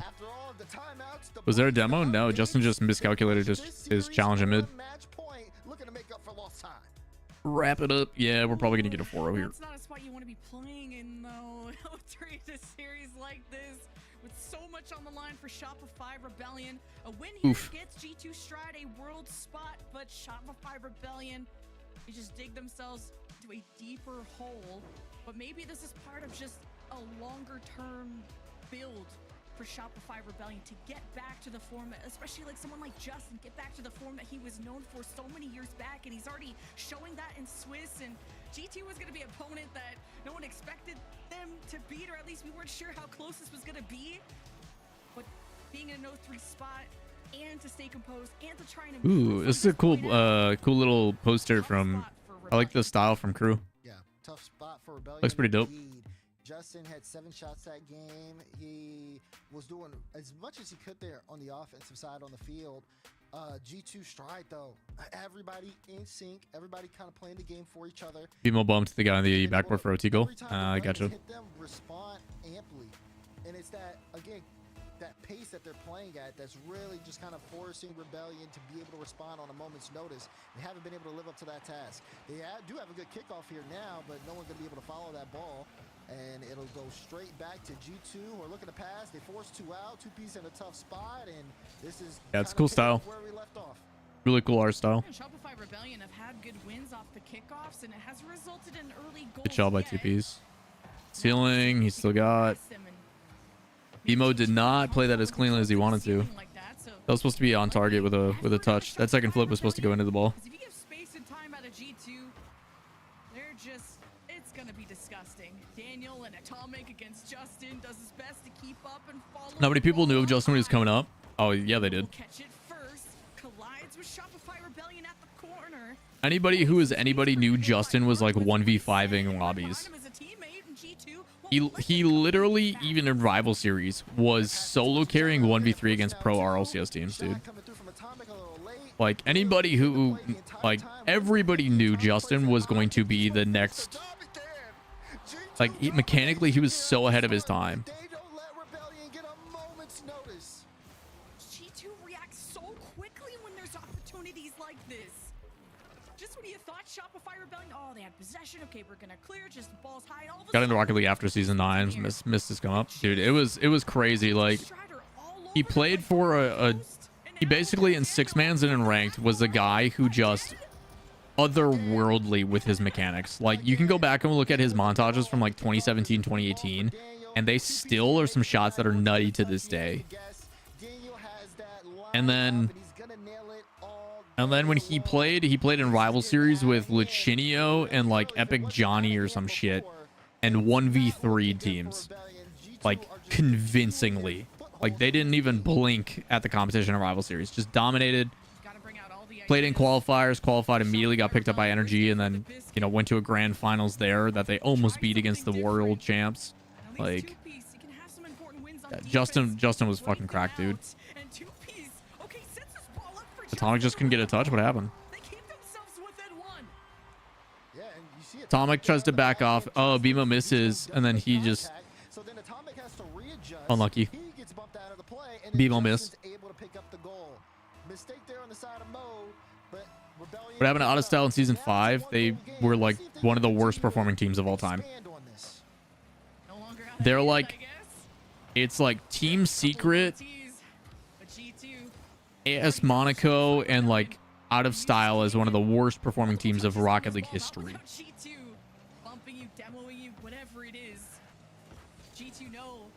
I mean, the only reason he was hyped up more here, guys, because there's more people watching the game at the time. But like, I'm telling you, man, Justin had a ton of hype surrounding him coming in. Shopify Rebellion acting quicker may help them transition and create more offense and hopefully material. There you go, boys. Nice job, Justin. Justin's basically got to do what BMO's been doing. I was an Energy fan because of Justin. That's fair, man. Yeah, Justin did some crazy shit, dude. He was so good when he came in. I mean, in my opinion, as like a commentator and stuff, like I felt Justin got a lot more love and attention without all the extra theatrics of like show matches, this, that, or the other.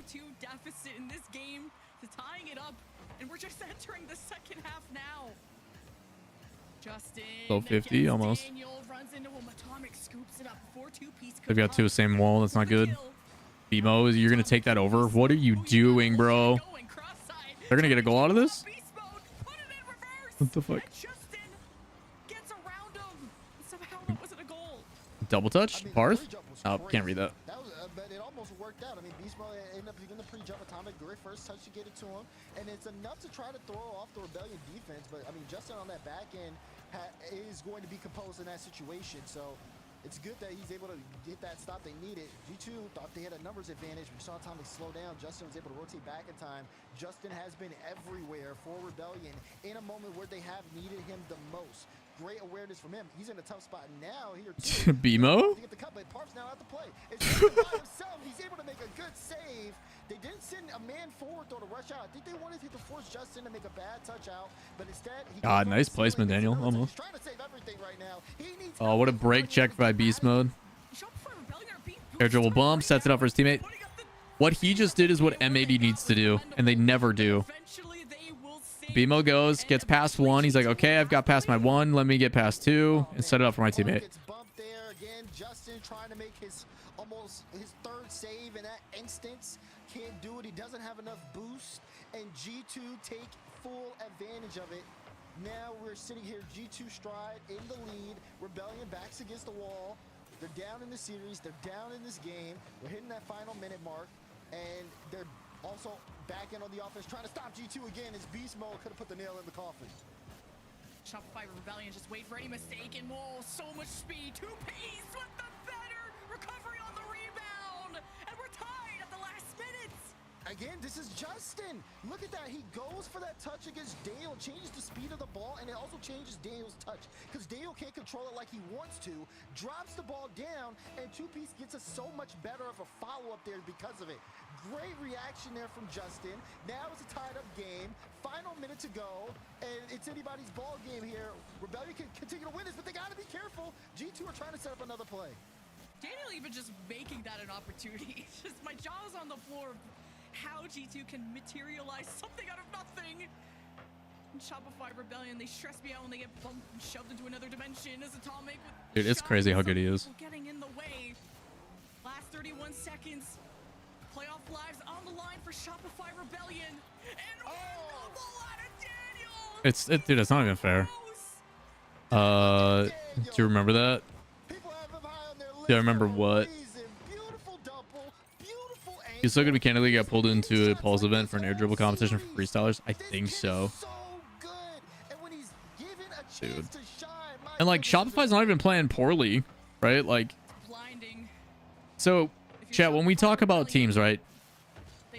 Play styles, foundation, etc., right? Like you can be competitive in a series with a good foundation, a good structure. But when you are in a close series, having those players that are those X factors, those people that can just pull something out of their back pocket. G2's got 3 of them. So good, dude. So fucking good. G2 go to the semifinals, and congratulations, G2 Stride, for qualifying for the World Championship. We will see you in Fort Worth. But man, so well done was G2. He's so good. I mean, it's like, it's absurd. Life, but it just wasn't enough to stay afloat. G2 continued to push and push and push, and they end up making this a 4-0 series here. First sweep of the day.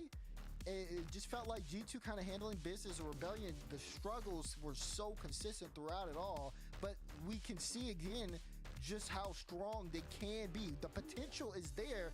They just couldn't show it. G2's eyes have been on the throne, have been on the World Championship. They've beaten the top regions in the world. And Shopify Rebellion. All games were 1-goal games. They were close. They were really close. 3-1, 4-3, all but game 1. Game 1 was 3-1, but 2 OTs, 30 seconds apiece.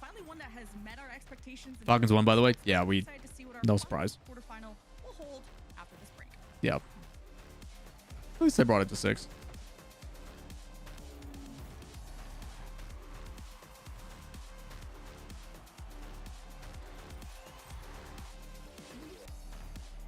Shopify did well, man. I think Shopify is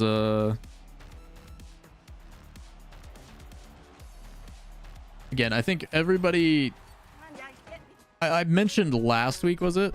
Or 2 weeks ago? I think in the first qualifier I said I was really happy with Shopify's offense and the way they've been playing. And I'm glad to see they proved me right again with making top 8 and performing admirably. Even though people are going to see a sweep, they're going to be like, they played like, I'm like, no, they played pretty well. But yeah, it was it was an uphill battle for them. That's just tough, dude. That's just so tough. All right, chat, last match of the day. Here we go. We got Gen G and OG. And on top of that, Tetris.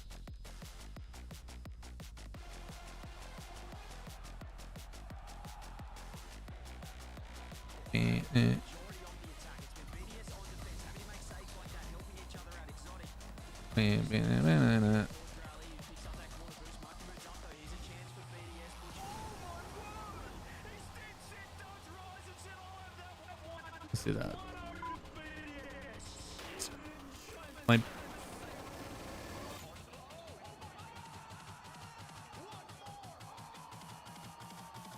Bum, bum, bum, bum.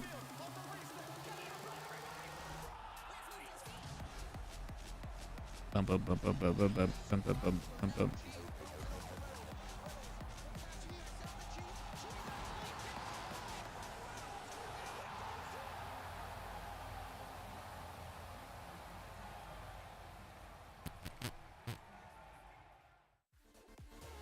I am not doing myself any favors here.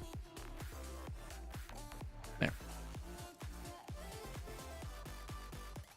Oh, we were so close to a perfect clear, Sag.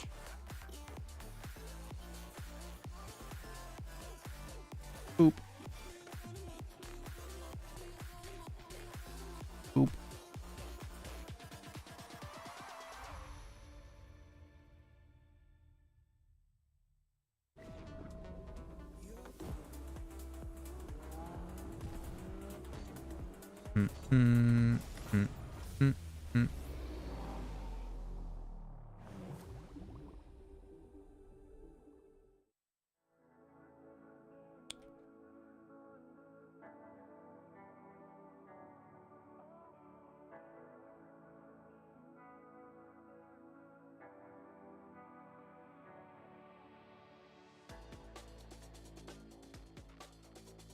Nah, mess that up. Rip.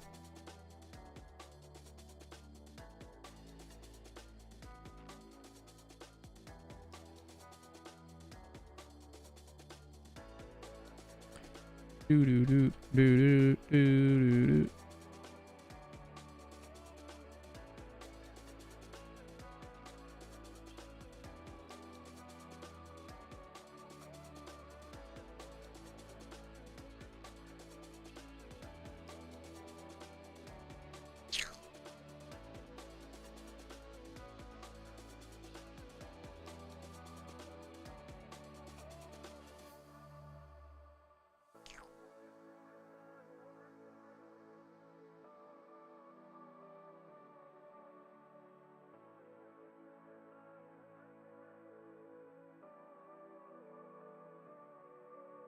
Do, do, do.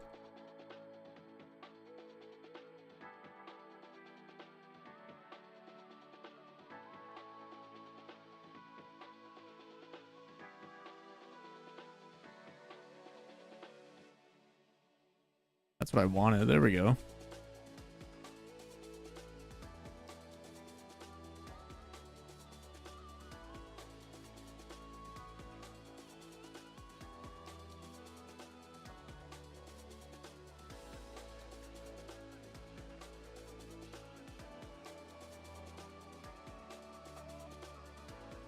Oh, I messed that up. Rip. I done goofed.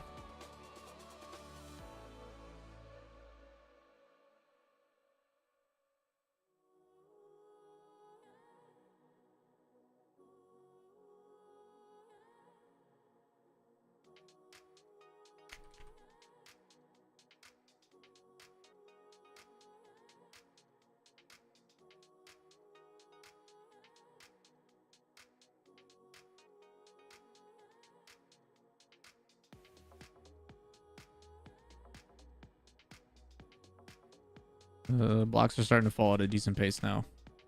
I've actually got to like think.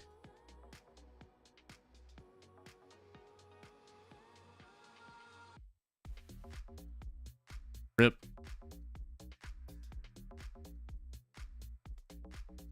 We'll just reset. Screw it.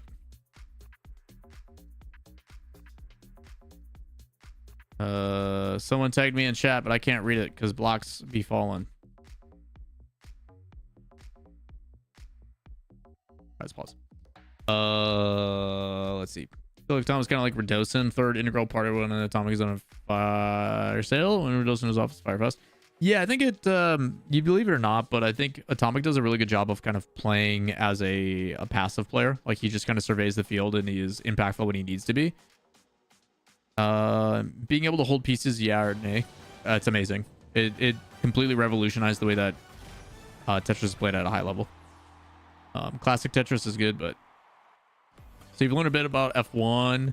Is that transitioned over to racing formats like WRC? Not really.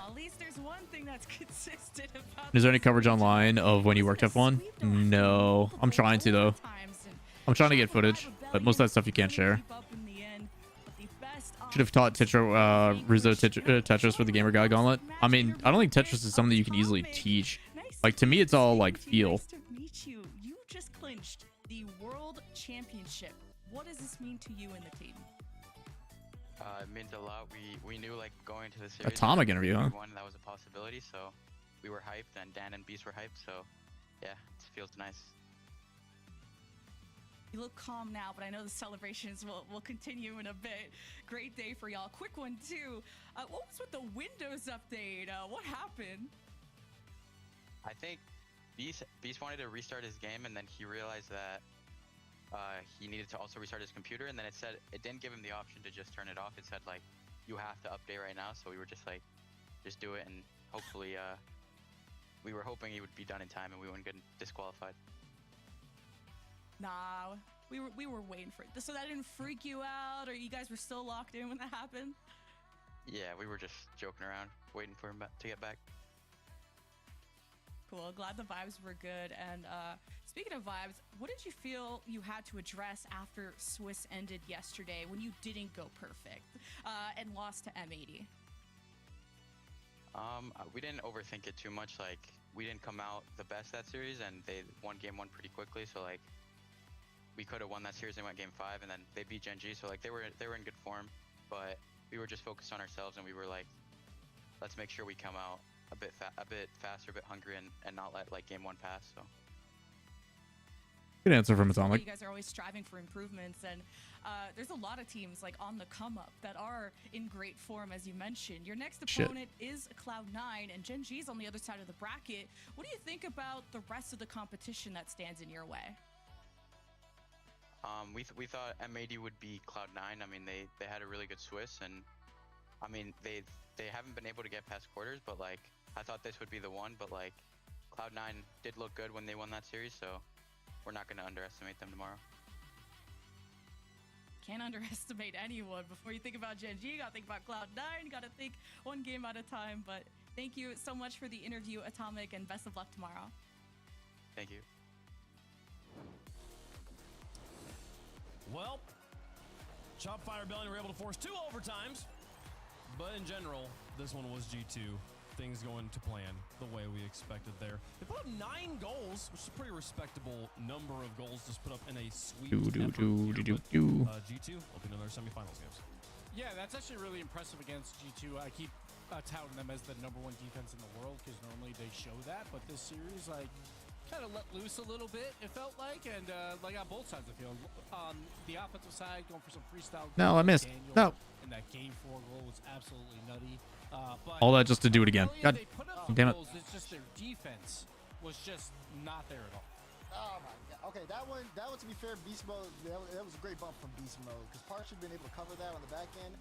This game, I feel kind of for Justin here this game because he had so many defensive stops in that game, but he just couldn't get the help he needed to get out. I'm not trying to put too much blame on it, but that's just what the factor was. I was literally sitting on his cam while I was watching it. And Gibbs, like, before I even let you go, it's just frustrating to me because of the today. Because we had M80 who killed it in Swiss. They come out, and then you're like, okay, they should win this. It's like, boom. Then you have Rebellion. Everybody's talking about I'm making stats and how well so many mistakes in this game. They show it offensively. They just got to calm down on defense, and they can't do it. And we only have one more online event. There's not enough time for these guys to play in their potential.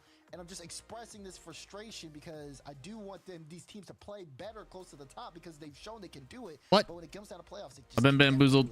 Stupid. 2 was one of those moments. Like, Rebellion's like, oh, they're looking pretty good. And then G2 just kind of came back and took that game away. And if that's going to happen to you when you are looking good and G2 finds a way to win it, like at that point, I thought it was over. It was over. I have gotten confirmation that this is the most goals any team has scored on G2 when being swept by G2. So silver lining somewhere in there, Yeah, we take those. You put up a lot of goals, but still not able to take a game on that one. You guys did, but you still got bodied. So with that match concluded. One of our Dude, these pieces semifinals suck. tomorrow will be So do I. Cloud9 versus G2 winner plays in the grand finals. Meanwhile, on the other side of things, Space Station waits for the results of our last match of the day. OG Esports taking on Gen G Mobile One Racing. There we go. Finally. The reigning regional champs, undisputed best team in North America, Nope. going up against a team I was calling the Death Squad at the beginning. They now have settled into what I think is a very consistent. Chat, I need to clear this board so bad and fix the garbage that is my placements right now. Good enough to make it to top 4 a few times. This would be easily, though, the biggest achievement for them if they make top 4 here over Gen G. Oh, I misread it again. A different way here, Gibbs. God. Oh, absolutely. But Chat, I don't deserve to win this. I'm going to, but I don't deserve it. Of Swiss, and it didn't go their way. It was a 3-1 series for Gen G, where See what I mean? 3 wins that Gen G had were kind of blowout potential, but OG at least won one of those 4-0, I believe. So it really comes down to me is the boost management, like in that match specifically. I'm going to do it. I believe in me. Completely. Like if you look at their average amounts, it was Chronic was number 1 at 54, First Killer at 52, apparently Jack at 52, then Nolly at 48, JNaps 48, Comet 45.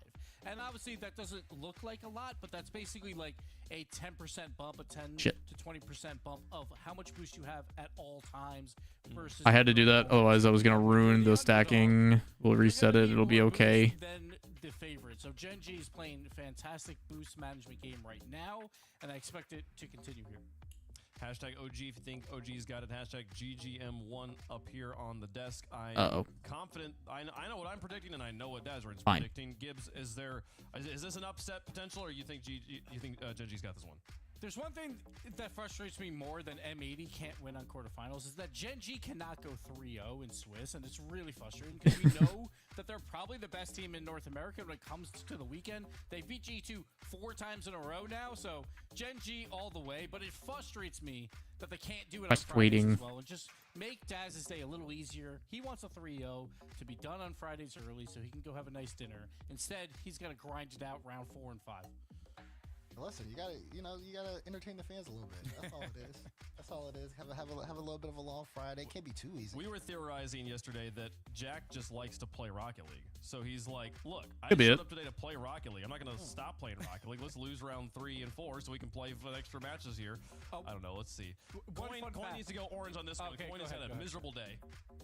It goes orange. All right. Congratulations. Coin does predict Gen G, but I'm messing up so much. We'll see. How's chat feeling about it? How's chat feeling? That's a bad place.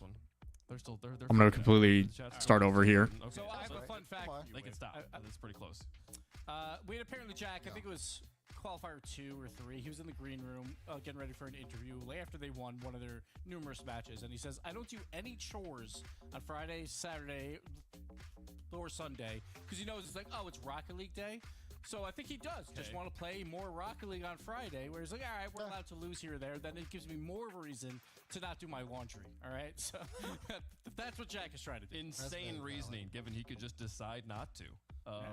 But here we are. He's a grown man. So for the OG fans who are sitting there like watching this test segment, being like, "What is going on? Like, well, okay, what am I supposed to do? Like, is it that miserable of a bleak future for them? Like, what can OG do here?" So for me, it's not. There we go. No, go over, stupid piece. That was a bad placement too. Chat, I am throwing this match. Don't judge me. We're in the final round. If I just would have done a full clear there, we would have been fine, but I'm stupid. Do I think it's gonna happen? No, but I think that I messed up. wouldn't be surprised if it did. So It's fine. We won. I could have cleared it, but I kept messing up. I definitely don't think it's gonna be as short as the last series. Ugh. Going the distance, key here for OG. It's amazing how much these guys make, and they use cheap headset mics. I mean, they don't care. Everyone is not afraid to use their lawyers. They are like, yeah, that's very true. Yeah. I just unlocked the mount, and now I'm zooming in what? The mountain zooming in what? In Tetris? What? But Gibbs is probably the guy you miss the most, eh? I don't really miss any one person more than the other. Like, I love all the guys. the 5 matchups. So they are the underdog here, but getting off to a solid start. First killer will chase this ball down, but Calm coming within inches of scoring that first goal for OG. Would have been quite the way to start the game. And you were talking about Calm a little bit before today had started, James. His effect on a roster as a solid support player on this OG team.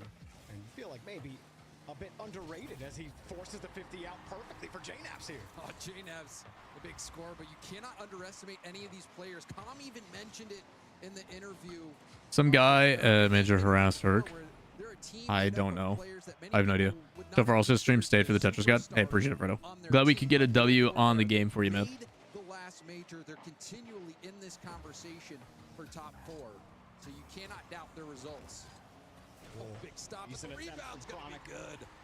Yeah, no problem for first killer there. JNAPS in an impossible spot. It all comes down to that first 50, and Calm doesn't have any boost. He's just hoping Chronic drops that ball at some point, which he doesn't. And first killer, an easy shot for him in front of the box. JNAPS was trying to get that ball up. If he gets it straight up in the air, it's good. But the fact it hit off the crossbar, that was, put it in the perfect position for a cleanup goal. So we're right back to where we started. Both teams even. We're not even a minute in. Apparently Jack not wanting to play that ball into JNAPS. He'd rather take it to the weak side. Jack's patience pays off, but now trying to move quickly. He had first killer downfield as well, but he didn't connect on anything. Jack's reset didn't really go anywhere. Genji all pulling off and unable to hold possession. Just try to deny OG one in the midfield. His first killer holds the ball and back down to the corner. I just felt like JNAPS is just a more mechy Garrett. Potentially. I think they both kind of grew up.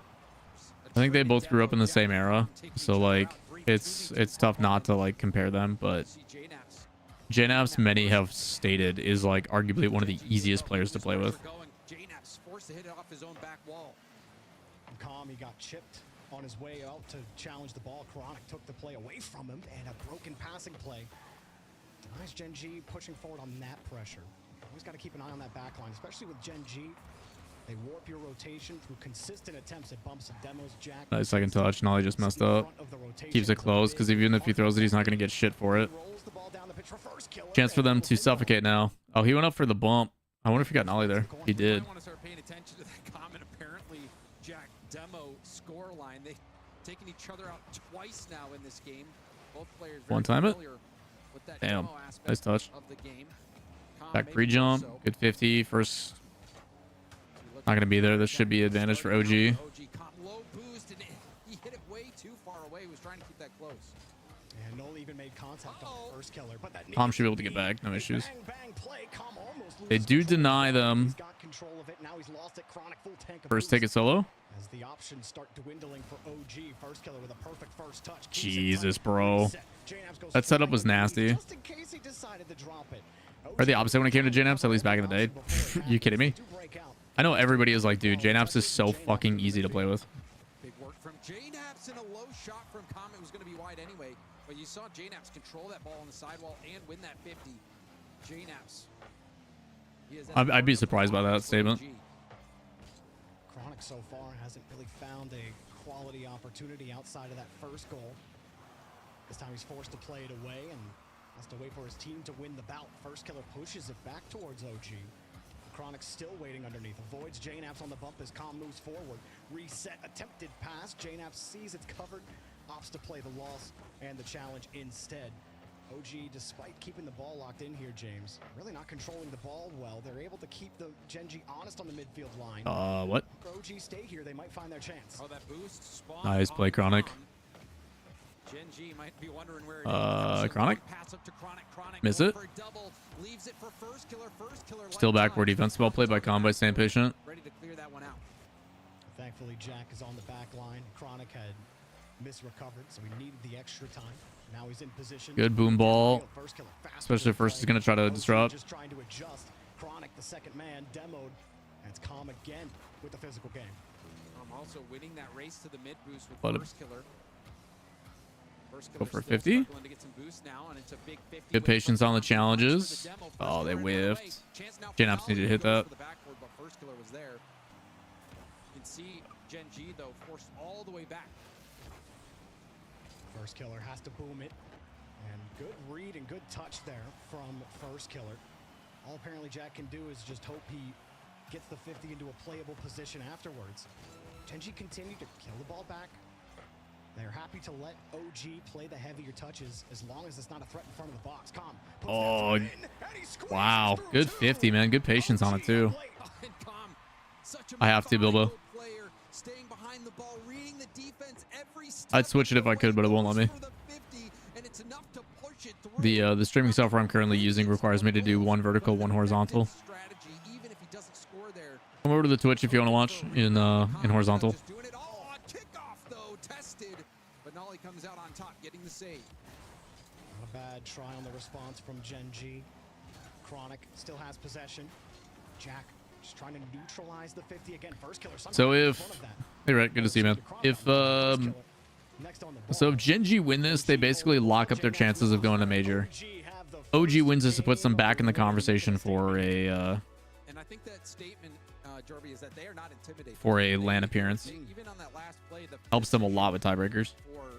JNaps to just let that ball sit in his corner. You don't see that happen too often. And I think right now, OG is tied for 5th with C9, M80, Shopify. So controlling the ball with his light first touch. Cloud9 just got even on that last play, I think that was a great representative. A semi-final appearance, so they're going to bump up in the standings. They're going to overtake Snowman. Methodical approach, playing possession, not being intimidated, and it worked out.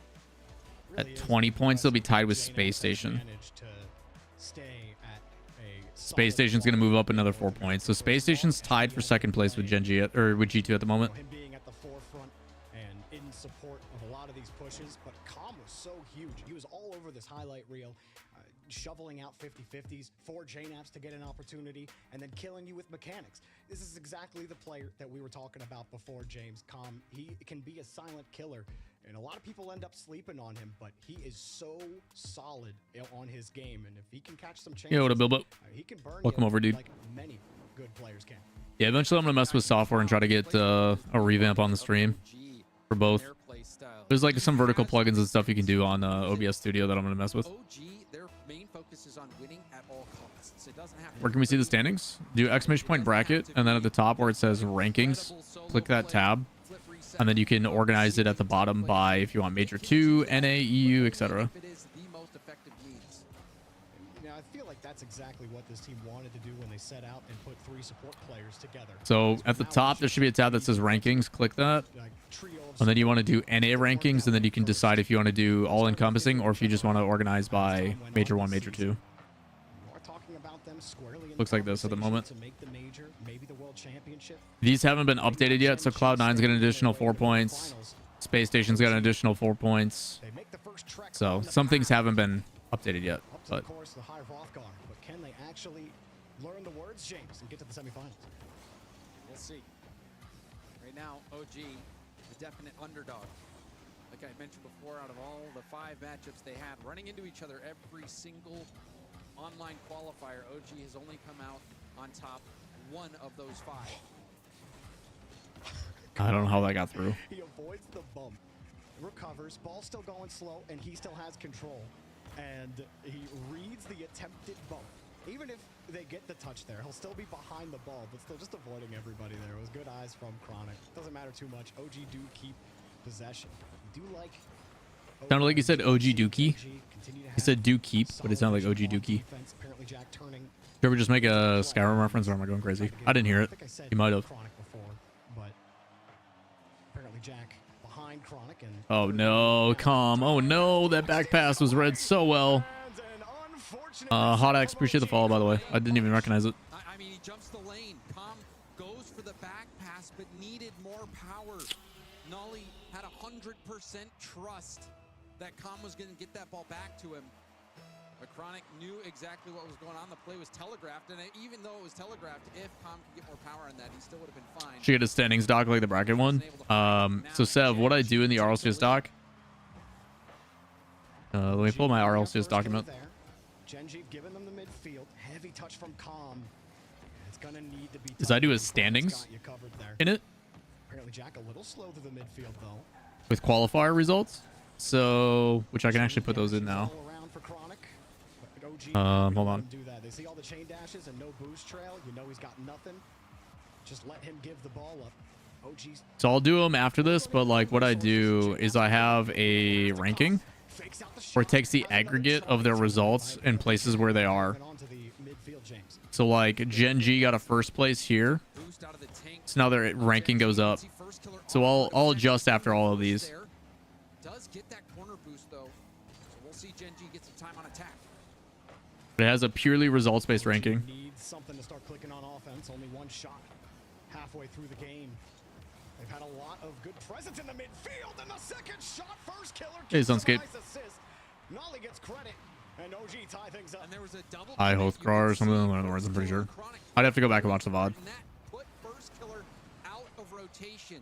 Yeah, it's tough. First got a touch on that, but he ended up doubling it on accident. Really what cost him there. Had first killer stayed down, probably would have been able to make that save, but excellent pressure coming out from OG. More chance for pressure here. He identifies the space. Chronic hops right on top of it. Calm sitting deep, tries to hop the quick pass. The first killer grabs it. Chronic dropped it. Good vision again from Chronic that time. To drop it for first killer, seeing the early challenge coming. Nice patience from Chronic. That's not an easy save. Rotating back, he's got an air dribble bump possible too. Doesn't mean too much when you can't really get any presence in the midfield. Gotta find a demo, boys. Interesting to see what approach OG takes. J-Naps, that ball got away from him, but still faked out the defense. Apparently Jack have some boost in space. Nolly doing a great job of getting up there and shutting the play down. There's a bump from behind. This could make things difficult for OG's defense. Oh, he got the pass out anyway. Unfortunately, nice slow play from first. on his tail, trying to read when that 50's coming. It never did. Now he's up in the air. Thanks to the pass from Jack. Puts it down. Wow, he had a drop down on that. I didn't think he had enough boost to catch up to it. Not quite over. Looking for Jack. Jack gets bumped. OG It's that Calm. Smart bump from Calm. Got some off play. Gen G players that are Oh, what a 50, Jack. Nice delayed. Rum Runner's a good bar to perform at in Green Bay. Not sure if you're super familiar with that area. Rum Runners? Why do I not know that? Went all in trying to get that bump on apparently Jack because he knew how dangerous that situation was. Oh, God. I haven't been there in so long. I sang karaoke there once. Advantage of the fact J-Naps had no boost either and gets that 50 goal. I think it's like okay at best. Fight back the end of this one. Will they be able to hold on? A lot of boosts here for Jack. First killer also. I couldn't tell you how well they do for like business and traffic. Quick attack maybe from J-Naps. No, he decides to pull off. Let first killer give it up. But threaten the It's definitely not one of like the mainstays, I'll tell you that. It's off the beaten path. Make first killer make a move. Chronic And it's more like downtown Green Bay than like anywhere by the stadium.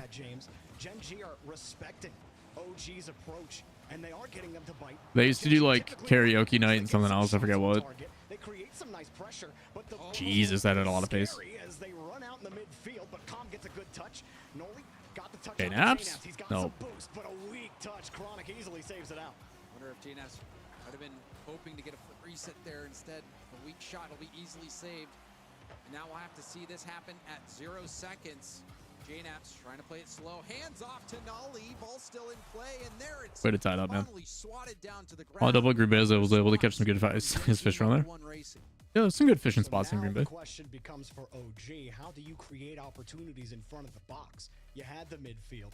You were able to shift the ball and force Gen G to move against you. You got them to, you baited them into a couple of opportunities, but you never actually peeled back enough layers to take quality opportunities at the net.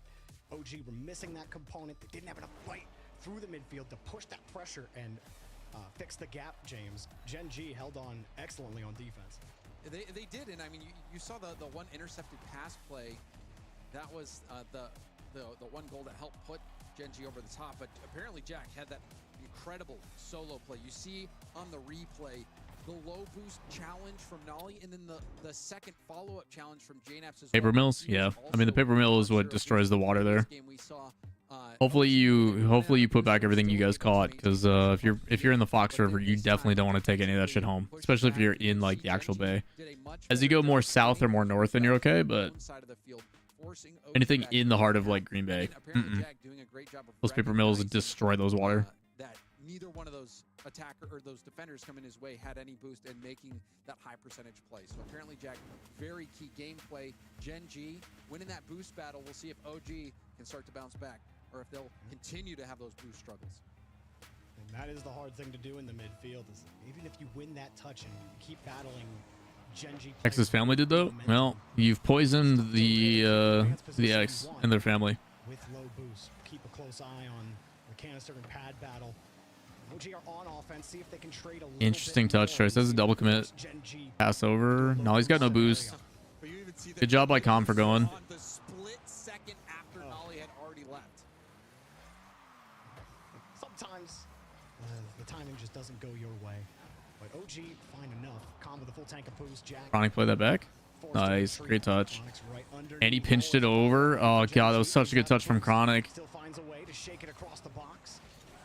JNAP's recovering in net. Calm downfield against First Killer. The same story again, James. OG. Another demo on rotation. Freeze up pressure. Good job, Gen G. Looking for those demos more. That should have been a goal. There was nobody back. Jack will take it. Yeah. We're seeing so many demos at the midfield. Apparently, Jack. Another one. Another trade between Com and Chronic. This game's starting to get physical. Let's get physical. Another one. Jesus, bro. So many demos. You got one on backboard. Oh, no way, boys. Oh, that would have been so fucking sick. Flying in, the window just wasn't open enough for him. He still had to take a shot at it. Forced OG Uh-oh. to move. That would have been something special if First Killer hit Chronic while he was still in the air. And they made that work. Some crazy things we've seen between First Killer and Chronic. Only add it to the list. It's getting longer every day. They dumped the ball down for all we talk about the offensive struggles for OG. Gen G haven't fared much better in the first 2 minutes here. JNAPS just stole the ball out with no boost on the flick. Nolly, control, but lost it on the reset. Very heavy. Hard to get much done. Gen G already on top of it. And again, JNAPS had no boost. Nolly had no boost. That touch from First Killer, any other time, James, they hop right on top of that. And you're Ceiling talking about touch. real press, Gen G out of position. Quick to it. Oh, I can get to it. Triple commit, doesn't matter. They're all there. First big flick. No, he's going to 50 it. I don't mind him not flicking that downfield, but Chronic's going to get the beat. Damn, dude. Damn it, Chronic. What a shot, dude.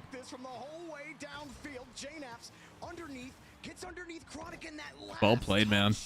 JNAPS had it lined up. He did not anticipate it was going to happen. Good clear. He's just a hair slow. Chronic has him beat. Sunscape, do you guys get a choice of where you guys are playing, or are you just being offered an opportunity? Like, Run Rummers isn't terrible, but it's definitely not. Damn. Off the kickoff, man. Huge.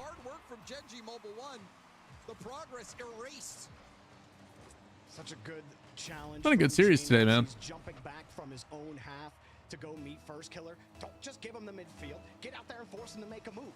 First Killer, he has Jack, but Jack's not in as good a position as OG were, and they almost double up on the kickoff. But not a lot of people giving OG a ton of chances. Even Daz was saying it in the pregame that you can't sleep on this OG team. And even though Daz is saying that as a Gen G fan, there's definitely something behind him. Gen G. He also did. I mean, it would be crazy if he and apparently Jack to do even better than they did in the Swiss stage. We're not going to talk about his fantasy picks. Doing quite well. I guess. So I mean, trust his analysis at your own discretion. Well, so far, I think as far as fantasy goes, Daz is probably going to be hurting. As far as the actual result goes, it's anybody's game right now. First Killer with possession. Nice first touch. Drills it through one. Apparently Jack with a free touch, and he wants to make OG uncomfortable. We'll see how uncomfortable they could be at times, but from Com totally changed the narrative. And Com with nothing in the tank still landing. Good flick pass one. Pushing upfield. They lost that boost battle last game. This time they've been low boost a few times, but have gotten out of those sticky situations. Now Nolly with a full tank. Racing First Killer gets the ball over to JNAPS. Oh, hit it. Oh, he's going to fake it. Oh, man. Red idea. What a weird shell. But then I have G and I have a GC. A bunch of us want to take a self-paid tour, making money from most of the shows. Rum Runners was bar answered us in that area recently. And they do 10% of sales. It's not terrible. I mean, if you guys can bring business in, like if you guys have enough of a fan base to bring people over, it'd be sick. But yeah, Rum Runners isn't, I would say, the like, it's been a long time since, like, I'm not a bar guy, so I could be completely wrong, but to me it was it's a karaoke bar. They do, like, what was it, Thursdays? I think Thursdays was their big day. But I could be completely, again, I'm not familiar with the area of what it is now. Oh, they're gonna get it. Oh, I missed. Rip, dude. They needed that so bad. There you go, JNabs.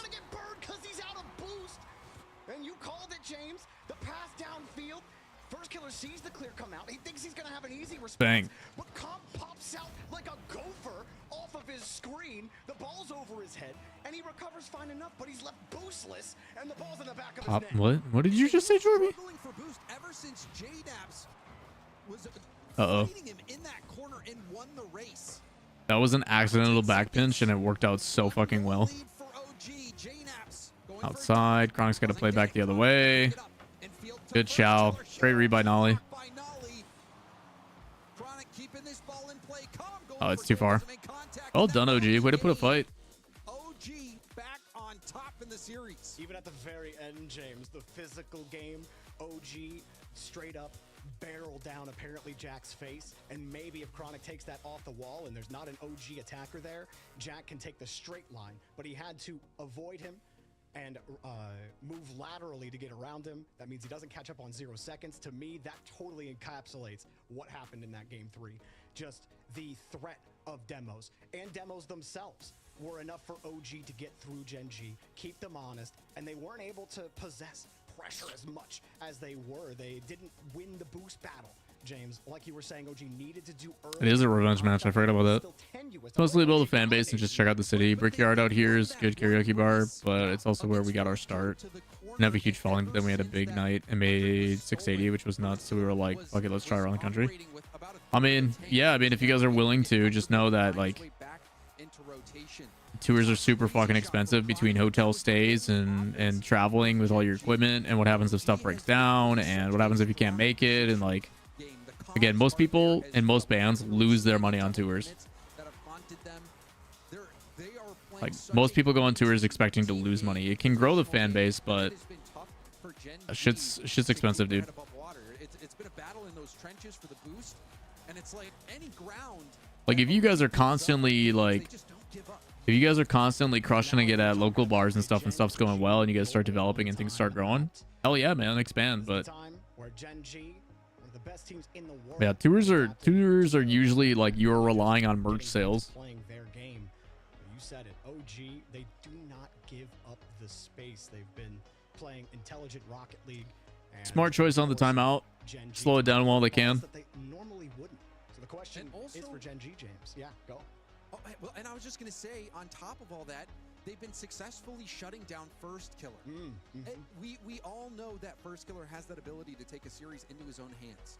But without boost, you're not going to be able to do much. And to put First Killer in those positions that are so awkward, even he's not able to make it work. That just goes to show you that as a unit, OG are making life miserable for Gen G. So on this timeout, there's going to have to be some tactic changes to figure out how to respond to these bumps, to these low boost plays, to this smart challenge gameplay that OG has brought to the table.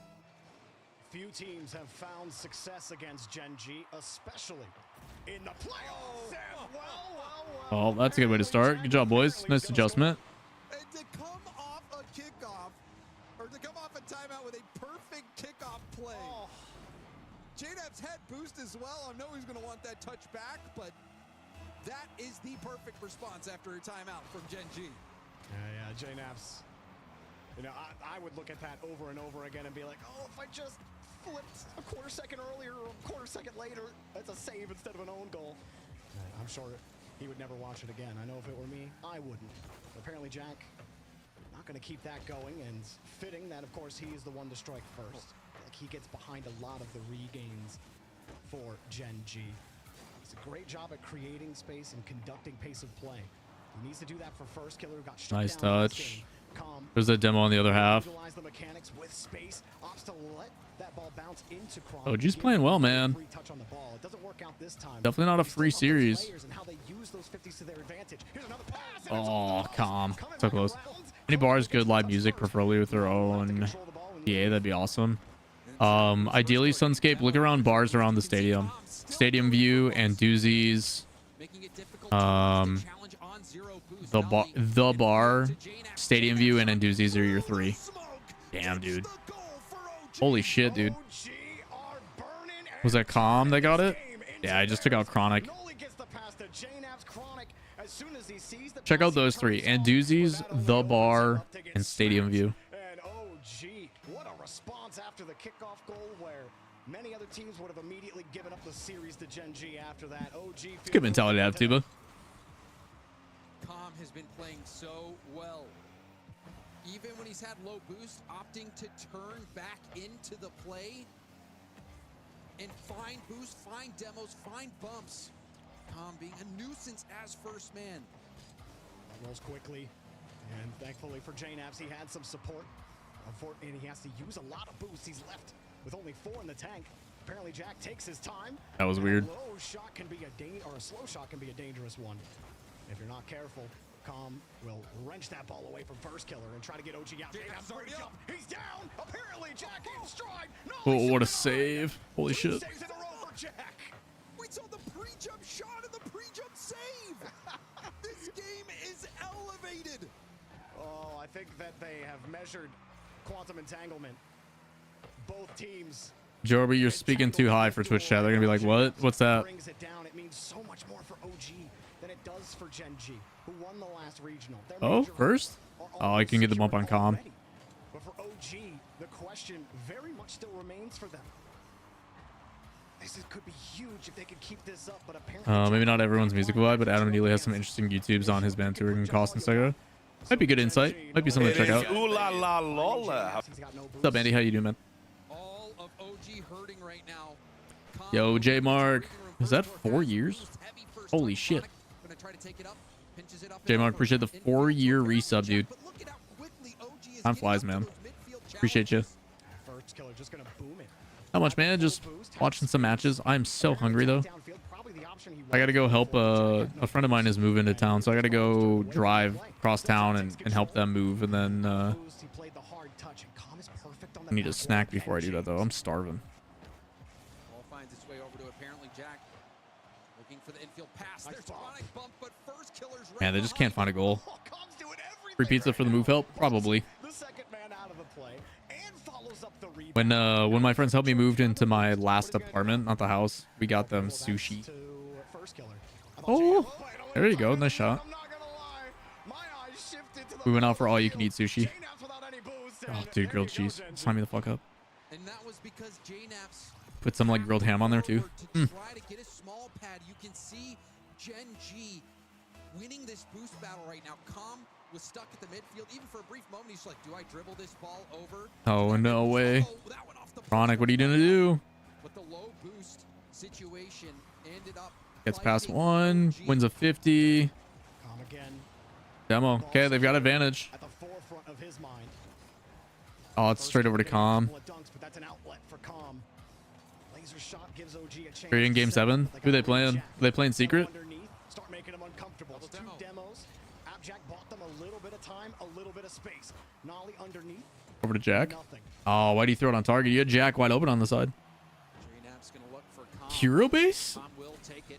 Passes Is up. it Nolly semis? has to bail out of the play. Ball wasn't Oh, what a shot. Almost. Nolly will hit it off his own backboard. When you tell anyone new to Lawler stream, all we talk about is food. Yeah, I mean, true. Food, anime, football. Sometimes Rocket League. Nice recovery, J-Naps. Picks up the save. OG still in position to tie this game. Need to get it downfield quickly. First killer holds it back to Jack. Nice play, Jack. Flip. Oh, what a 50, bro. Wow, even with the slow touch, Calm still get... Dude, Calm's having a day. Good for Tom. Drop sad in Klaus quarters. Oh, it's quarterfinals? Damn, that's a good team.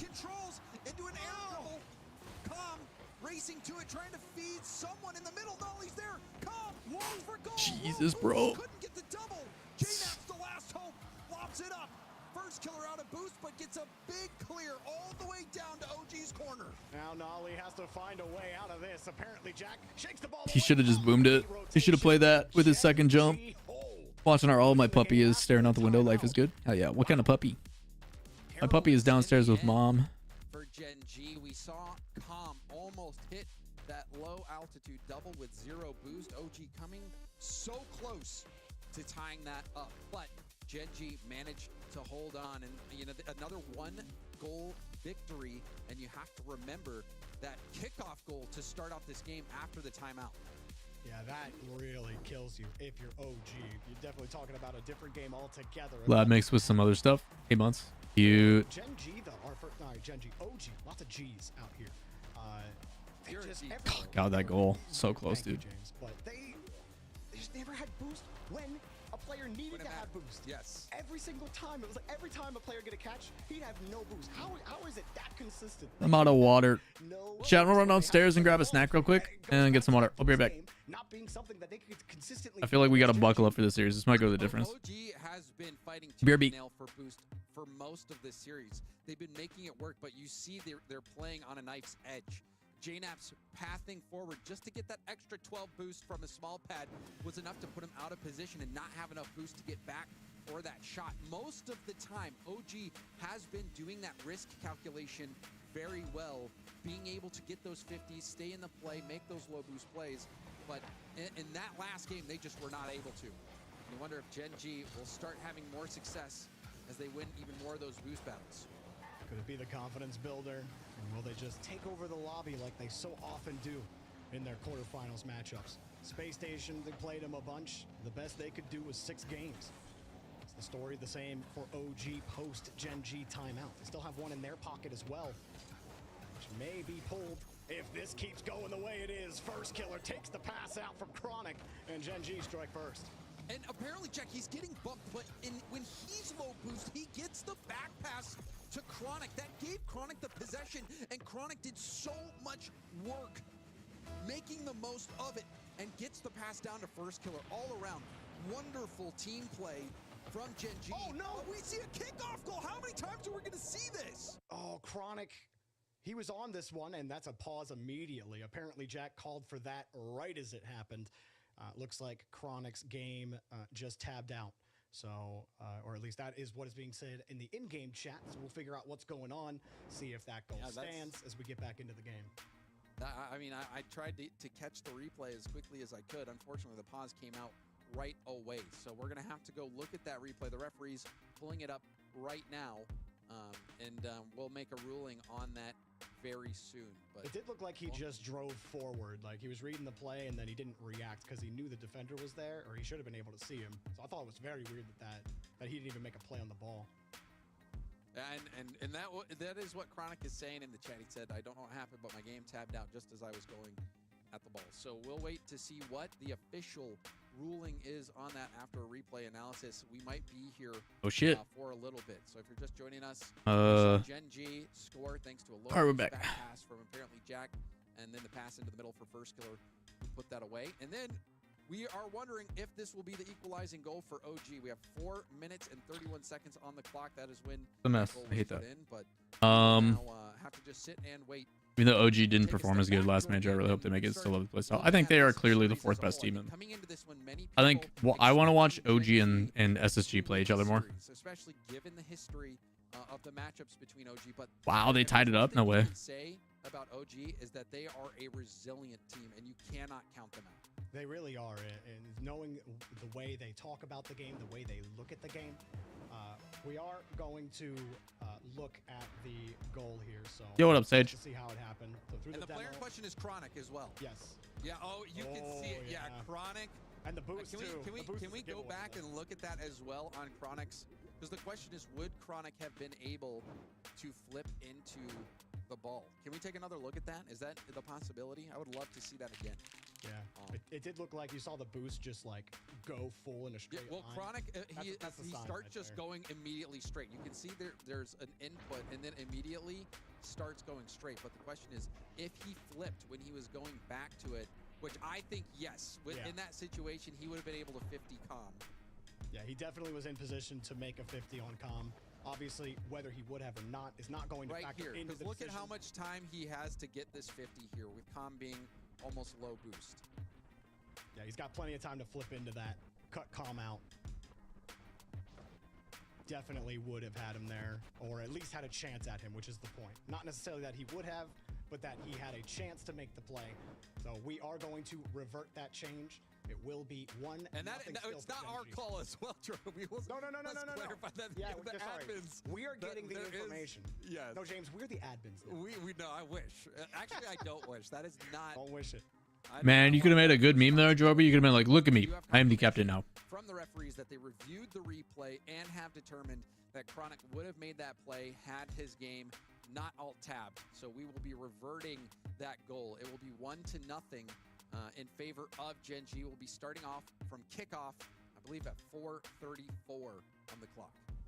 This almost works as a quasi timeout for OG. They get a chance to just relax for a second and, you know, just take a breather. You kind of get that moment. Maybe that's not what you need. I know some teams don't like extra pauses, but when you're down in a series or a team's starting to figure you out, sometimes that pause, maybe it's not about you, but about that team not being able to build momentum. Obviously, those are the small mental abstract parts of the game, but Abjack continues to impress me on Gen G. Thing about CS, if your game crashes, you just get fucked. And this is not saying that other parts of his games are bad. But I have no idea, when he's in, Mithrin. like, the middle of the rotation, and he has to make, all right, do I 50 here, or do I do a little chip here? How do I create space for my team? Like, he's got genius touches in those situations. He's absolutely phenomenal. I'm All right, continuing to be hopefully that impressed keeps by the me way he conducts me the going. series. And he is the conductor. He's Usually it's like $80, Mithrin, for the weekend. moments being in that So not too bad. decision-making position of whether to shoot, pass, or whatever it may be. Apparently, Jack. Anywhere from like an 80 to 120. With that understanding, gives Gen G the results that they've gotten. OG, they have definitely made this competitive. Gibbs talked about the boost management being his #1 concern for OG. As we see, it's really just securing the boost that has been the biggest problem for G2 literally beat VP. Who's VP? Island Panda? He's got to be careful. Again, ball security, especially on that low boost. Apparently, Jack pulling off the play. No way. Flies in with no contact, and OG's Virtus Pro. Oh yeah, you guys talking Counter-Strike. There was too many things. I'm like, did you just mistype James? Did you mistype? He's right there. Jack turns away. He thinks JDAPS is leaving. Chronic is like, no, bro, I gotta get him.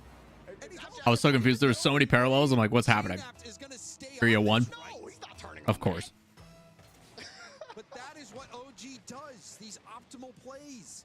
And you even saw Chronic, or Calm rather, almost do what apparently Jack did before. Stay in the play on 0 boost and get the back pass. And now the one shot. What? OG on top. Why does this go in?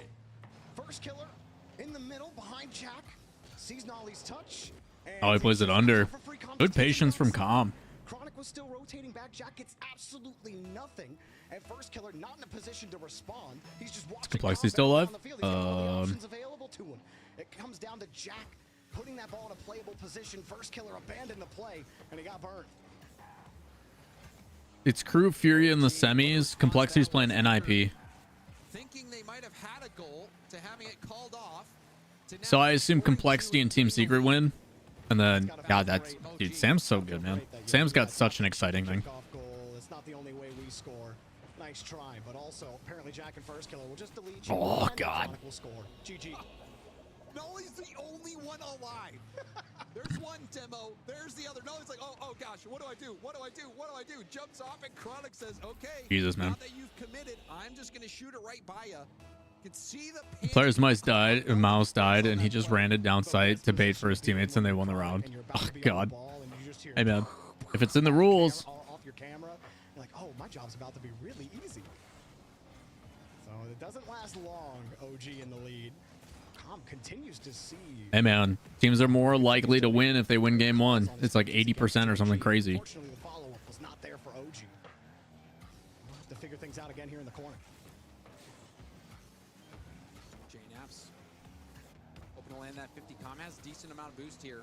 Gets it by 1 cleanly. Goes for a 50. JNAP's winning it forward. Chronic will go for that corner boost potentially. There's one demo. Com launches it. Who won game 1? OG. Chronic had apparently Jack's back. And now we'll move into the play. High boom. First killer almost falling on that ball, but he had no boost. JNAP's had it high. Chronic's been sitting back, watching the play develop. Now he's on. Forced to give it up. This is looking good. JNAP staying downfield. First killer trying to delay the attack, and he does so. He kills it to the corner. Jack sets up for Com's touch. Saw how it limited where Com could really go with the ball. He'll turn off Cam and try to force First Killer into a wide rotation, but Chronic just holds them down. And now First Killer with a full tank, meeting Nolly at the punch. Com deleting Jack. And space again for OG. JNAPS keeps it tight. He opts over Chronic, looks for the bump on Nice bomb. Good support from Genji. God, it's been a good series. Match has been solid today, chat. Good recognition from First Killer, recognizing that that was an air dribble bump play. Was there to pick up very quickly, but the flip reset almost good enough to go in by itself. Apparently, Jack trying to make his mark. JNAPS, when he recovered, he lost all of his momentum. He was forced to give up the ball. There's a demo to give some space. Chronic recognizes, going to flip off. JNAP's got no boosts. This is the tough part of the equation for OG. You get the clear downfield. Now you need to find a way to have this position with boost advantage. Right now, they're just bombing it away. JNAPS has to meet Jack. Jack totally stuck. Yeah, I thought today was going to have a couple more blowouts, but all the pressure on the line, I think teams are starting to step up. It's been good. Is enough to shake Com off the ball and force OG to scratch their heads wondering how to break through. Unselfish play from Chronic, deciding not to go to boost there. He decided to try to bait Com in and then bring it downfield for a counter. Rotate out unless you force them. You love that kind of aggression. You love that kind of confidence. And you need that against a Gen G team who are always looking to see where that opening is. So good at finding it immediately and then just sticking the ball right through the rotation. Chronic pops the ball. JNAPS avoids the bump and pops it hard. He missed the boost. First Killer to respect it. First Killer's been doing a lot of respecting today. Nolly right on top of him. The end of regulation. OG oh man. Press. JNAPS free touch, but he's got a lot in front of him, and Jack may have a way through. He's only got 13 as he leaves. Oh gosh. Nolly, what a recovery. We go to OT. Nolly putting a hand up right there. Didn't want to leave Com all alone. And there's a fake kickoff. Gets the demo right away. Chronic, though, had the boost and was able to get back in time. Yeah, when Com got to the ball, didn't really have many options, didn't have any boosts. Had to just fall with it. Now First Killer and Jack move down the field. Com will play a deep support. Waiting for JNAPS in the corner, but he over-rotates a bit, and that was a risky position for Com to sit. You saw JNAPS have to stretch and avoid First Killer, almost dunking it into his net. Jack trying to catch Nolly out, but he can't. Nolly recovers. Chronic on the side wall. Oh. Forces Com to make the stop. First Killer comes across. Nolly spawns right underneath, and no opening presents itself to Gen G just yet. But First Killer, he likes some TNT to blow open some holes. Nolly staying on the ball. He's out of boost. Only one player on OG at any time has any boost.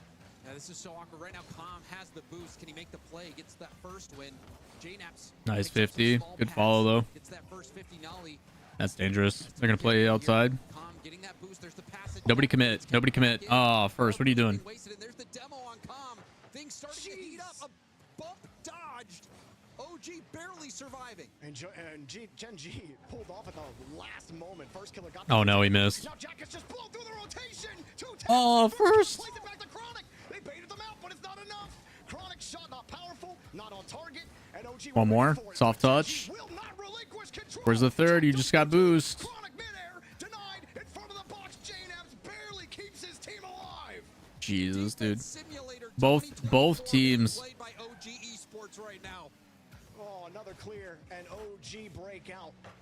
Nolly first on the attack, half of his boost. JNAPS deleted on the back end. Com deleted on the back end. Here comes the Gen G counter, and Nolly takes it away. Well, First Killer was in that lane, and if he hits him there, whew, Gen G doing everything they can to force OG off this ball, but it's not been an easy task. JNAPS sitting underneath it. Com can't go. Jack was ready for that challenge. Com. You see Nolly trying to read what was. Oh, that might be it. Oh, what a save. Rebound for Com. Com puts it high. Nolly, where are you? JNAPS tries to pass it off to the side. Com controlling it once more. Late shot. That should go downfield. Re-jump him. Oh my god, first kill on that first shot from Com had 0 boost. All Com had to do was hit it to the top shelf, and this game is over. Instead, he was This is a very big game. It puts you on match point. made the most of it. Here he is sitting on the back line. Low boost. First needs a touch. Uh-oh. Nice demo. Com had other ideas. OG communication break it down a little bit. Uh-oh.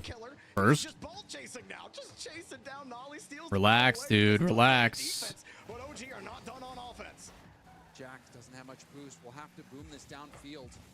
Calm. Over to Nolly. Nolly being chased by apparently Jack. First killer lands a demo. Play for 50s. Good demos. Was a terrible play by Chronic. JNaps is ready for a pass or a rebound, but apparently Jack with a great challenge. It is back and forth. Com has been such a threat on those catches and 50s, James, but apparently Jack might have caught him. It's just wide. Com gets the catch. JNaps doesn't have to make a save, but first killer blows through 2 on the 50. OG forced out to the side with momentum. First game in NA. Let's get me testing this video and getting bought out. Yeah. Oh, nice, Com.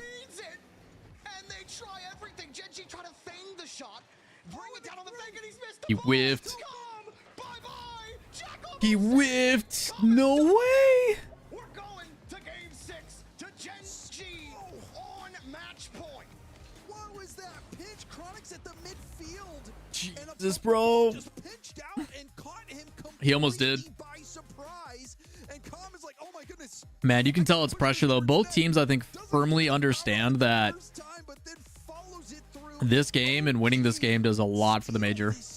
What a weird game this was. It started out with an early goal from Gen G, and then the pause after Chronic alt tabs, and then we come back and see OG not miss a beat. This was OG should have won this series already. Oh, James, Com's vision. That whole game, like winning 50s, getting it out into space, but on the goal line. He's like first killer's on the ball. Let's call it is. OG should have won this already. There's been some missed shots from OG. I don't care who it was. I'm focused on Com. He's looking at apparently Jack the whole time. He doesn't care what first killer was doing on the ball. He knows that if he can't get that save, Com's not going to be able to defend that double tap. So he just looks at Jack. He knows if it goes Both teams are fighting really hard for boost. What's up, Incredible B? How you been, man? He's able to get that save, and that's the type of play that Gen G pull off, and they beat so many other teams with, is with those feints. But the feints aren't even working. OG's layers on defense are so good, and Com is at the center of all of it. Dude's playing out of his mind. Well, it is a team effort, but Com has been at the core of a lot of those plays. He really has been. I agree, Sage. And he's so smart. Definitely a lot more polish from the team. You can tell that they are bought into the system that they've built. Even if you don't think you have enough boost to make a play, turning and getting the job done, that is what Com has been doing. Well, Gen G forced onto match point on Neo Tokyo. I know many fans out there, you either love or you hate this map, depending on who your favorite player or team are. Me, personally, I love this map. It's a great map. That's my favorite map. Feel like the stakes get raised a little bit with the announcer, look at the grandiosity here in the city. Look at OG putting on pressure on Gen G. We get to play some street ball, Dorby. We do. Com throwing this one out. Com would definitely be a top player in some street ball. That dude, and you know he's talking trash as well out there. He's talking trash. He's elbowing you in your rib as he moves past you. Com definitely Been there. More physical on and off the pitch. I found they tend to translate. See some good early pressure from OG. Finally a chance to break out. First killer not able to get. Oh, it's too high. Also getting a team bump on Chronic, resulting in no one being there for that rebound opportunity. Yeah, first killer just trying to give a free touch to Chronic with all 3 from OG in the net there. We're talking about the option coverage.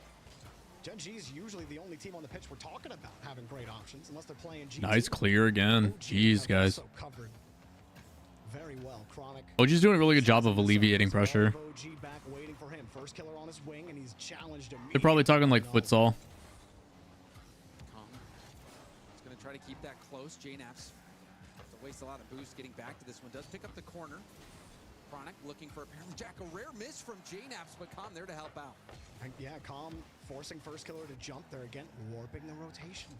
That aggressive physical game really paying dividends for OG. Not only stuffs him, Com can play it out to the corner. actually going for the bump. Chronic gets a touch out the first killer. There's nothing in the corner. Good shot. Gonna force the issue. Look for mistakes from Gen G. You know they are feeling the pressure. This is an elimination game for them. They have to win this next game and force game 7. Otherwise, OG will have a big upset. Chronic forced into a heavy touch as he's going into that ball. Com's already high on the wall. You know the infield's covered. Your best option is just to slap it onto the ceiling and hope for the best. Which is what Gen G have had to do a lot first. Oh, that's a tough angle for first. Unfortunately, oh, space just a little almost got blessed with one. Chronic on top of this next touch. Apparently, Jack, he got that corner boost. First killer holding, that's more pressure. Jack knew it, he got the demo, but first killer didn't get solid contact. And so Com, again, will steal it away, but that's off of first killer mishandling the ball.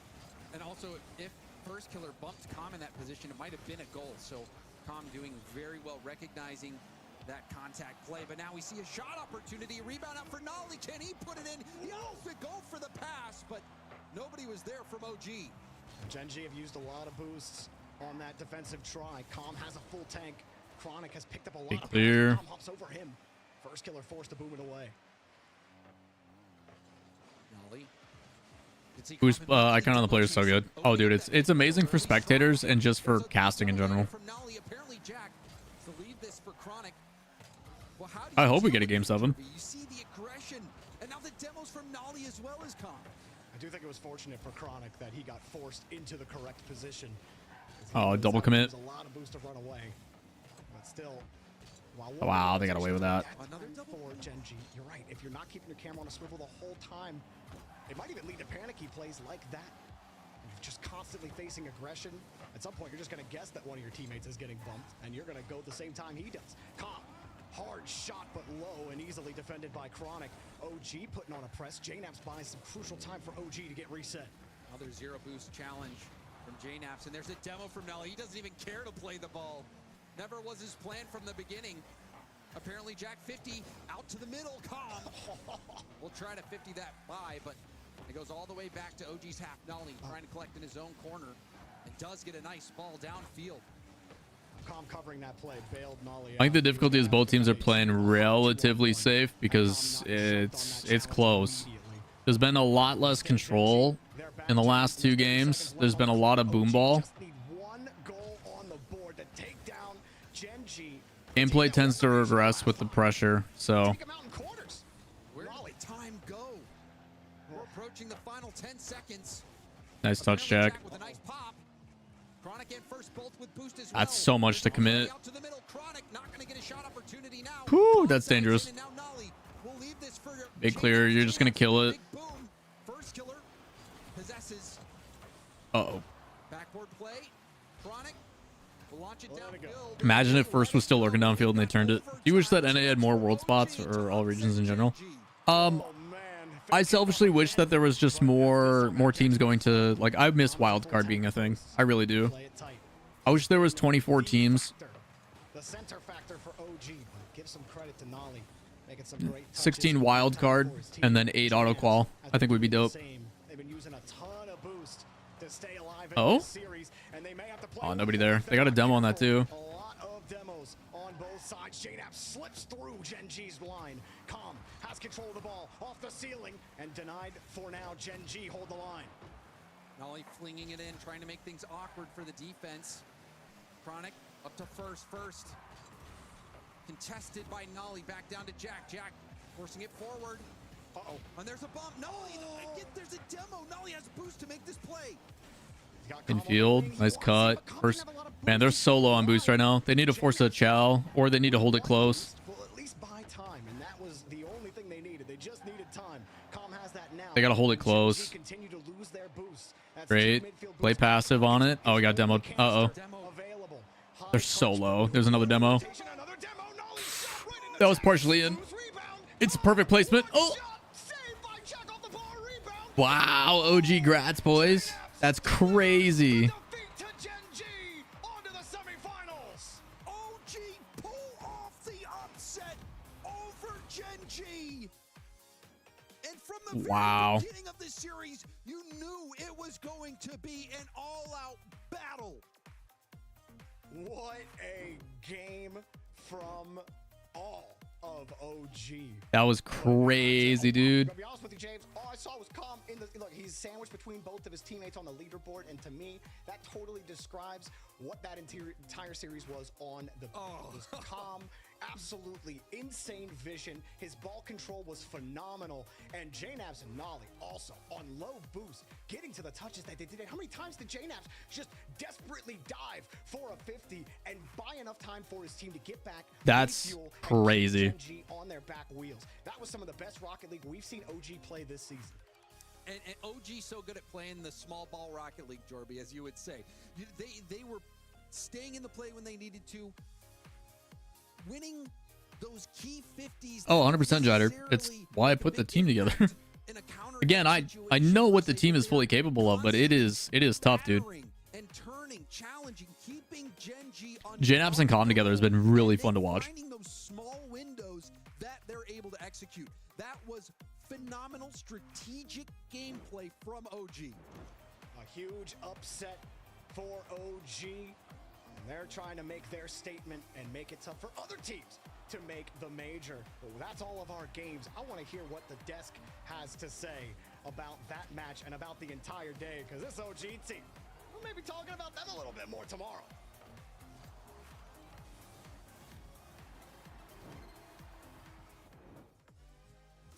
That's a crazy one. I don't even know what to do. I don't even know what we're thinking about right now. That's, you know, not a single person thought that this was going to happen. Not you, chat. Not Coin. Not a single analyst. Nobody saw OG taking this one.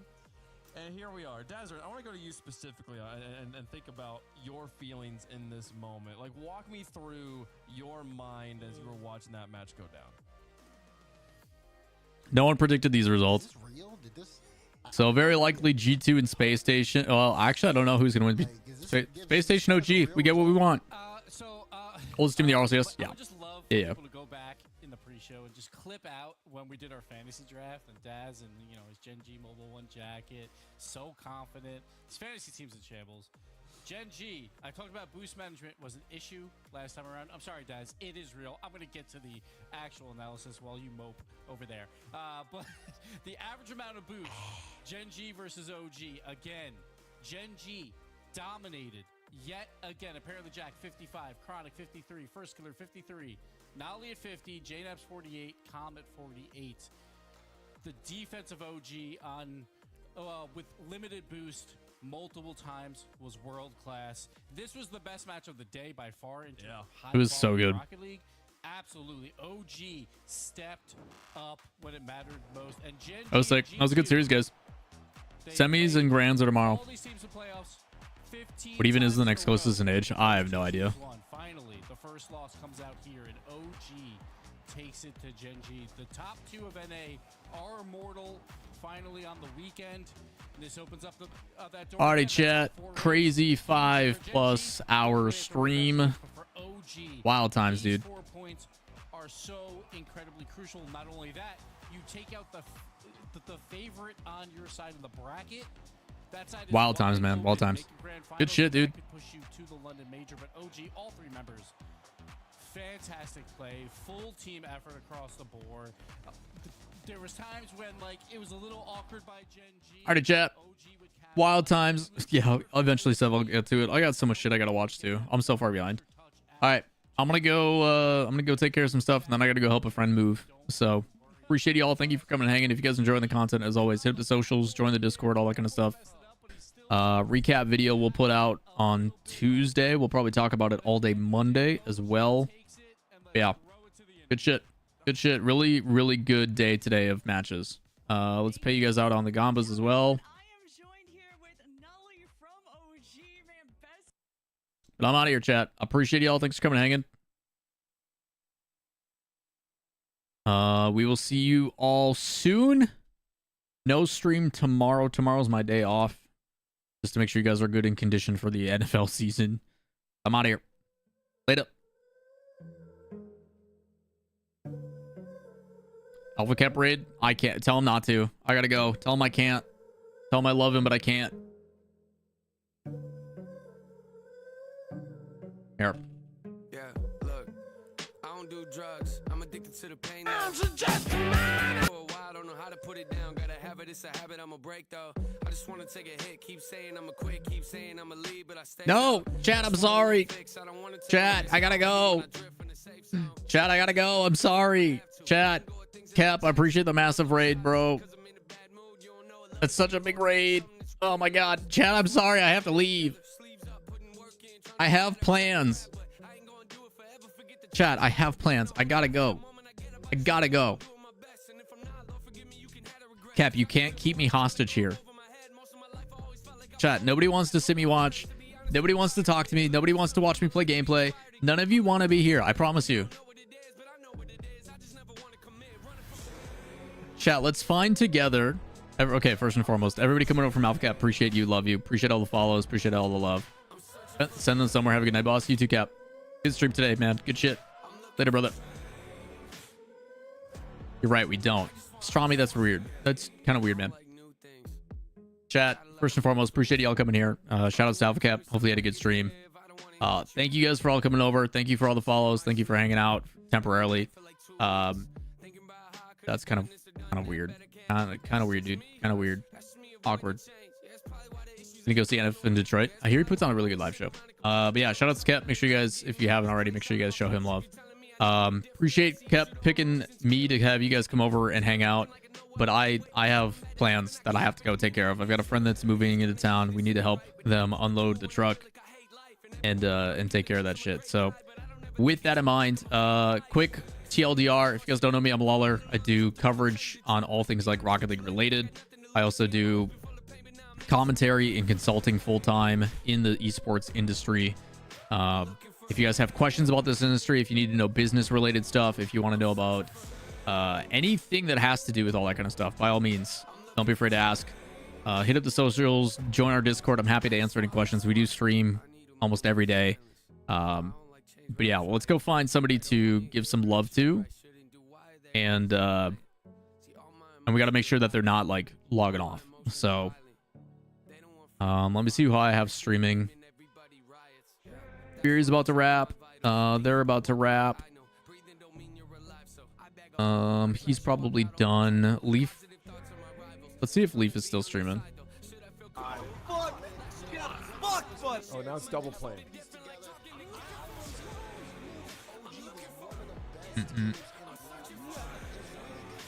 How do I make a YouTube short not a short?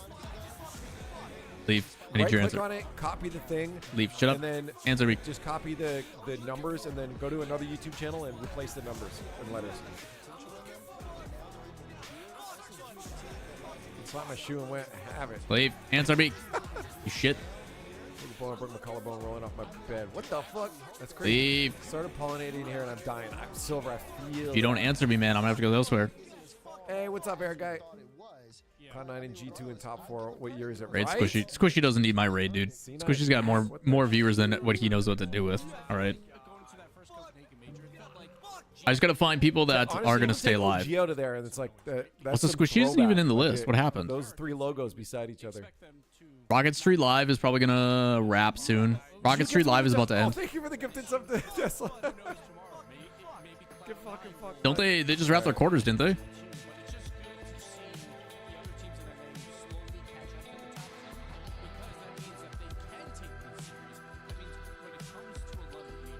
I just don't know Lawler. No, I haven't got to that yet. Why you can't? I haven't read messages even before that yet. Leave, hurry up.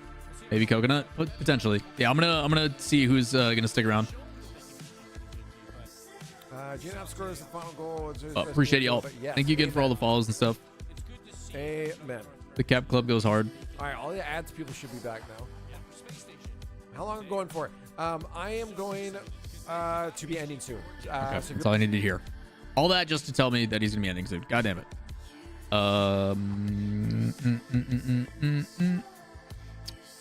Watch party stuff is all wrapped up, so most people are gonna be ending here. I'm just trying to see who we can hit up. Go lead here. He's gonna burn about 5 seconds off the clock. What's he doing here? He's playing a rank, so this might work out. Coconut might be the play. That might be a goal. Oh! Nice. And he just scored, so he can look at chat. Shit. How long are you streaming for? Probably another couple hours or so. We just started up the TikTok live stream. I'm trying to push over to get the. All right, chat. We're gonna send you guys over to Jamaican Coconut. Coconut's a good dude. Good gameplay and a vibe.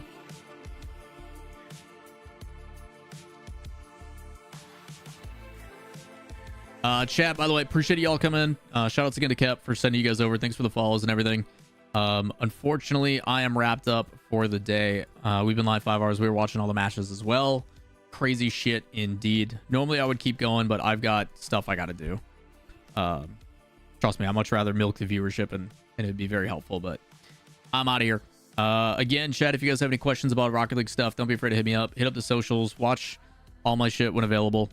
Lawler. Leaf, appreciate the 96 months, but if you're ending, sir, yeah, dude, Leaf, goddamn, 8 years. That's a big boy sub right there. Boy, tried to sneak in ads. They're on autoplay, dude. Chris, not on me. They automatically play. Yeah, we're gonna wait till ads finish though. Dude, Leaf, that's probably outside of what's his name? Outside of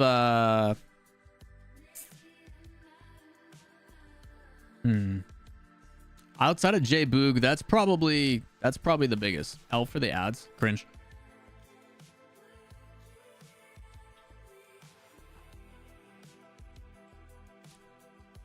Outside of probably J Boog, that's probably one of the longest.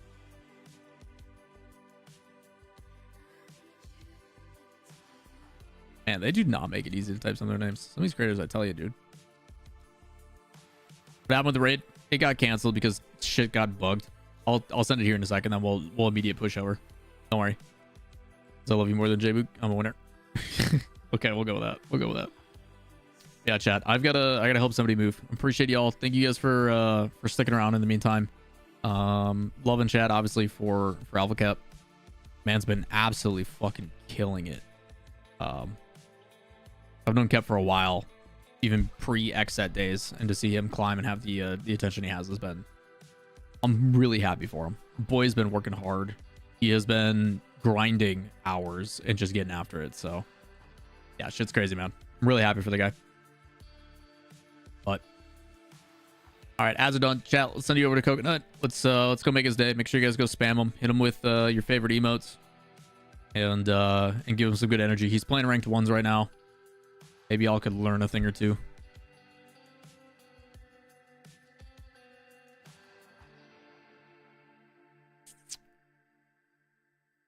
Appreciate the follows. Appreciate the love. Appreciate y'all being here. But I'm out of here. Thank you so much. And hopefully we see you guys in the next stream. We'll be back probably Monday as well. Ty $signs. You're being cringe, dude. Let it go. It'll be okay. I promise. Ads play automatically. No one forced you to stay here. You could have easily clicked on any other channel. You, sir, could be the change you want to see in the world. But instead, you decided to stick around. So, on you, dude. On you. And for a guy who has $sign in his name, you'd think you'd be about it. Big L? Well, you're tiny L. All right, take that. All right, guys, over to Coconut. Make sure you guys say what's up. I hope he hits you with ads as soon as I raid.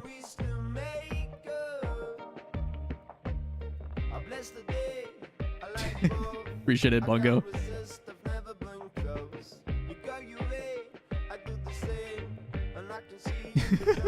So cringe, dude. So cringe.